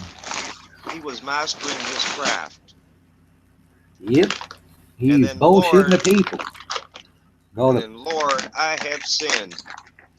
I am the Lord owned his castles and limousines. You just ask him to own them and drive them. Lord, I have sinned. Can you forgive me, Lord, and keep the money coming? Holy fuck, T-Beck, what are you doing? Fucking potato chips right beside the mic? Crushing up my crisp. Hang on, Holy I'll make fuck. this. I've crushed them. Sounds I like got 3 fucking bags of them Syrian yesterday. bombing or something. Yeah, I like Cat crush them chip? up. What are you doing, dude?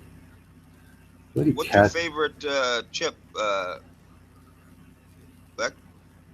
Don't be eating all my food, you Sometimes weirdo. cocktail. Just going to crush them up a bit, and I won't cut my Ooh. lips. You know. Your crisps. What's your What's favorite about crisps? sound, you weirdo? Favorite cheese and onion. Yeah, salt and vinegar, man. Yeah, but quite dangerous eating crisp. I've cut my lip a couple of times. You know. Yeah. How about you, Russell? What's that? What's your favorite flavored chips, man? Crisps. No, if I eat them, salt and vinegar. Yeah, man. Yeah, I mean, there's others too that are all right, like Yeah, sour cream and onion, but yeah. But my go-to chip is salt and vinegar, man. oh, salt and vinegar. I don't like some of that sea salt and vinegar, the ones that try to be so, Yeah, bold. what would you, no, what would you, organic. Organic chips, and it tastes like fucking shit. Yeah, it tastes different, man. It doesn't taste good. I like the old kettle chips the best, man. You know, the kettle fried, Yeah, the way they do it? Cadillac. Is that a brand name or just the way it's No, done? kettle. Kettle, like they used to do it in the old days. Oh, Fry them in a kettle. yeah. Well, that's how they. I don't Old think I have fashioned, had. I don't think I have had like I'll try and make them homemade on, chips. but I made a mess. Was told not to do it again. And you got a slap on the side of the head from the missus. Yeah, probably necessary. You got smart and lippy with her. That's why you got it side of the head. Jose, did you ever watch that link I put on with George Foreman and Joe Frazier fighting? You put that on earlier or no? Oh, or George Foreman and Kenny Norton. When was that? 73. I know, but when did you put it up? I'm just on Oh, a this. couple of days ago when they were watching all the fights. I can't get that stupid rabbit link. I've tried every which way. I've got Chrome and everything. Just comes I up blank. Comes up didn't blank, but it has all the information if I go looking for it. I didn't see your post when you put it up, man. Oh, it was a few days back. Yeah, it's when boxing was good to watch. Yeah, man. A lot of the time you put some good stuff on there, man, and I appreciate it, man. Yeah, it was just when George Foreman knocked Joe Frazier off his feet twice, like with power punches, like right uppercut, and he lifted right off the ground. Poor guy. Solid fucking hitter, Foreman, man. Well, you know, they always talk about like Ali, and what that was a guy that was 25, Yeah. a guy that just knocked shit out of the two best boxers ever that beat Ali, in Joe Frazier and Kenny Norton. They both beat Ali, Mhm. and coming in off that, thinking I'll just go in there and fucking pound the shit out. I'll have him out and cold in 5 rounds. Well, Ali with Angelo Dundee thought, we can't beat this guy on strength. We're going to have to beat him on strategy. Muhammad, you're going to have to get in the best shape you've been in 10 years. You're going to have to sit there and hold and duck into your arms, take these blows for 5 rounds, try to win them and come back. And it worked. But that was because Foreman was young. He just cannonballed 2 guys. He had a lot of arrogance, like I could just come and fucking pound you to the ground. And he tried, but he didn't get his shots into the head because the strategy was, and he powered himself out. And then after that, he felt stupid. He went, fuck, they tricked me. Why don't they come out and fight like men? Never mind this rope-a-dope bullshit like fucking cowards. Come out and fight like a man like the rest do. And that kind of really socked his head, right? And with boxing, it's just like anything else. If you toy with a head and destroy a heart, it's done. Yeah, man. Well, Look at Tyson. Look at Tyson. As soon as Tyson got mixed up with Don King and started getting goofy because he was a champ, that was it. Done. And same with Foreman, 25 years old, you're the heavyweight champion. Just beat the shit out of the two best boxers in boxing. Well, the third guy, who's he? Just some pretty boy that dances around, has got no power. Well, wrong, he tricked you. Yep. If Foreman would have gone in there thinking, if he was a little older, like 30 or something or whatever, had that mind of, he just got in there and said, yeah, you want to play the game? I'm not going to play. I'm going to wait, and I'm going to hit you, boy, when you come open. And then he would have won, right? 3 punches from him and you're out. Boom. But it didn't work out that way. But then it became a strategy. All boxers, wow, you see that? He just wore him out. Don't forget, rope-a-dope. what did Mike Tyson into was his first wife too, man. He had to deal with that. No, because he started living that lifestyle.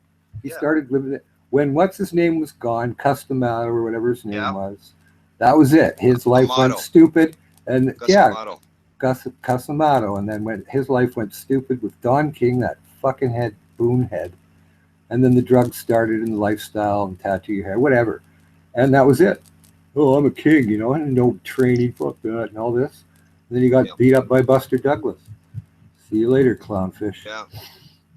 And then after that, it was the same thing, like Foreman trying to get back, for legitimacy, and then he went even stupider with Holyfield.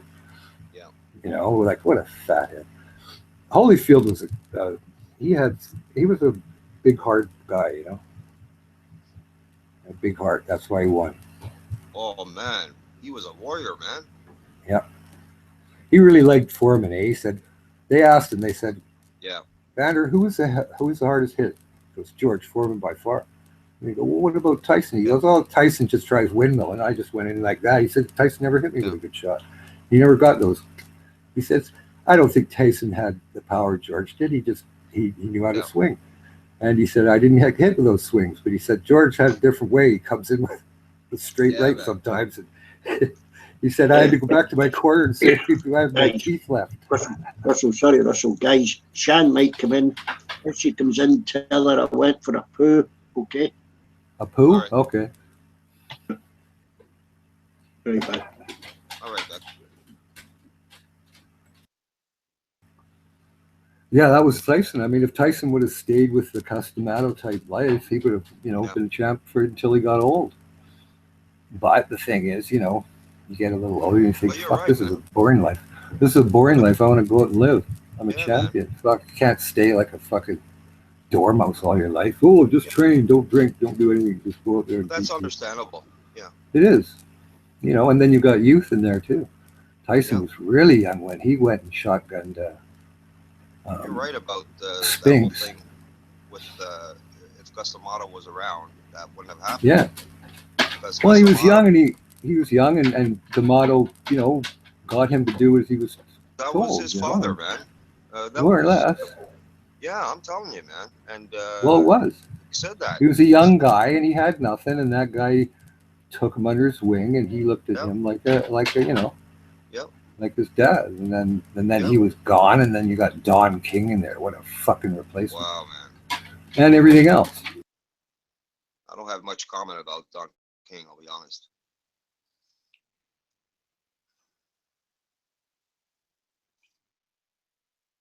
I don't think too much of him, you know what I'm saying?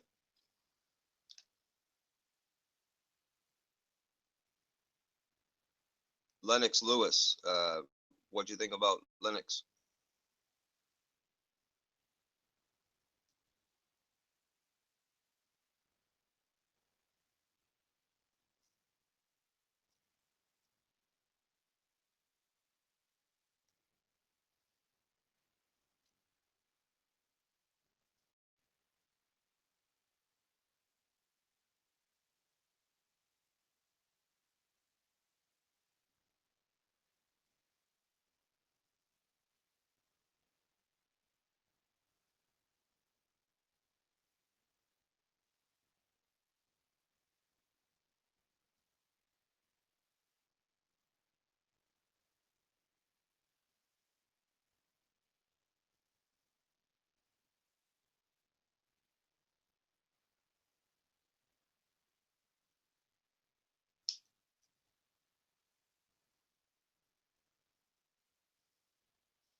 Yeah, I'll just step out. You there, Jose? Yeah, I'm here, man. Yeah, I liked watching the middleweights back then too. Like, well, it was more later than that, like Leonard, Hagler, and Hearns, and Sugar Ray, the man. and the Hands of Stone there. I keep forgetting his name. Roberto Duran. Yeah, man. I remember watching Hearns fucking knock him right out. We had a pretty good kid there. Sullivan there went to the Olympics, eh? Yeah, Sean. He got beat pretty bad. Yeah, I forget by who. It was kind of embarrassing, like when Willie DeWitt got beat up by Yeah. I forget who. He gave it his best shot, though. Yeah. Well, we don't have as many to pick from, as a population. Proud of him, though. That's Sure. why I brought up his name. Yeah, Sean O'Sullivan, he was good. Then somebody knocked him out. I forget who. Knocked him right down. Yeah, I was surprised with DeWitt, though. Yeah, he went down pretty fast. I forget who beat him up. It's pretty quick, though. He was devastated. Oh, you know who it was? It was Burt Cooper. Smoking Burt Cooper. Yeah, Cooper. That's who did it. I've seen Burt Cooper get beat up a few times, boy. Yeah. He can take a shot, but he's got no wind, and he was a drug addict.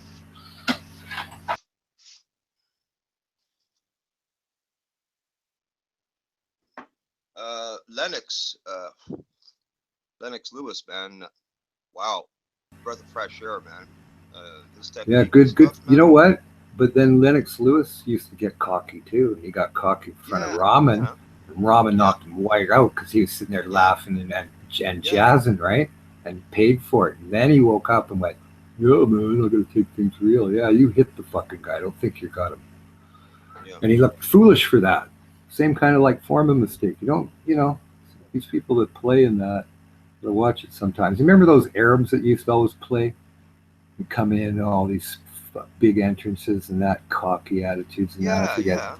Ali Khan, I think, was one guy, and another, and they got smoked all the time. I used to love them. I would just sit there and watch and go, just beat that fucking arrogant little scrawny bastard. And then when they got knocked out, I'd jump out of my chair cheering.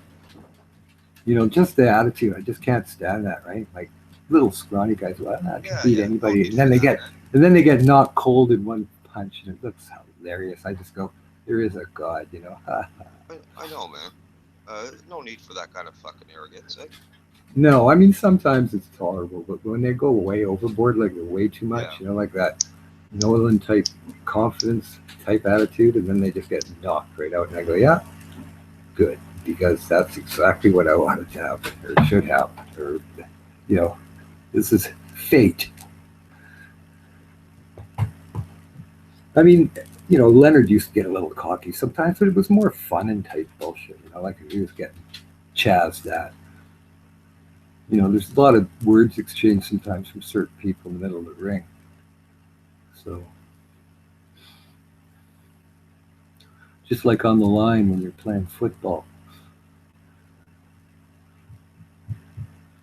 Always some goof on the other side trying to get you on. I used to play flag football, so I was on both sides of the line. And boy, that was hard. At the end of the game. Oh. But they tried chazzing. That's okay. I'll lift you up over my back. I don't care what you say. See ya. Big fat offensive lineman. I think you're 280 pounds. So what? 235, 240 would get you under. Gone.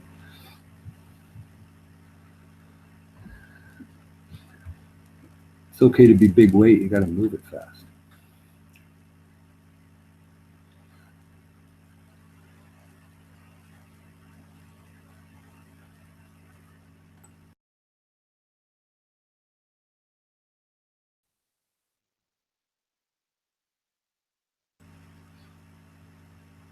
You dying there, DeMello? Yeah, I knew I was going to lose the connection. It started making the sounds. Yeah. Gives you a little bit of a warning chirp or something. I'm Well, going. no, you were talking and it started to break. Right. Yeah, you can hear what is it? The reception that kind of fades out. As you're talking, Yeah. it, it that's what it does. Right. Yeah. So I'm pretty content, happy actually. My team made the playoffs this year, man. Yeah, that was a fucking kind of a choker at the end that they lost that last game that would have put them in 7th place. Now they got to play the best fucking team in hockey. Man, I didn't watch that game against Columbus, but you know what? Bring on Ovechkin, man. You know. No choice. But it Well, would have been nice to get into the flow of things with a different. Who was in second? Pittsburgh? That's not so good either, is it? Pittsburgh was in second anyway, weren't they? So if they came in 7th, they would have played Pittsburgh. I mean, So, they're in. whatever. Yeah, you know, that's the cards you're dealt. Yeah, you just gotta, be Gotta prepared. deal with it. And I'm not worried about about Washington, man. You know. To be honest. Well, if I was a betting man, I wouldn't be betting on Toronto. But that's just you got to bet with smarts. You can't bet with heart, right? Yeah. But I'm not saying it's impossible. I mean, it can happen. What do you mean it can happen? It's going to happen. Well, there you go. You got to have confidence. Give them that boost of confidence. I just hope I'm with you. Anderson is okay. He's not injured with a concussion. Yeah. He got bumped on the head Saturday. That's not good. Concussions aren't good. Not in hockey. I don't know the severity of it. Hi, Sean. Well, Yeah. Hello. How are you?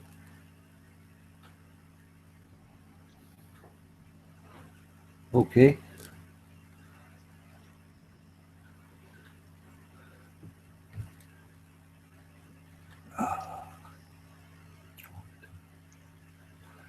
Yeah, it's too. Good luck anyway in those playoffs there, Jose. Well, Austin Matthews there, our rookie there, right? 40 goals he scored, eh? I never saw. I saw that Connor McDavid won this title, and what Crosby came in second. I'm pretty impressed with that kid, man. What was his? What did he get for points in the season? 60 or 70 or something? I haven't even looked at that. Is he a goal scorer, or does he get a lot of assists too? He got quite a few assists as well. Yeah, but more goals scored? He scored 40 goals. It's pretty impressive, man. In that league, your first year, to score 40 goals. He's got a new Leaf record for. He beat Wendell Clark, eh? Right. Well, he held that score record. 40 goals in today's game is a lot harder than it was in 1981. Mm-hmm. When Gretzky got 200 points. I don't think that'll ever be matched. Probably not. Gretzky's number there. Lemieux, when he got that Hodgkin's disease, he was on his way to doing it. Mm-hmm. Then all of a sudden he got sidelined with that Hodgkin's, and that was it. He would have done it, I believe, man. Mario, and even He Wayne. Well, he was on his way that year. He was already at 135 points or something in that year, and how many games did he miss? 20 or something. Yeah. So it was all like kilogram. Kilogram? Hey, Oh yeah, he said he had to go in. Hey, Beck, did you see my photographs that I posted earlier? I saw one of them. You sitting on a bench with your daughter? Yeah. Yeah, spitting image of you. She is, isn't she? Yeah. I call her a clone. Is the image there now? Is it there now, Sean? Sorry. The image, is it there now? Yeah, it should be. Just scroll up. But to be honest with you, Tommy has been posting loads of songs to me, so you might have to go back a fair way to see it. All right. What, for about 15 minutes, I think. What do you say, Jack? I think you'll have to scroll back for about 15 minutes. Wasn't that earlier on today? Yeah, probably. You probably will. Was it on the same hangout? Might have even been a different hangout. Yeah, it's on the Armando Hangout. It's on this one, yeah. Yeah, we had a brilliant day. She came home and fell asleep. That today, was it?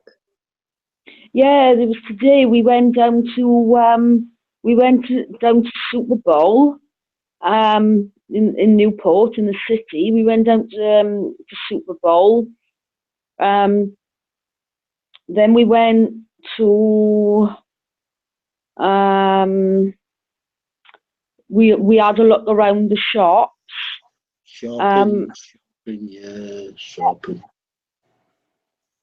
Then after that, then we went to this posh Japanese restaurant, and my daughter's food cost 20 quid. It's ridiculous prices. Ooh, was it sushi? No, she had chicken. It was nice what she had, mine. She had chicken, rice, curry, salad. Then she had a Coke. Wow. She looks just like you, Sean. Oh, can you see him? Can you? Yeah, I'm looking. Yeah, I'm looking at. Then, sorry, I'm Hope. looking at both right now. Wow. She's so cute.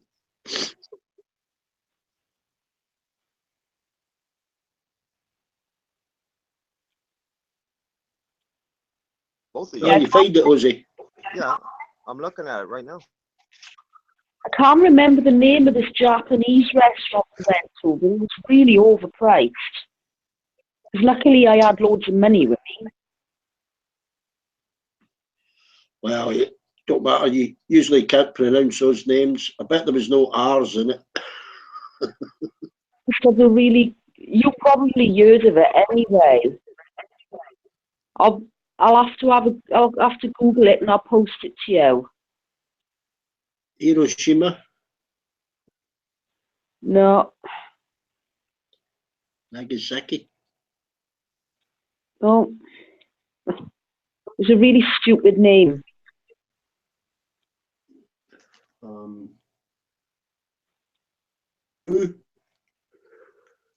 Something waka. Oh, I can't remember.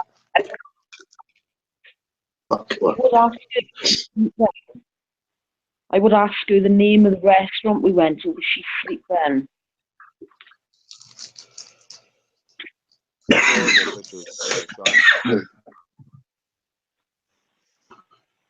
Yeah, did you like the photos? Yeah, they're adorable. We had a hell of a laugh today. We're just going to we're going to hang out in the local park tomorrow, I think. Try and get a couple of ducks. Oh, you don't eat duck, do you? No, get a couple of ducks.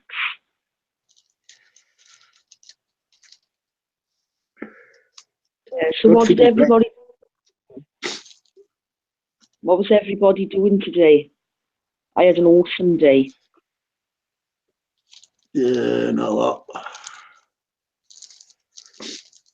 Excuse me. Right, gardening.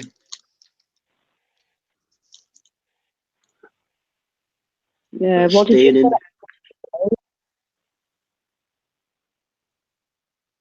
do? Where'd Russell go? Did Russell drop out?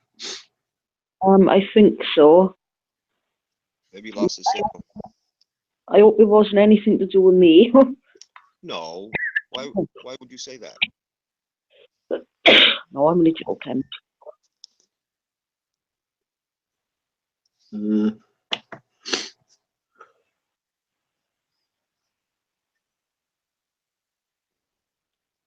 Picked up a lot of books. Yeah, I don't know today. I did.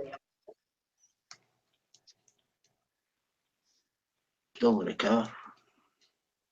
You know, we can see. You can see how close we are from the photographs, really. Oh yeah.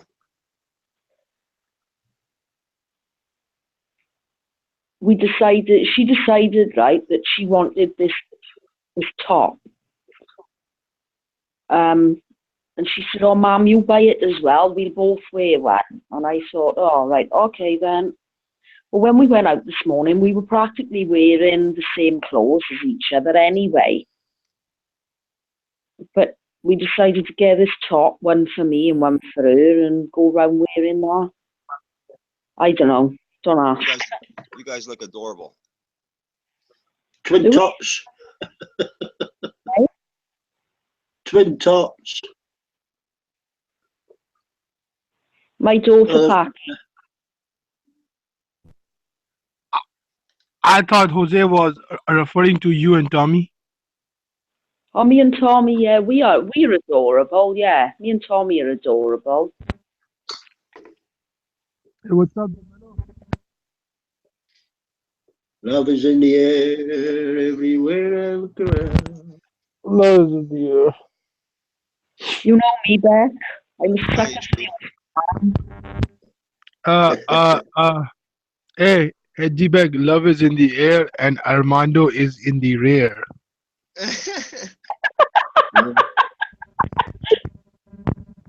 Fuck you, Mark. I think your man will be watching a movie. Hey, DeBello, change your picture. He's probably watching a porno, knowing him. Comedy on that rabbit. It's quite funny. Bar or something like that. Yeah, it was really, really funny, right? We found this video. She's found this video on YouTube, right? All her friends are looking at these stupid videos and that on YouTube, and she found one on there, her and her friends, about Donald Trump, and they'd sort of like edited it and dubbed it over, and it's absolutely fucking hilarious. You want to see it? I posted it out if anyone wants to see it, right? And this is what he says in the video. We're going to build. No, do you want to build a wall like that? And that's what we've been saying that to each other all since we got up this morning, all day. Just a second, Payme, you have no right to call me a fag. A second, my creator Ronan Kanushi is in the house. Ronan Kanushi is in the house. Okay, carry on, Sean. Carry on, Sean. Yeah, but it's absolutely hilarious. I don't know who one nutter posted that. It's absolutely hilarious, it is. And all you can see, all you can hear is, you know, and then they have a rave party at the end with all dance music, and that is hysterical. And she showed me that when we were in Wetherspoons in Newport. And I sat there, right, and everybody was because I just sat there for about half hour, in my ass off at there. Have you seen it, Joe? I've posted it in the Hangout. Right.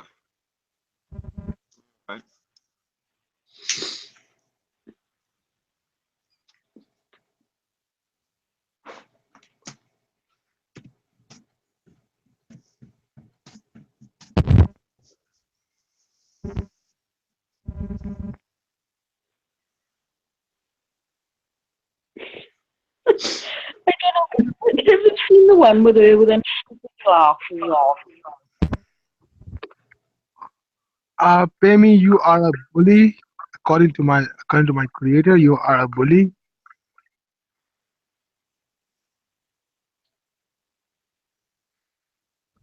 Bully. Nothing. I hope you got a crash helmet and a gum shield, Packy. Oh, what the hell? Don't now, Parky. What's the matter? What's going on?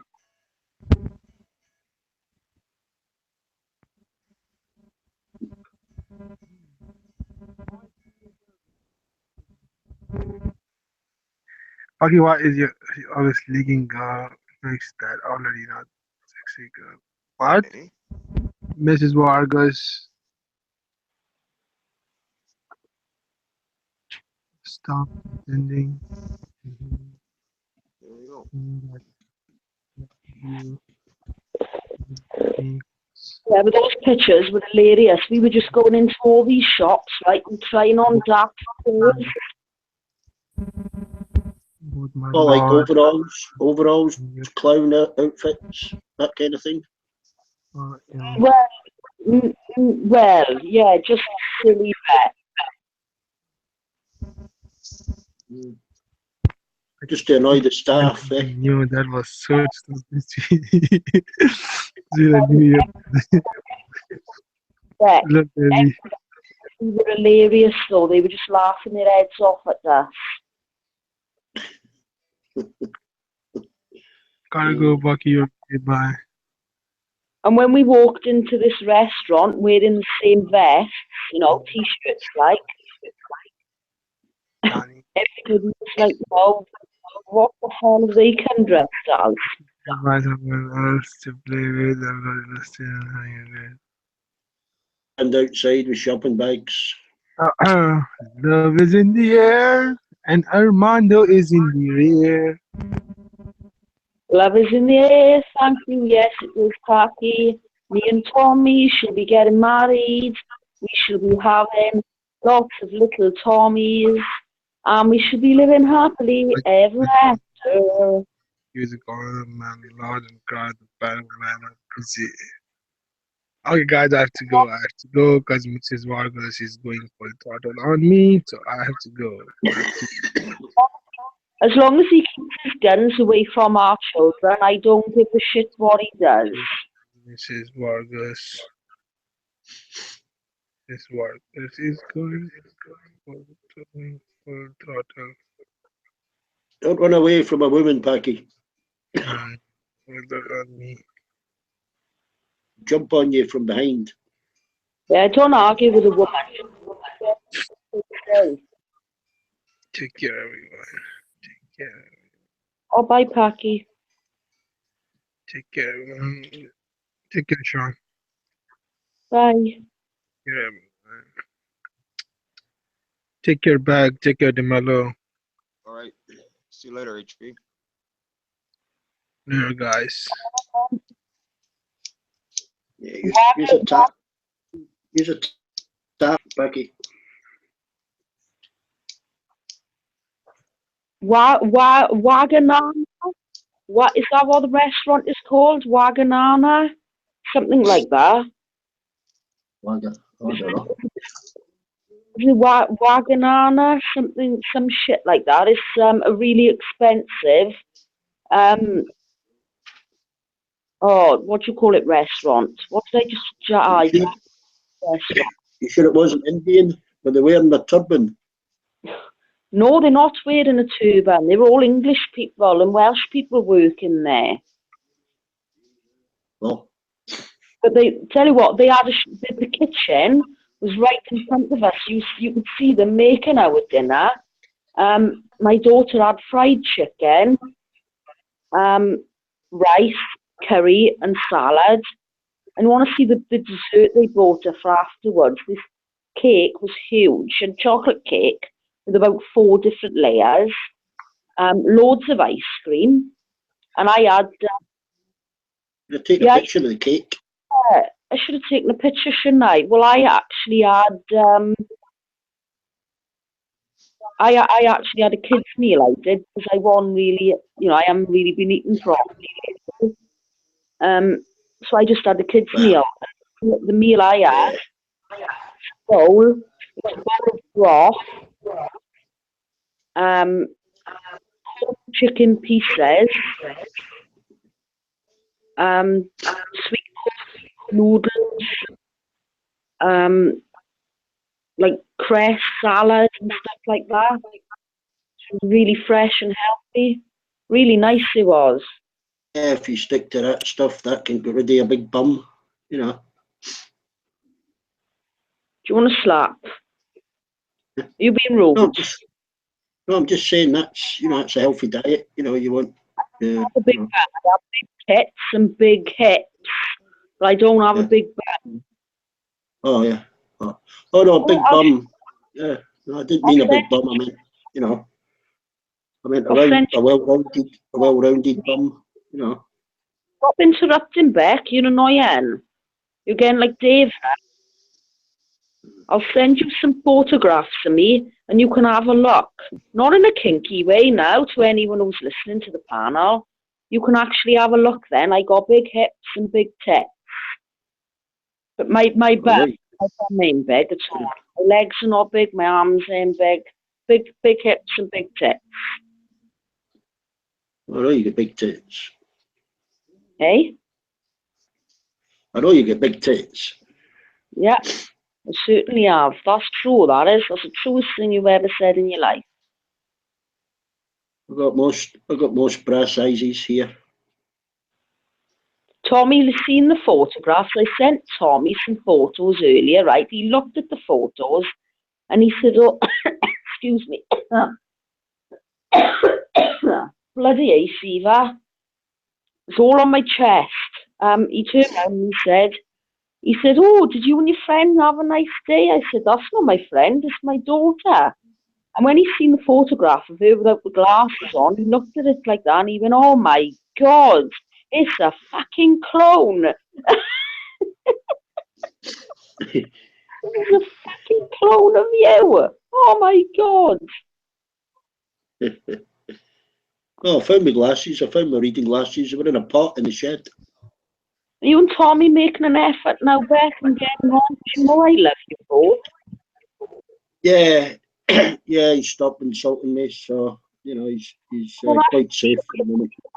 If you're gonna come to our wedding, you have to behave yourself.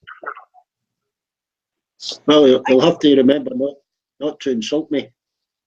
And on the big day, right, when our nuptials take place, I don't want you and Tommy at the reception arguing like fuck, arguing the toss over who got the biggest car, who got the biggest dick, you know, who got the biggest fucking saucepan. Do you know what I mean? Because that's what it's like with you, Pay. It just does my head in all the time. Every time you Pay it in the same room, it's like, oh, I got bigger this, and I did that, and that's what the paid of you and lady I saw you. It's like you're always trying to, you know, outdo each other, and you don't realise how the paid of you actually look.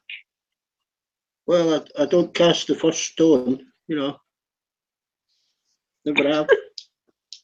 It was funny though. And I wouldn't. I've never had a fight inside a church. I don't think. But we ain't having our wedding in a church. We're having a Buddhist wedding. My love wants a Buddhist wedding. We can have a Buddhist wedding. As long as I can wear my cowgirl boots, my denim skirt, my little strappy vest top, and my cowgirl hat, I don't give a shit. He's firing up the barbecue. We can have pork as well. Well, you lot can have pork. He's doing me stuffed mushrooms. I don't eat all that. Stuffed mushrooms. That sounds nice. Yes, they are. We like feta peas and that. Would you put in them like a stir fry thing? No, you just grill them in the put them in the oven and you stuff them with stuff like tomato, pepper, feta cheese and shit like that. Oh, cheese. Yeah. Yeah, all I like to stuff mine with vegan cheese.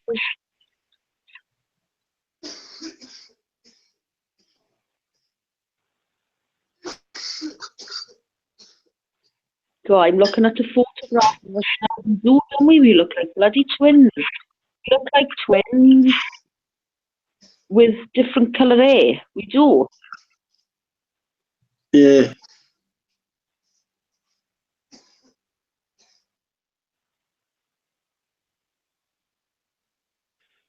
Yeah, when your kids grow up, I mean, I thought, Christ, I hope they don't look like me. Like fucking didn't.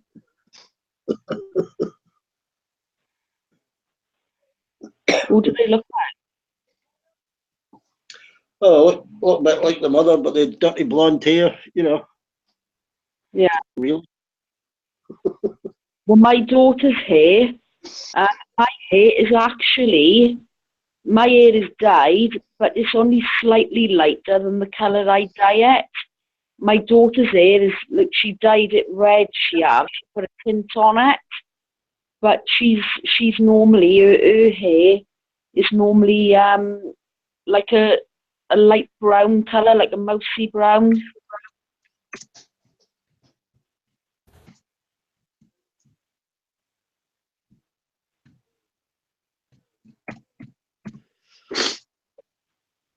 Yeah. How are you saying you're talking shit? He's muted you. Who said that? Harry says you're talking shit. He's muted you. What was his name?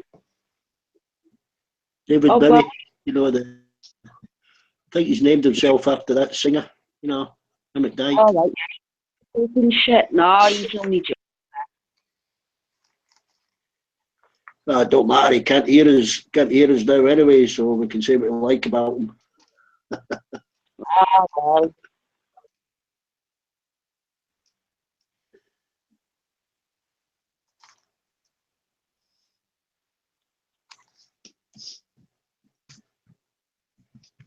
Yeah, it was a really nice day though, to be honest. Tomorrow we'll probably end up hanging out at the local park. What's in the park then? You get some free plants. You could dig up daffodils. Daffodils are boring. You want to dig up something a bit more exotic, take a little cutting. Nah, daffodils are Welsh.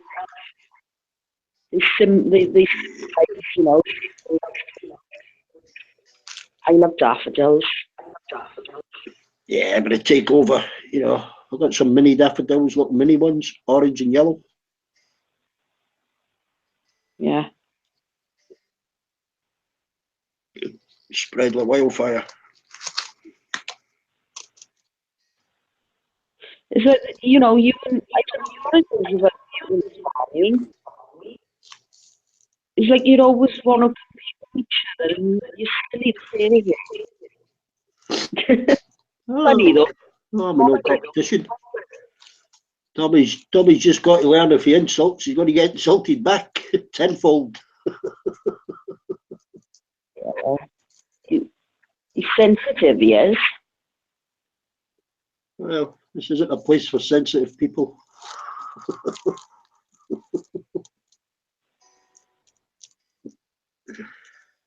I'm not good. My daughter's been in bed hours. Yeah. He said my daughter has been in bed. I won't be able to get her out of bed. Tomorrow afternoon. Yeah, don't know what it is with youngsters. Youngsters. My son's 32, 33 nearly. So when he's home, he stays in bed till 1 o'clock in the afternoon. I can't work it out.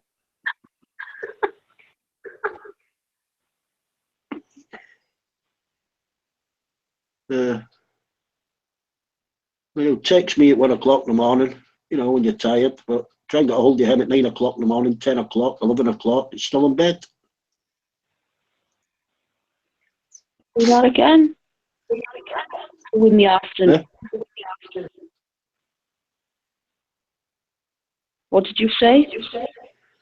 I say I'll text him at 9 o'clock, 10, 11 o'clock in the morning, he's still in bed, Yeah. It's like my daughter. He's only home. Yeah. It's like my daughter. She's like my daughter. Can't get it out of the fucking thing. Well, he's only home for a couple of weeks, every 2 months or so. But What does he do? he's an electrician. All right, okay. Yeah, they've been working in France for over a year. Mm.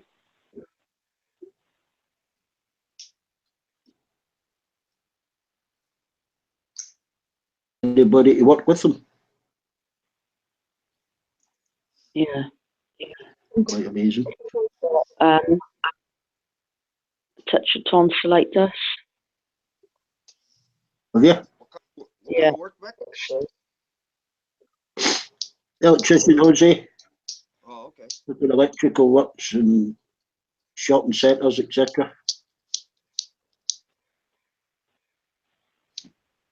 Can't hear you, Jose. Can you hear Jose, Shan? Yeah, I'm here. I'm here, Mac. No, I can. Yeah. Can you hear me? Yeah, no, I can. Yeah. He's doing commercial or residential? Commercial. Okay. Yeah, there's 5 of them.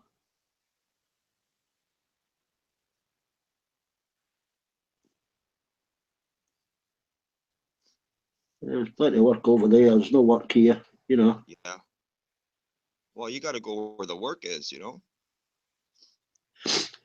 Yeah, I mean, I was trying to get them linked up to some other contractors. There's a lot of work out in the Middle East. There's a hell of a lot of work in South Iran, you know, commissioning places, but there's a hell of a lot of money to be made out there today.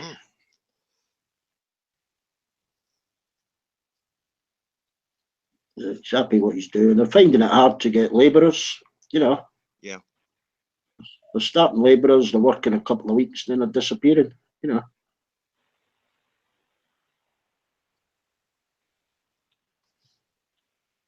Yeah, Jose, I Yes, posted sure. that video. I posted that video in the Hangout. Go and watch it when you've got 5 minutes later on. It's hilarious about the wall. Yeah, I seen that. Like 10 minutes ago, I went and I seen it, and I came back. The Donald Trump, the wall one. Yeah, it's hilarious. We're gonna build a wall. Yeah, I seen that. That's mine and my daughter's new catchphrase. All we've been saying to each other all day today is, we're going to build a wall. Mm. That's our new catchphrase. That John today that just joined, he said they should build the wall out of solar panels. Yeah. Yeah.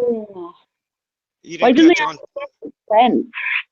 You didn't catch on to what I said to him. I said maybe the next day some of those panels will be gone. Yeah. I don't think you might have meant understood what I was saying. I think you meant put the panels on a concrete wall, you know.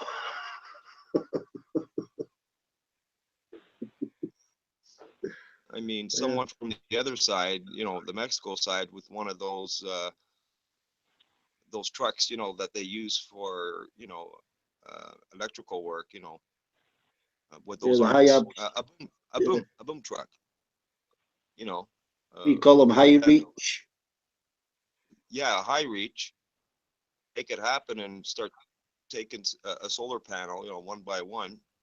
I mean, they're not going to be guarding the wall. You know what I mean? How many security are they going to have? You know, if they did investing solar panels along the wall. I mean, it's not that hard to take the solar panels back out and steal them. You know what I'm saying, right? Yeah, we'll just dig a bigger tunnel.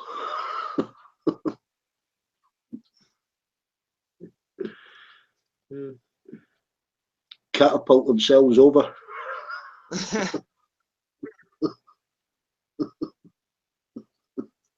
Leave the solar panels for the family on the Mexican side, and then just make, you know, stay on the American side. I could just see the headline: Mexico builds Olympic ski jump next to the wall.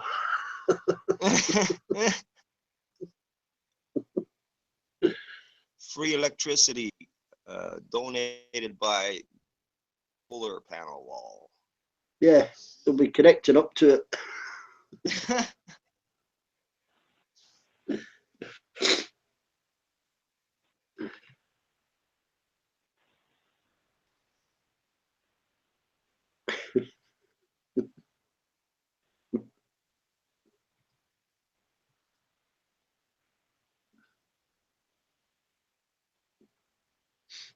Oh, I'm knackered. I'm going to be in bed for long. Yeah. All that window shopping. Window shopping, you're all right, you? We come home with about 10 bags of shit. Yeah, She had, same thing.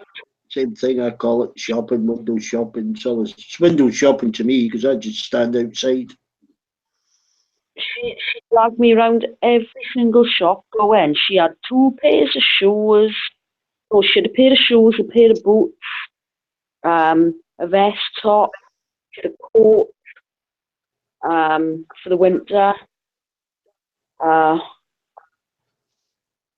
Christ, what else did she have? What did she have?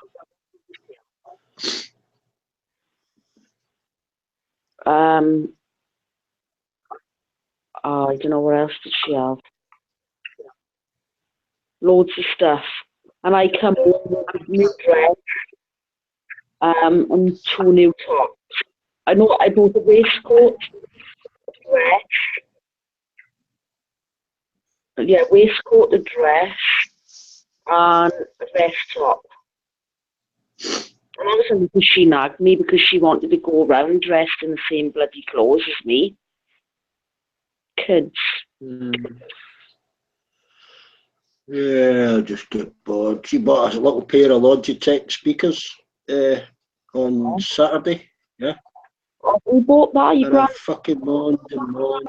I said, why did you buy them? I said, you get, so many you get a big fucking speaker bar for your TV, you've got headphones set for your bloody telephone. You never stop buying stuff. I nagged for about 5 minutes. And as you just said, the button for you, you prick.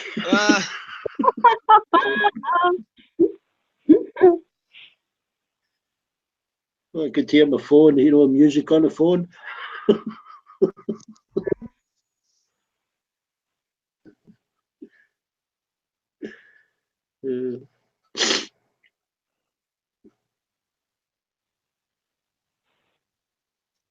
Oh my God, what the fucking hell has Tommy been posting to me? Oh my, I ain't watching that video. Oh, I Forget might it. watch it. It's not kinky. It's not kinky. It's just he messaged me. He put it in the Hangout. I don't know, some opera shit. I'm watching that. Oh yeah, he tried to play it. He was going to play it for you on here, but Amanda had to mute him because it's copyright. Yeah. He tried to play it to me. That's why he wants what he wants to do, and I don't know why he wants shit. Yeah. I think he forgot about copyright because it scrubs out the audio for the whole stream. Yeah.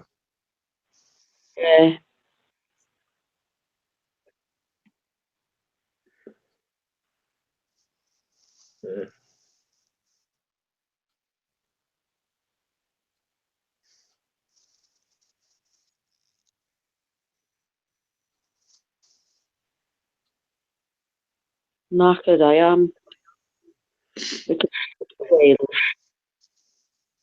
Yeah, it's a bit quiet. I might try and search that movie Amanda was watching. That Shabooms. Shabooms, eh? That looks quite funny. What do you do to download it? Just Shaboom? Download Shaboom? I think it's called Shabooms. Amanda was watching it on that Rabbit, and it looks quite funny. Download Rabbit or what? No, I'm going to search a movie on a free movie site. You know, Shaboom. movies 2K or something like that. I'll be on one of them. It looks like a recent movie. You know.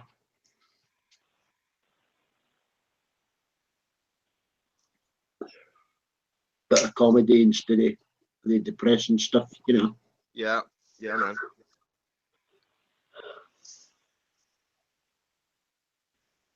I like Ben Stiller movies, man. I was watching Starsky and Hutch a couple of days ago, Sunday. Starsky and Hutch. Yeah, Ben Stiller. Was that him in that Owen Wilson. Parent Trap? What's that one with Robert De Niro? That's Meet the yeah, Parents. that's Meet the Parents. The Starsky and Hutch one is with Owen Wilson. They play. Starsky and Hutch. Yeah, remember the old Starsky and Hutch, the Yes. 70s? Yeah, I remember the TV series. Yeah, I wasn't that keen on it. Yeah, me neither.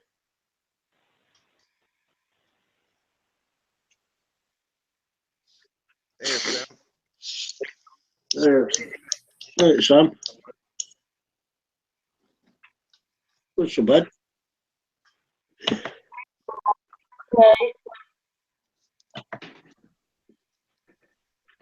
Oh no. You got your paperwork sorted out, Sam? What was that? Sorted out? Your visa, etc.? I went there. It will be ready on 26th of April. Oh. Yeah, pretty much fucked up. Yeah. Yeah. Well, set up then.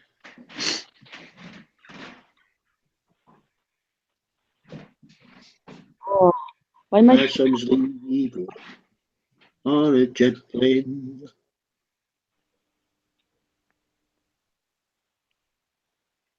He's off to Ukraine again. So when are you going there, Hassan? I think it'll be, you know, to be realistic. I think the first week of May. Yeah, like. Oh. I thought, you know, it has been a long time that I was saying myself, you know, I was telling myself, just 1 week, another week, and I'm gonna get visa, I'm gonna go, and then I faced it, and you know, realistically, it's like so different. Everything takes time. And sometimes, you know, you're just facing some rotten fruits on your way that are just, you know, shit.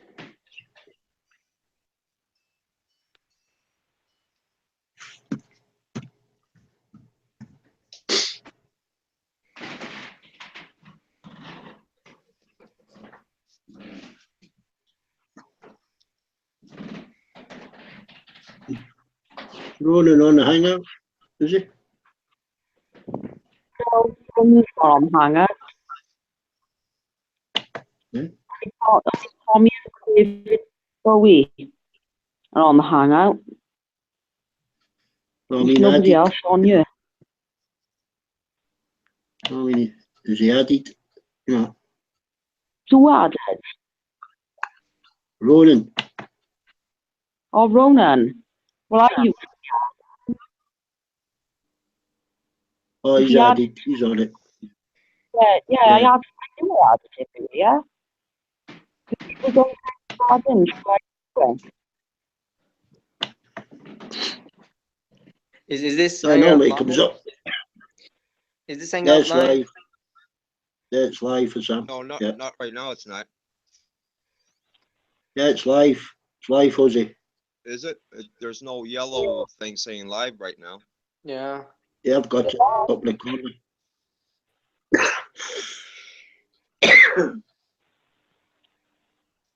He's on his way home from work, probably, Amanda.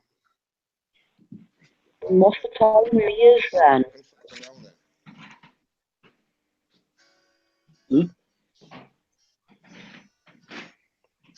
Oh, I have my electric wire in here. What, son? I have my electric violin here. Electric wire. Violin. Oh, violin. Yeah. Violon. I'm sounding like more Italian, so you can understand violon. Right, pull it out, man. That's good.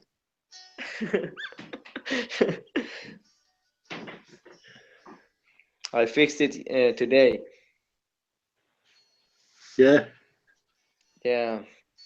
The only thing I need is just an amp to fire the place up, and some speakers, and that would be all. Well, you'll have to carry it all with you when you move, yeah. No, I can use my phone as an amp. I can use my phone as an amp.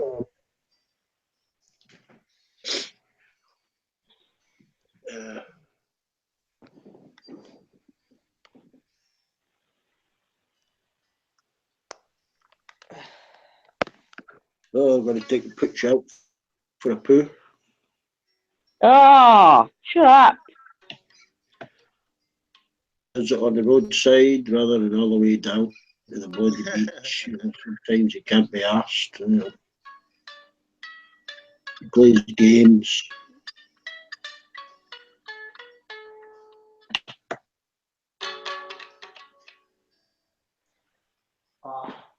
Gonna play some, metal and symphonic metal with this one. Very beautiful.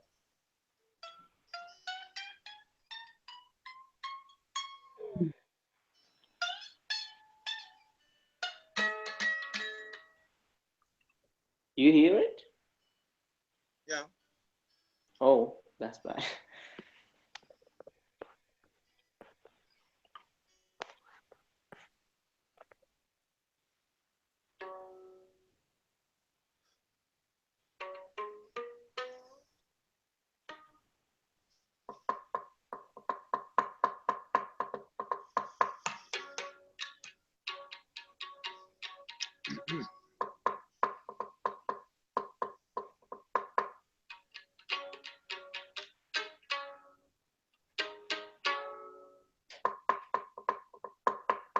Yeah, I have to buy an acoustic guitar maybe tomorrow. If not tomorrow, the day after. Getting sick and tired of just this electric.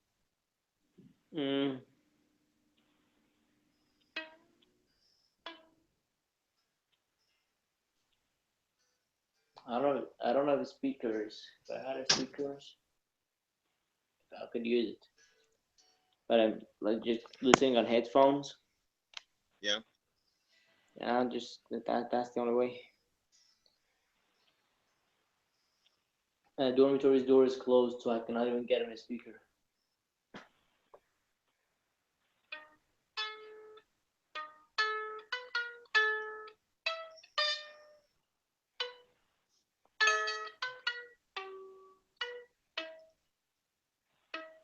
What happened to your boat? My bow, I got rosin on it, and it's cool right now. It plays. Let me play with the bow right now. Maybe if I increase the volume, you may be able to hear it by headphones if I keep them close to my phone. Do you hear it? Oh yeah, that sounds good. Yeah. Cool.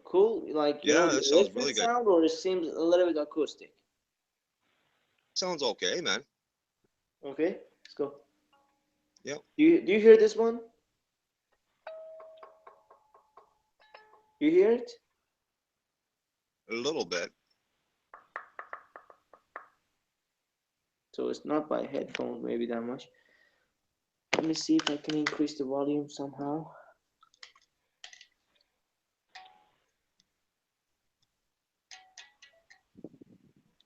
No, there's no way. So this is it. Do what you're doing, man. Don't worry. Shit.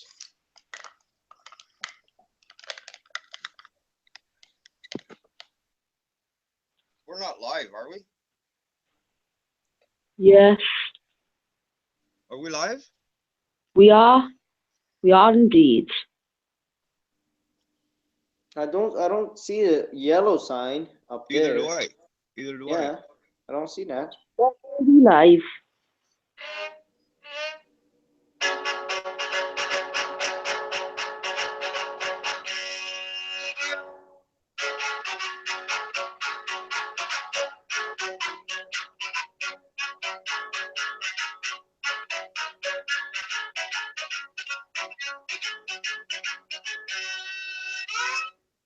Man,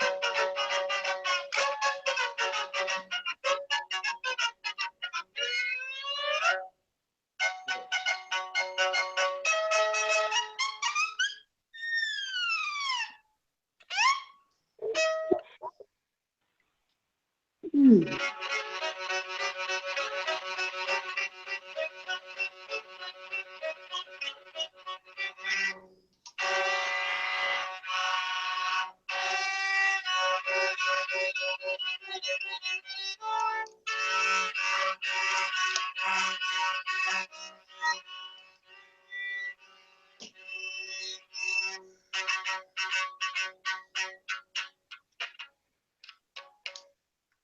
Doesn't seem that nice. I don't know if you're hearing the electrical sound. Like my headphone is playing that. I don't know if you can hear it.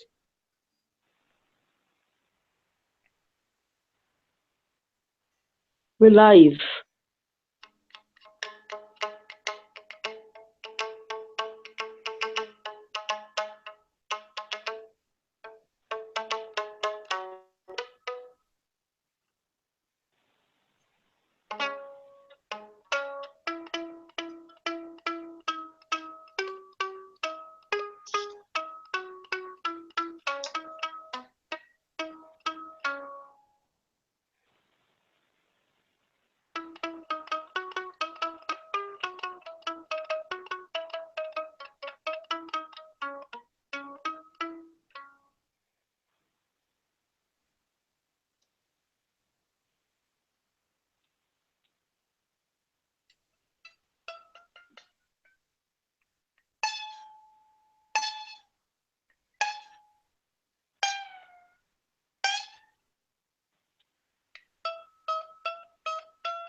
Right now, where were we?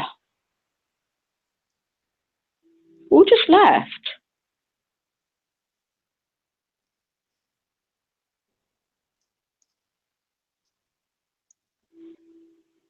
Who just left?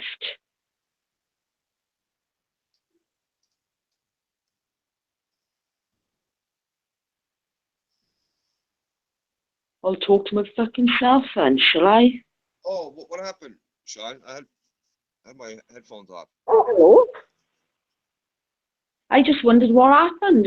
I used, oh, hang on, I'm messing about with a CD player. I heard, you know, the noise. Oh, what do you call it? You know, the noise that, I don't know, it makes a funny noise, doesn't it, when you come on and when someone leaves the hangout. Yeah. You know? Yeah. I heard that noise and I wondered what happened. And I wondered who left. I thought that my phone had just turned off. Yeah, I think Hassam lost his connection. His Wi-Fi.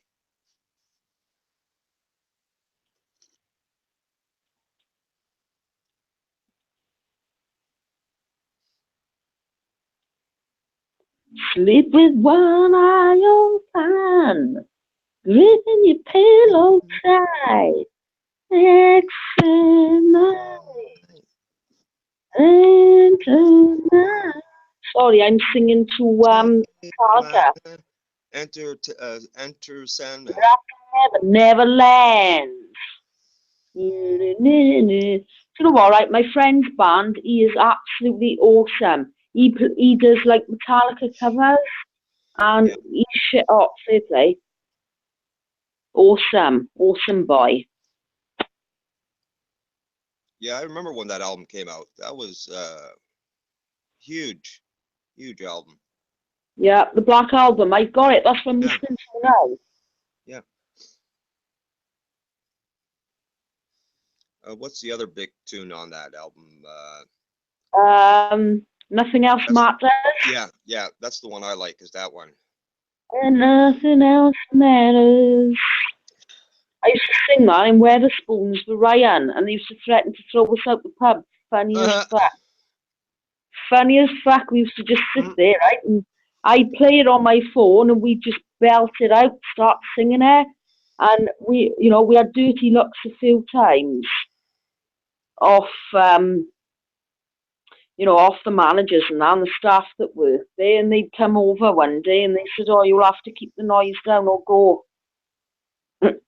Can I just say before it gets any worse, Tommy's just insulted me, saying I like taking pictures of dogs shitting, so... Oh, for fuck's sake, why are you getting me involved with it for? You No, not getting involved. Not getting involved. I'm just saying Tommy threw the first insult. Right. That's all I'm saying. I'm reading it. See what I mean? Right? Every time, I love both of you, right? But you've got to stop behaving yourselves. It's like every time the parent... No. He's got to learn when he throws an insult, he will get insulted back. That's what he's got to learn. You're constantly trying to outdo each other. No, the rules are quite simple. The rules are quite simple. If you insult somebody, they will insult you back. It's quite simple. Yeah, but what are you telling me for? Sort it out yourselves, you big boys. Because you just said the same thing. Oh, you're arguing. I'm saying it's not me that's arguing. It's Tommy that casts the first stone. It's there on the evidence. The evidence is quite clearly there on the hangout. I know. If you shut up for 2 minutes and let me read it. Right, nice looking dog back. Not my dog, lol. So you just like taking pics of dog shit then? No, I got it from Google. I'm not that way inclined. Must be a American thing. Ah, Becky, yeah, there we go. That's... My mind is on a chance legs. Tommy, posting shit like that in the public hangout, Blue, for God's sake. Well, people have posted a lot fucking worse than that, mainly Tommy, so maybe you should address that to Tommy. I don't post pornographic pictures. You know, I posted a picture of a dog shitting. I don't post pornographic pictures, so maybe that should be addressed to other people. I don't know. Go and have it. Well, you just said you shouldn't be posting pictures like that. At least I don't post pornography. You've seen the shit I posted? I'm not innocent. Well, I've just posted a picture of a dog doing something that comes quite natural. You see it every day. Oh, okay. Well, like I say, those who cast the first stone.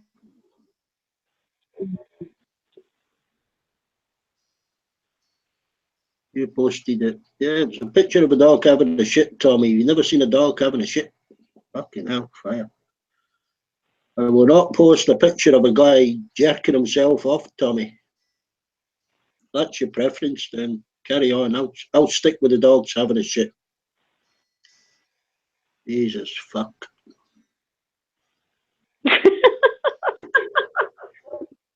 You pay. Oh, it's a measure. A measure. The pair of you don't realise how funny you are to listen to and to watch. You just comical. Yeah, well, I find Tommy quite comical, you know. Tell me not to post a picture of a dog having a shit, which is quite natural. But he'll post a picture of a video of a guy jerking himself off, you know. What's the comparison?